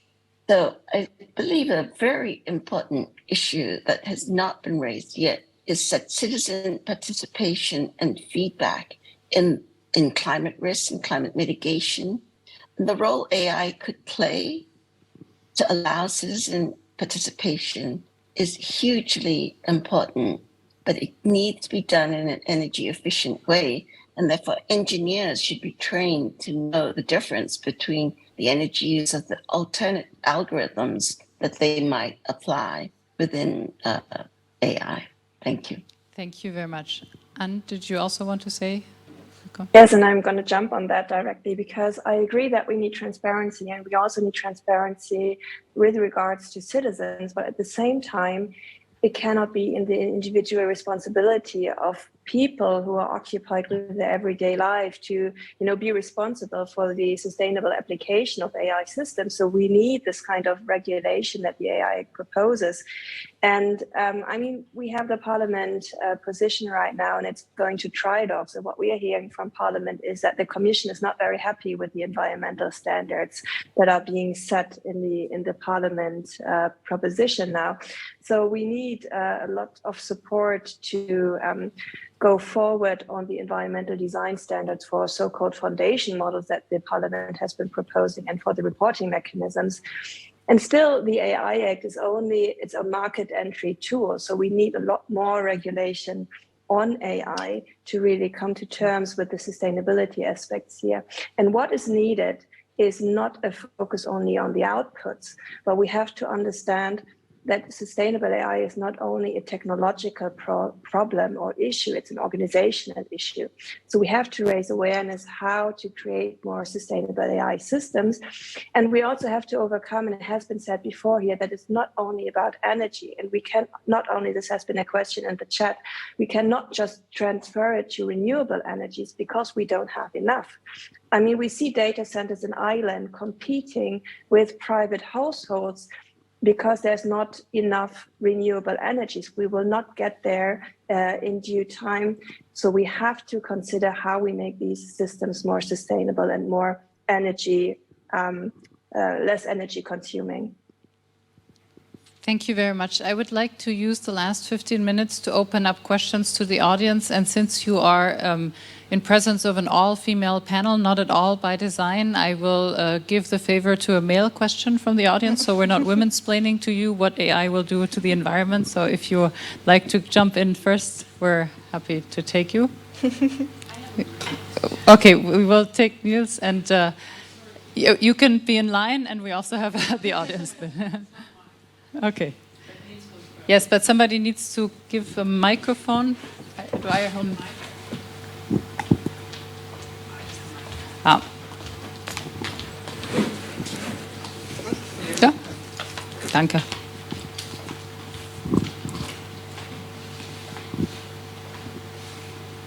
Yeah, great. Thanks so much for the great presentation. I was wondering, sort of two questions. First of all, do you have a sense of magnitude of the overall effect, whether it's positive or negative, in terms of like the gains and sort of like the increased energy use of AI, sort of like the net overall effect, and what sort of is the potential that theoretically you could put all those servers, let's say, to Iceland, and sort of where, let's say that you have a lot of renewable energy and sort of very low temperature, which might reduce the energy needed for this type of server capacity, even though sort of we just heard that that might create competition with local consumers. But yeah, be very interested in that question. Thanks. Thank you. Let me collect. I'll take one in the back, and then you'll get the mic back. I see you, but maybe if you can pass it through just to the back, and I will take the online question and yours in a second round. Thank you very much. Ulrike Bechtel, Austrian Academy of Sciences and Institute of Technology Assessment, and I would like to thank you for the wonderful lecture. And we had a quite similar symposium in December last year. Maybe you remember, Lynn, you were part of the speakers there too. And I would like to bring in a question that was brought in by a participant back then. What the person asked, and this is also probably very we can link to participation and to involving people. What the person brought in is, okay, we have AI. There's lots of research that needs to be done still, to be able to really track down where is the impact positive and where is it negative. I think that we agree upon, but that takes time. And while we're doing this, isn't it also to some extent not quite responsible to just like, okay, there is a solution probably coming up, but while we're waiting for the solution to be really effective, the systems keep on consuming, keep on driving us as a planet into a direction that's questionable. So what the person in the end asked was, how do we make sure that someone takes over responsibility now with the knowledge we have now for the measures we know would be beneficial? And also, what role could AI play there? Thank you very much.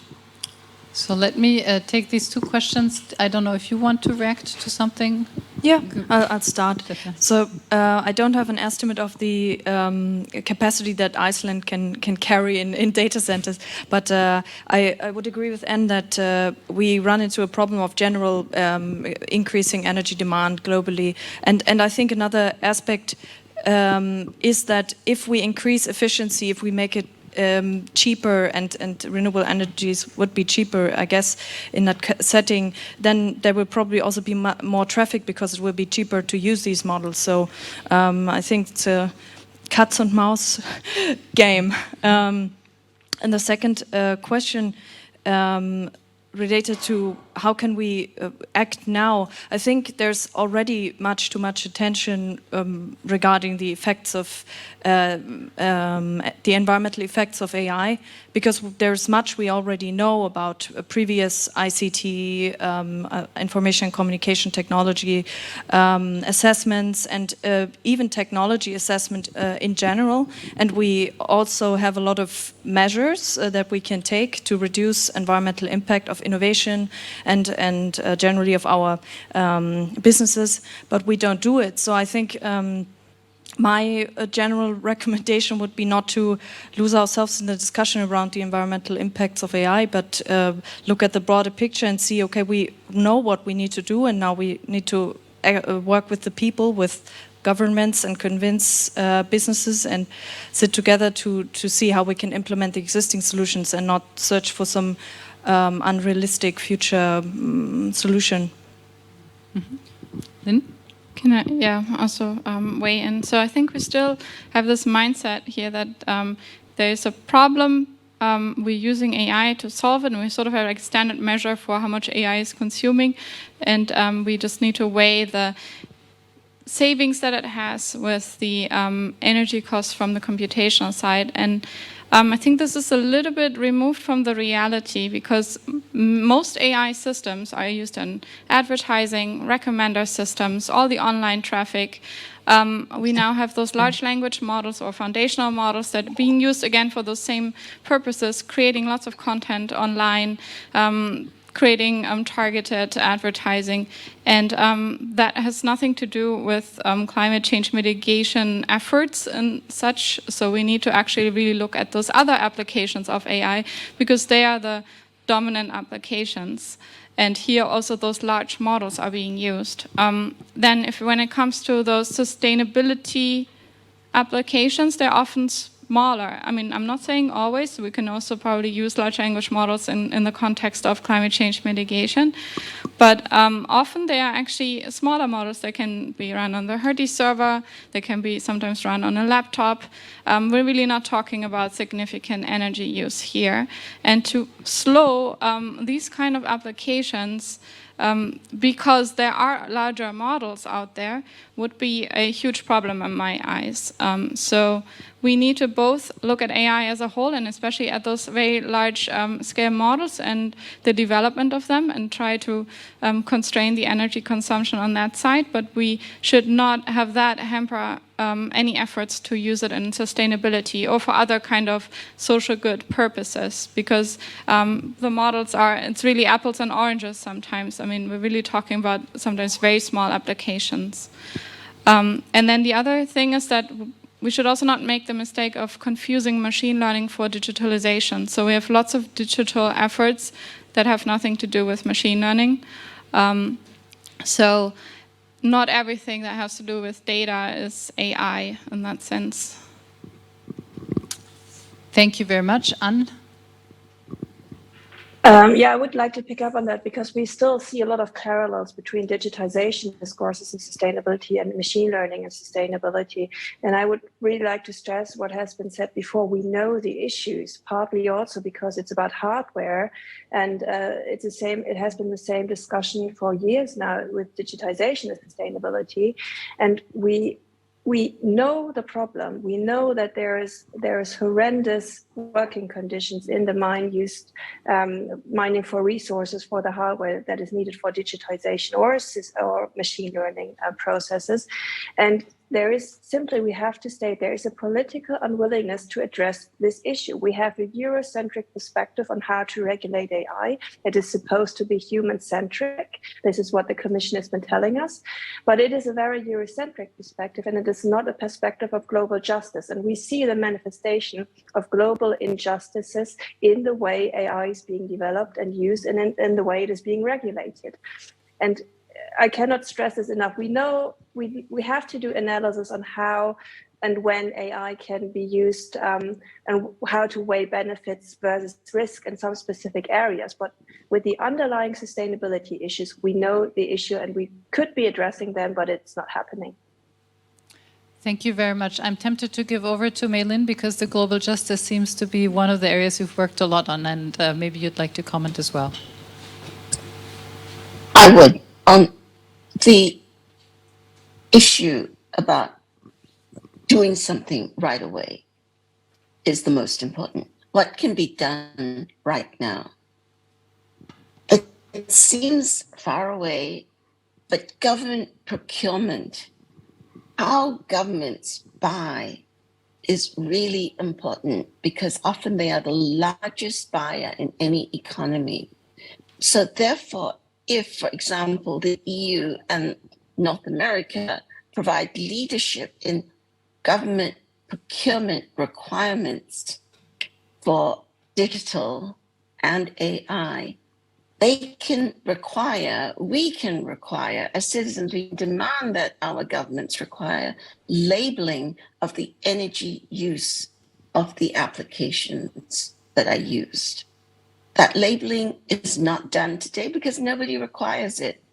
Just like nutrition labeling allowed ordinary people to make more informed choices simply by requiring labeling on all applications, then if ChatGPT wants to be used by the German government, they should have labeling for the energy use.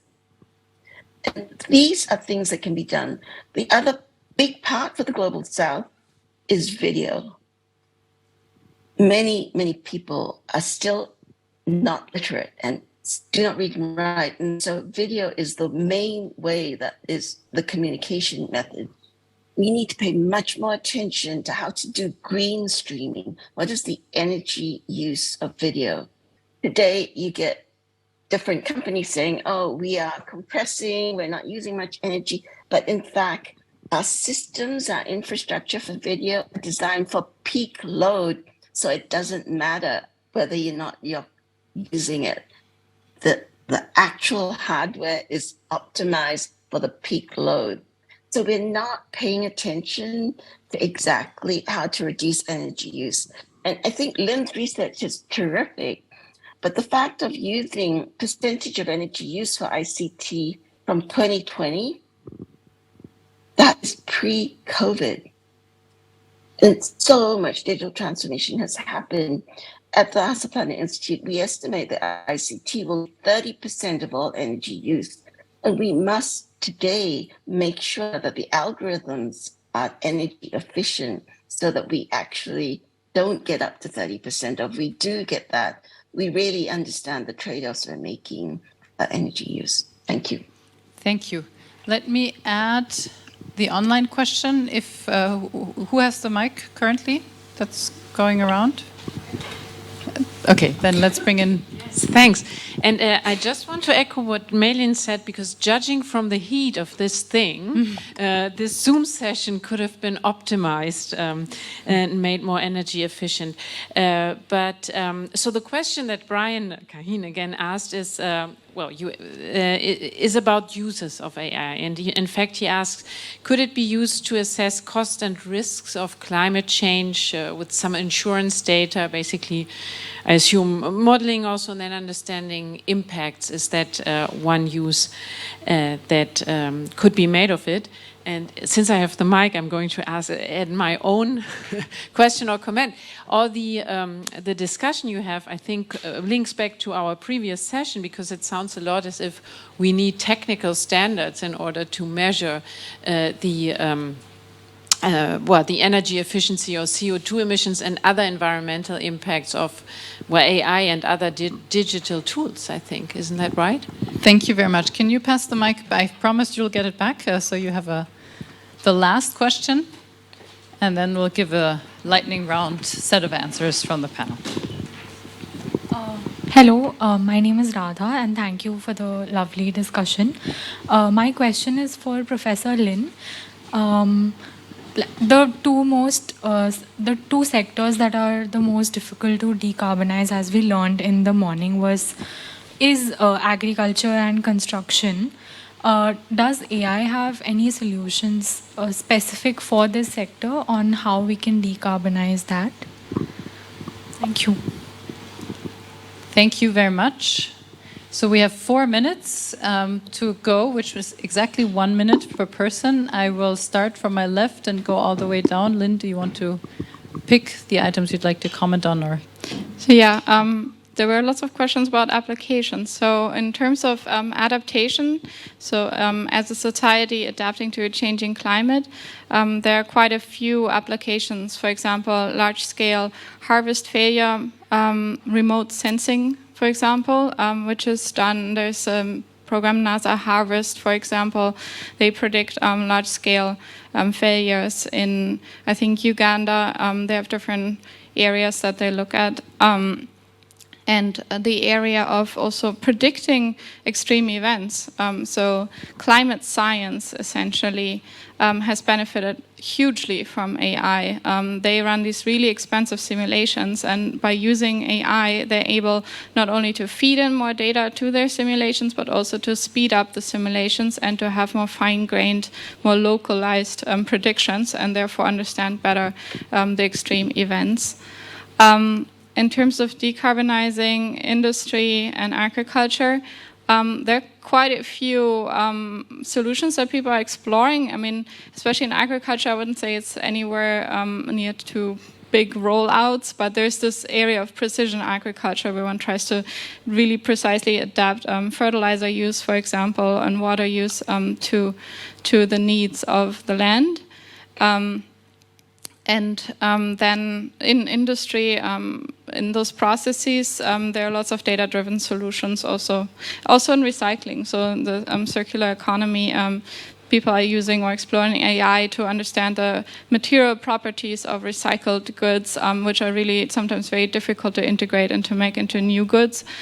So AI can actually help to understand and tailor it to the materials that are at hand in the process of recycling. Thank you very much. Over to Stefanie Kucke. My final statement would be that maybe as some of you might have noticed, I would caution against this kind of techno-solutionism, and it appears in many different fields. I do research on industry, and there's people suggesting all kinds of solutions, AI solutions among others, to problems we already have solutions to. So I think it's more a problem of implementation. I agree with Lynn that the circular economy and the decarbonization of the energy sector, because we need flexible systems for renewable energies, that these are two very important fields of applications, but it shouldn't distract our attention away from the massive risks and the potential to sustain a very unsustainable system.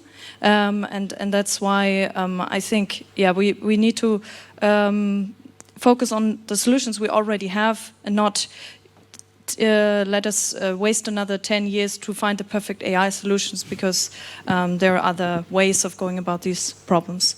Thank you very much for the word of caution. Anna Molin.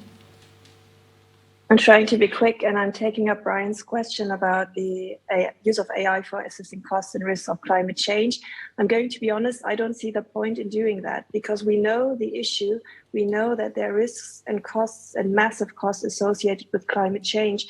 So I don't think that producing new numbers and supposedly more objective numbers, because it's AI-based, is going to help us in that case.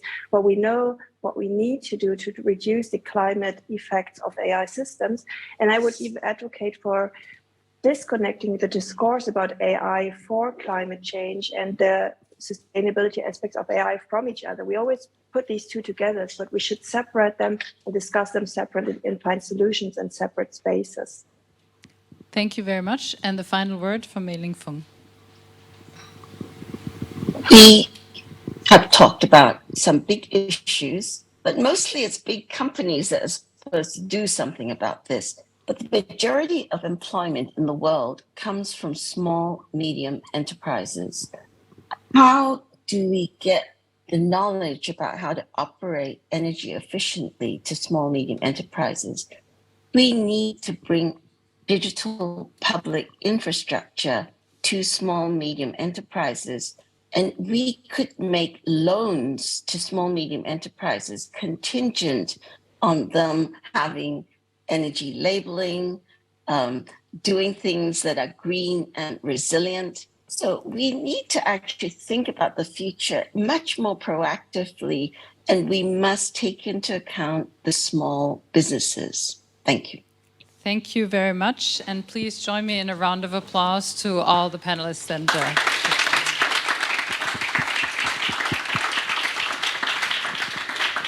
as before, you will not get a coffee break before the next event, which is our concluding keynote lecture by Ufuk Akçiğit of the University of Chicago on green innovation. And I will simply invite on screen now Sugandha Srivastav from the University of Oxford to give the introduction and then move to the keynote lecture before we will go to the beer, pretzels, and wine session. But thank you so much to Professor Akçiğit for accepting to address us from the University of Chicago. Thank you.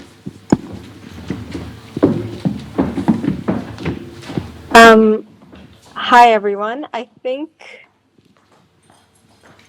think my video should, well, it needs to be enabled by the host, but it's okay. You can all hear my voice, hopefully. We're working on it. We'll be with you in a second. Okay, great. Well, I'll wait 30 seconds then. It's supposedly it is enabled. Can you try again on your side? Yeah, I'm trying to enable it right now. So it's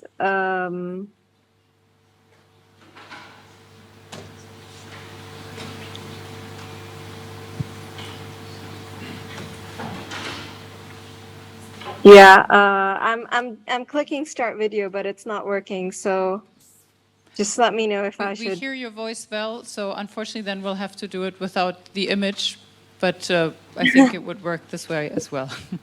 Sure. Thank you.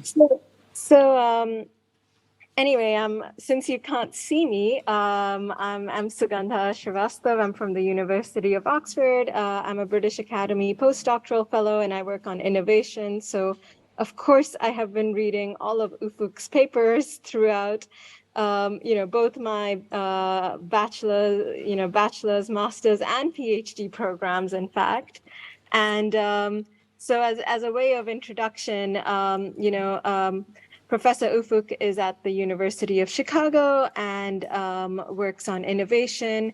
The way I've found Ufuk's work super helpful, at least, in my own sort of studies, is that it provides a really nice framework of thinking about sort of dynamism and also policies. He has some great papers on R&D policies.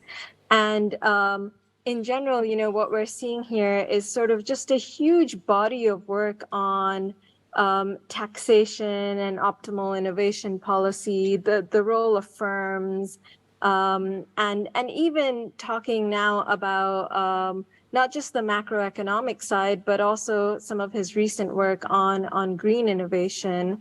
And I'm particularly sort of excited to flag that I saw on the website that there's an upcoming book where John Van Reenen and Ufuk talk about creative destruction. So we'll probably be needing a lot of creative destruction in the energy transition when it comes to shifting away from hydrocarbons to clean energy. So I'm excited to see what will be contained in that book. And then I think, contextualizing it also in terms of the skills transition, Professor Ufuk has some interesting kind of recent work on sort of the sort of skill side and entrepreneurs. So I think, there's probably a lot to gain from that. So without me sort of going on and on about how I have found this literature useful, I might just hand over to Professor Ufuk himself to deliver this really interesting keynote. So hope you all enjoy, and please think of questions as this session goes along. I'm sure we all want it to be as dynamic and engaging as possible. So thank you very much, Sugandha, for this extremely generous introduction, and thank you very much to the organizers for inviting me. It's a real pleasure to participate in this very important conference. And so, of course, we are talking about the energy transition, but in general, you know, Sugandha mentioned a couple of things about my research, and just like anybody else's research, my research experience has been also a journey. So over the years, by building different models, looking, so somebody is saying that they cannot see me. Ömer Köksal is saying that they cannot see me, but I hope you are seeing me. I hope that's fine. Great. Okay. So it's been a journey, and so what I try to do from my perspective is that I try to combine microdata with economic theory, especially with general equilibrium models. And that way, we could also address important macroeconomic questions starting from micro frictions. And that's also where the importance of creating destruction came in, because even though, for instance, some public policies that we might think should be effective at the macro level, when we introduce a certain policy, we realize that it's not that effective. And then when you go to the micro level, you see that there are so many frictions at the micro level, and maybe, you know, people or firms are blocking each other. And Sugandha absolutely made an excellent point. Indeed, energy transition is really the poster child of creative destruction, and it's a very, very hard one. So that's why over the years, through these research efforts, things start to come together a little bit more and more. And today I will try to share a little bit of some of my findings from my own research. So let me start with sharing my screen. I hope you all see my screen. And so the title of my talk will be Transition to Green Technology. And the big picture question here that we all ask is, you know, how do we switch to clean technology in the best possible way? Obviously, you know, we are all in this conference because, you know, we believe that there's a consensus about the climate change due to greenhouse gas emissions. But the big picture question is, what are the best policy combinations or best policy tools to generate a clean technology transition in a welfare maximizing way? And that's not an easy question. Let's admit that that's not an easy question. And I will tell you how, you know, me and my researchers try to address that issue. So first, we try to build a general equilibrium model. How do we attack this problem? First, you know, technologies evolve like a quality ladder. So we are introducing better technologies, we are introducing better products. And as a result, the quality ladder literature was built explicitly to model these changes. So as a result, you know, think about the early creative destruction models, a la Gian Howitt, Grossman, Helpman, etc. So there are these products that we use in our everyday life, but every time there's a new innovation, the quality of that product goes up. So that's why at the back of our mind, there's always this quality ladder. But now, in the theme of this conference, there is dirty or brown technologies, and there are clean and green technologies. So then probably the single quality ladder structure is not sufficient. We should think about at least two ladders, where one of them is the, you know, dirty or, you know, brown technology ladder, which is more advanced, because over the many centuries we try to just improve and build on this ladder over time. And then now, these days, we are also trying to improve the green ladder. But the main difficulty here is that the green ladder is much less advanced or much more primitive relative to the dirty ladder. So then the question is, how can we switch to the green ladder in the welfare maximizing way? And firms, when they produce, they have these two possibilities: use the dirty technology or use the clean technology. What's the trade-off?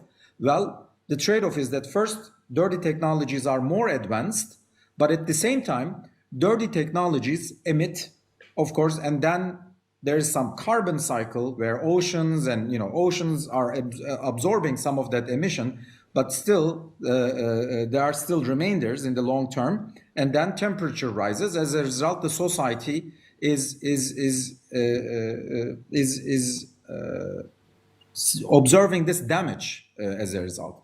So that's why we built models. So I'm going to save you all these technical details, but this is roughly the model structure that we built to study this question. how should we switch to green technologies in a welfare maximizing way. But of course, when we think about the government's role, government can also influence the switch to green ladder in different ways. So first of all, companies are still investing in R&D, both in dirty technologies and also in green technologies. And we need to encourage firms to invest more in green R&D. But the typical policy tool that we are thinking about is carbon tax, for instance, or tax on dirty technologies. Well, this is one tool that's quite popular. But then what is the main negative implication of this? So today we have an advanced dirty technology, and effectively by imposing some heavy taxes on this, we are asking the current consumers to use less of it because it's polluting the environment. So as a result, if we impose really very heavy tax, it's as if we are making this dirty ladder or brown ladder shorter and shorter and shorter effectively. And ultimately the green ladder will be higher and the producers will naturally switch to green ladder. So that's one way of ensuring this transition. Impose very heavy tax on dirty technology, make the effective height of this dirty ladder, make it shorter and shorter and shorter. So in equilibrium, firms will find it more profitable to operate with green technologies, or consumer will find it better or cheaper to buy the green technologies. But effectively what we are doing is we are punishing the current generation very severely with that policy. Because effectively what we are telling them is that, look, there is this advanced technology today, but I don't want you to use it. And as a result, I'm going to really minimize your use of these dirty products or dirty technologies today because I want to ensure that the economy switches to green ladder. Okay, this is one way of going. But then there is potentially an alternative one, which is relying on R&D subsidies. So if we rely on R&D subsidy, for instance, green technology subsidy, in that case, what we will do is we will say, hey, today there is this dirty technology that's quite advanced, we agree, but keep using it, or at least reduce it at a certain level, but make sure that you don't advance on it anymore. But whenever you're investing in R&D, spend your R&D effort on the green ladder. So that way, instead of just relying on one tool, on the tax on dirty technology and trying to both minimize emission and also ensuring the technology transition, now we can potentially use two policy tools. One of them will be just taxing the dirty technology, but not necessarily to ensure the transition, but to minimize the emission to the level that we want. But to generate the transition in the long run, we can rely heavily potentially on green R&D. So these are the possibilities here. And the question is, what is the optimal combination? So just to illustrate this model a little bit more, the way we build our model is that there are these, we think of the economy as a combination of sectors between 0 and 1. There are many sectors or many product lines. And each product line, there are two ways of producing that technology or that product. There's a dirty version or brown version, and there's a green version. And by design or by construction, the green technologies are less advanced and the dirty technologies are more advanced. That's how we are initiating this model. And we are also estimating this model using patent data and the firm level data from US Census Bureau firms. And then once we estimate this model, we do some counterfactual policy exercises. And let me just show you some of those policy results that we find. So again, the basic structure of the model is that there is this continuum of sectors. In every sector, there are two alternative ways of using it. The dirty one is more advanced, but it's polluting the environment. So as a result, we have a realistic carbon cycle in the model to make sure that we have a realistic absorption of the CO2 by the ocean or by the environment. And then we have also a realistic implication for the temperature. And in this model, firms are also investing in R&D. And for instance, if firms are investing in green R&D, in that case, the quality of the green R&D green technology will improve over time. and eventually green technology will generate creative destruction, meaning that the green technology will destroy because it's going to be superior relative to the dirty technology. But we are not there yet, right? This is going to happen in the future. And the question is, how can we ensure this green transition? And this is what happens if there's no policy intervention. Okay, this is the laissez-faire economy. On the x-axis, you see the number of years starting from today. And on the left panel, we show, we indicate the innovation effort of the firms in dirty innovation and clean innovation. So the dirty innovation is the dashed line, and the solid line is the clean innovation. If we don't intervene, and if we just let the market do their decision, in that case, market will drift to dirty innovation. Why? Because of the market size. Dirty technologies are more advanced, it's more profitable. So as a result, if the government doesn't intervene, in that case, firms by themselves will just invest in dirty innovation, and they will keep advancing already advanced dirty innovation, and emissions will just keep rising. As a result, according to our simulations, the temperature relative to pre-industrial period, the temperature will keep rising, and in the long run, things won't be very, very rosy.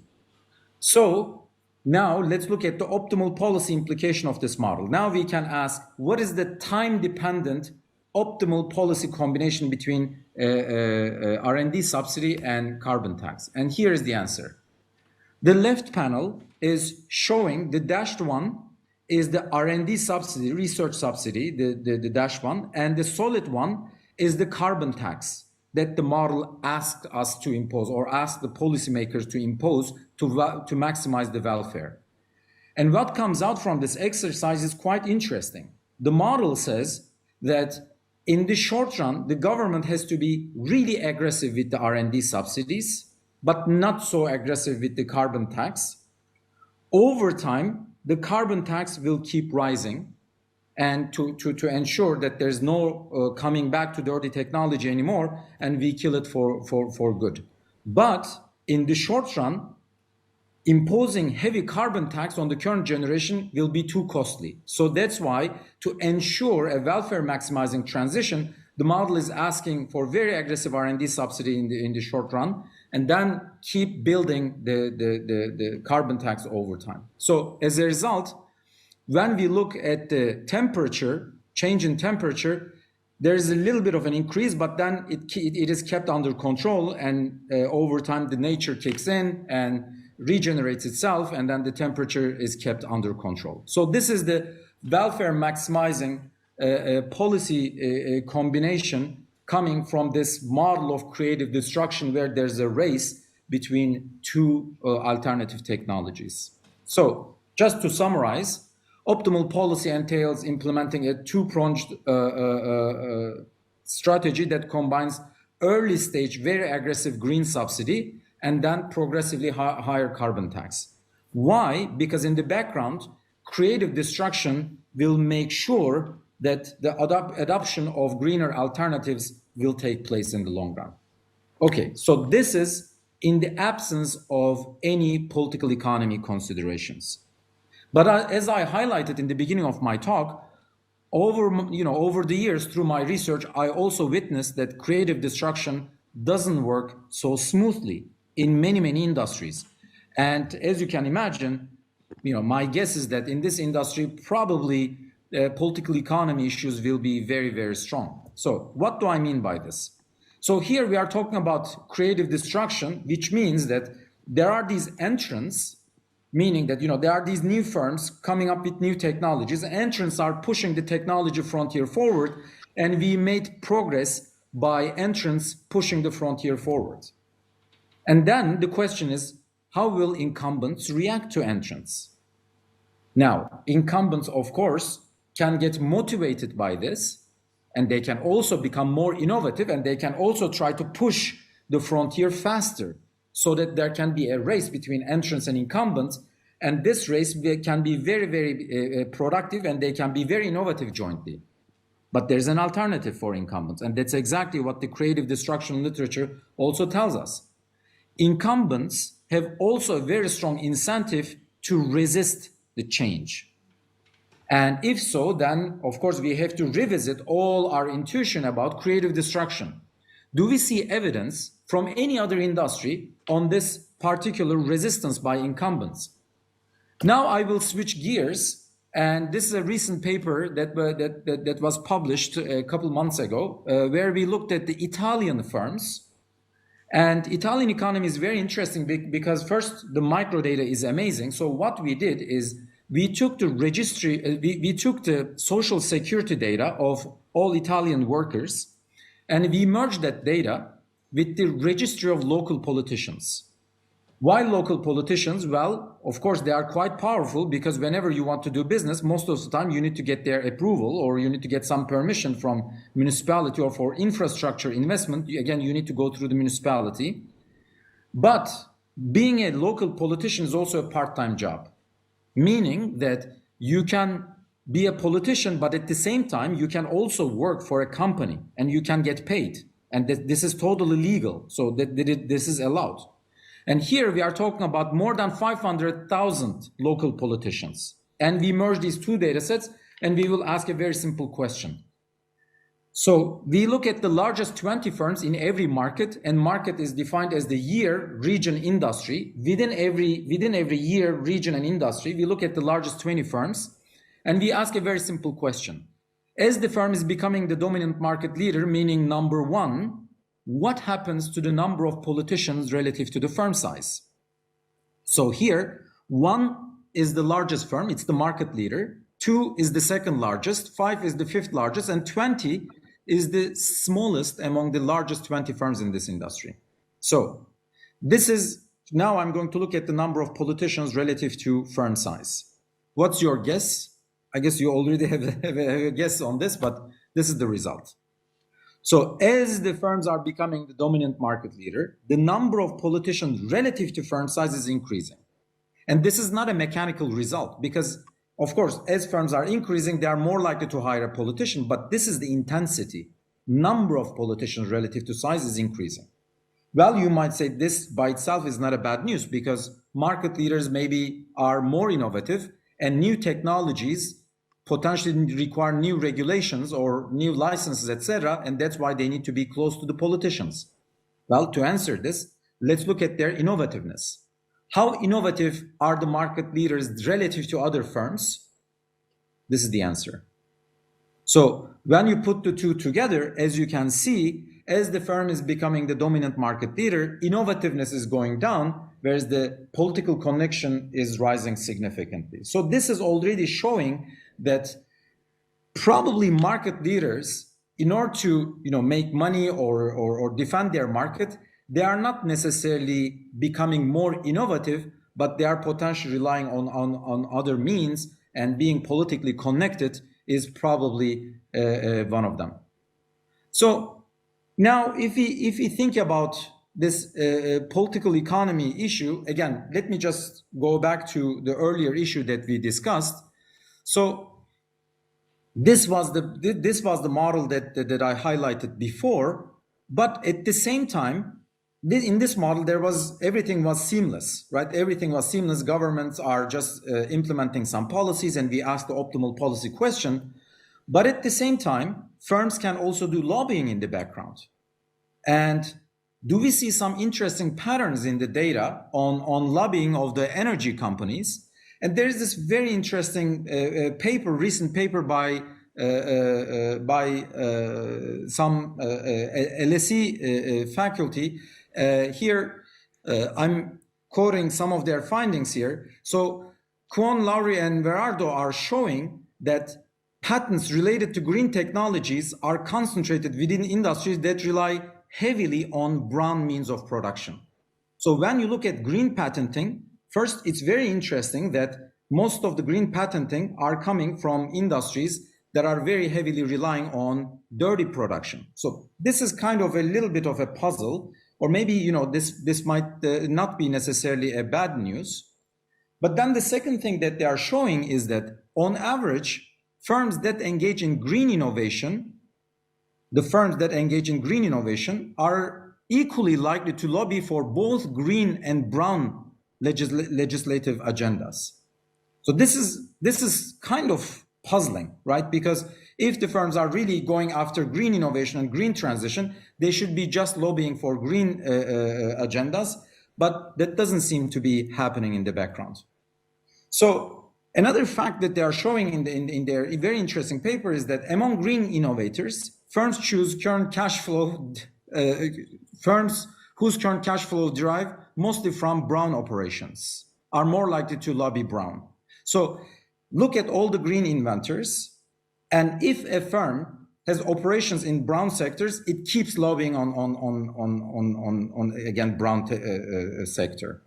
So this means that firms' incentives are not one-to-one aligned with what's best for the society necessarily, because they have their market size and they will just react to market conditions. If they are already operating in brown sectors, even though they seem to produce some green patents, they won't go full force and they will just keep lobbying for brown technologies as well. So what will be the consequence of this? Well, the consequence of this would be that if the governments are still offering subsidies to brown technologies, this is just going to slow down the transition. And so that's why this is really a complicated problem. And do we see any evidence on this? Yes, we do. For instance, this is a graph that comes from a World Bank report. In Mexico, for instance, still there's very heavy involvement of the government support for fossil fuels relative to renewables. So yes, we want to ensure the green transition, but the speed of that transition very much depends on the policies that will be implemented. And yes, we can subsidize the green R&D, or we can make the green products more desirable for consumers. But if we just keep subsidizing the fossil fuels or dirty technologies, we will just slow down and we will just undo the positive effect that's associated with all these green subsidies, and we will just cancel out all these positive policy interventions. So that's why, first, the transition will be a function of the market size, because private firms will just keep reacting to market conditions. And we need to control the profitability of these products, obviously. And when we implement the policies, we have to ensure that these type of policies that are still subsidizing dirty technologies or dirty energy are not slowing down the transition. Otherwise, the whole process will be delayed and will be much less effective. So let me stop here, and I would be more than happy to take any questions you might have. Thank you. Excellent. Is this on? Yeah. Okay, first of all, thank you so much, Ufuk. We're really blessed to have you. We know you're a very busy but also prolific researcher, so thank you so much for taking the time, really. You initially said you'd have to run straight away, so if that is the case, we wouldn't take any questions. I'd be really brief. Again, thanks so much for making this so easily understandable in bringing your main points across. I know sometimes your lectures can involve a lot of Greek letters, which this time you were more parsimonious. At the Decarb Future Economy Forum, we always try to engage sort of this kind of research. I think what yours is particularly intriguing is that you show things which otherwise you couldn't show with this type of data. The very first time I actually saw that paper you presented as a working paper, I thought it was the Democratic Republic of the Congo just with better data, but no, that's not the case. Yeah, thanks so much. Well, all I can say, I guess, on this graph on the subsidies, it seems we're at the very beginning of it, since the main sort of policymakers, well, debating the largest green subsidy projects we've historically seen so far. So we hope we are at the beginning of that trend, keeping us below 1.5 degrees. That's good news. Again, thanks a million. And if we do have time, yeah. Maybe we can take one or two very quick ones, yeah.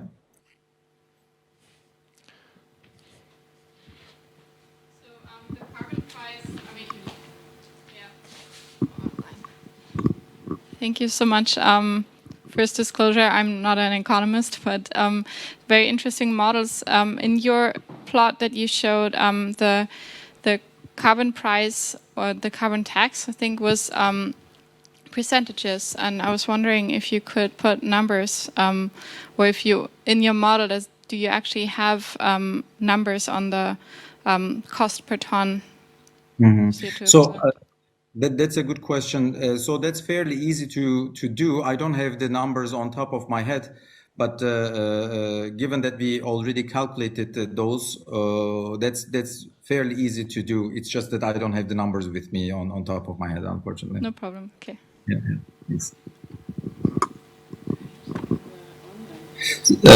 There's one interesting question. There is one interesting question in the chat window. By the way, I should also emphasize that I think a big challenge here is also international. It's not only within country, but the international ones. So here, we just think about from a firm's perspective, but there are a lot of countries that are also natural resource rich countries, right? And their incentive to do the transition will be different, and convincing those countries to do the transition will be also internationally challenging. So that's why this is an extremely important question, but also extremely difficult question, which makes, for economists like us, it makes it also very interesting to do research, and also, political scientists and for a lot of researchers, this is an extremely interesting area to do research on. And one question on the financing of it. So indeed, there are now a lot of green finance that is floating around.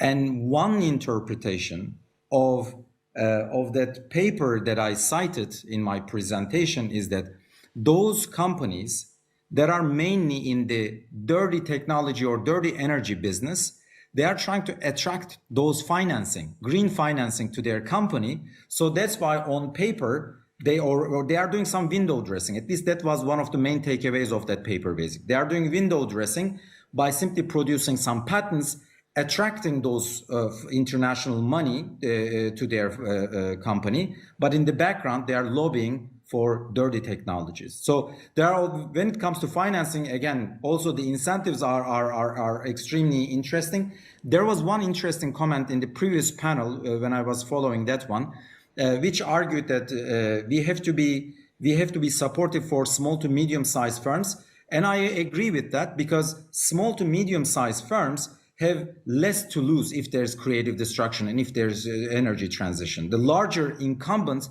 have more to lose. So as a result, using newer companies, younger, smaller and medium-sized companies to support with these new technologies will also overcome the political economy problem more easily. Otherwise, we might end up these window dressing type of strategies while in the background they are trying to still lobby for brown regulations.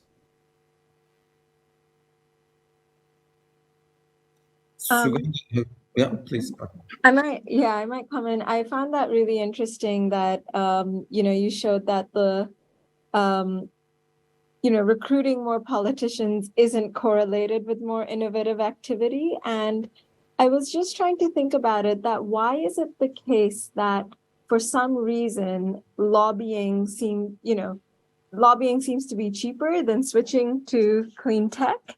And does that mean that there's a problem in terms of penalizing this window dressing or lobbying type of activity? Or alternatively, is there a real issue in terms of the switching costs and trying to understand those switching costs? Or is it sort of a third option that what we really need to be doing is like creating incentives that make it easier for scrappage of these huge hydrocarbon assets and some incentives that makes it more expeditious to retire these assets? I'm just very curious on your take on, across these three sort of ways of looking at the problem, what should we really be doing? So that's an excellent question. I mean, we are not experiencing these problems for the first time either. Indeed, for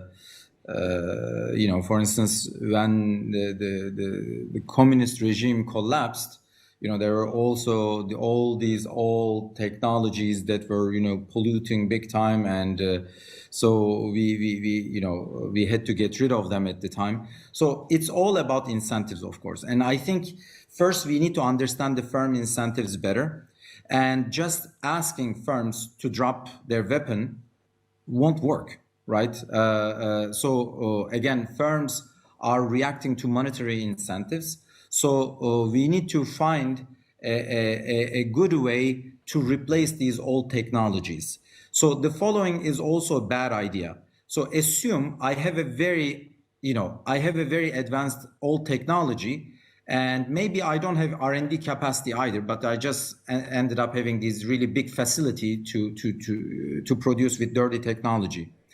Then if you just come to me and say, hey, you know what, I want you to switch to green technology, I will do everything to resist, because incentives are not there. But we need to make the life easier for these firms.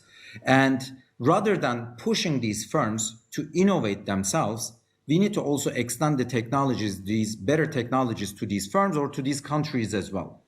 And this type of policy intervention will resolve the problem much easier. Because so if, for instance, I'm going to take a broader approach here, because the international aspect of this problem is I think, extremely fascinating.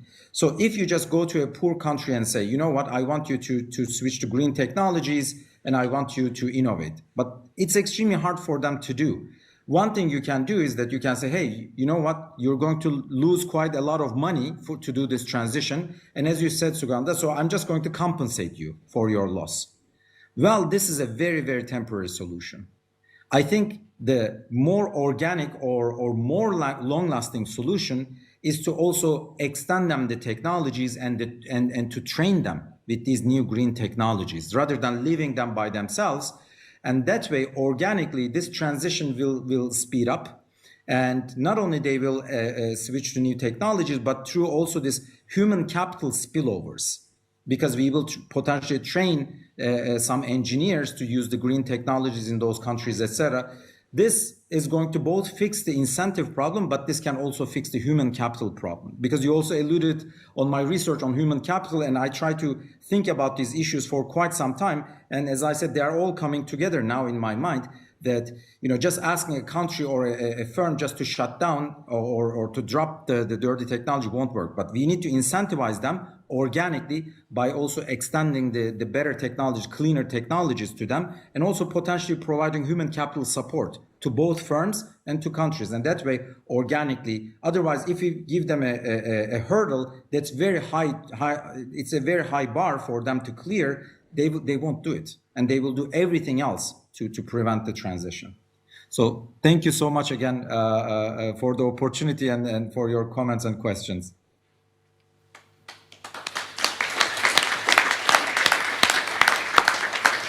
Thank you.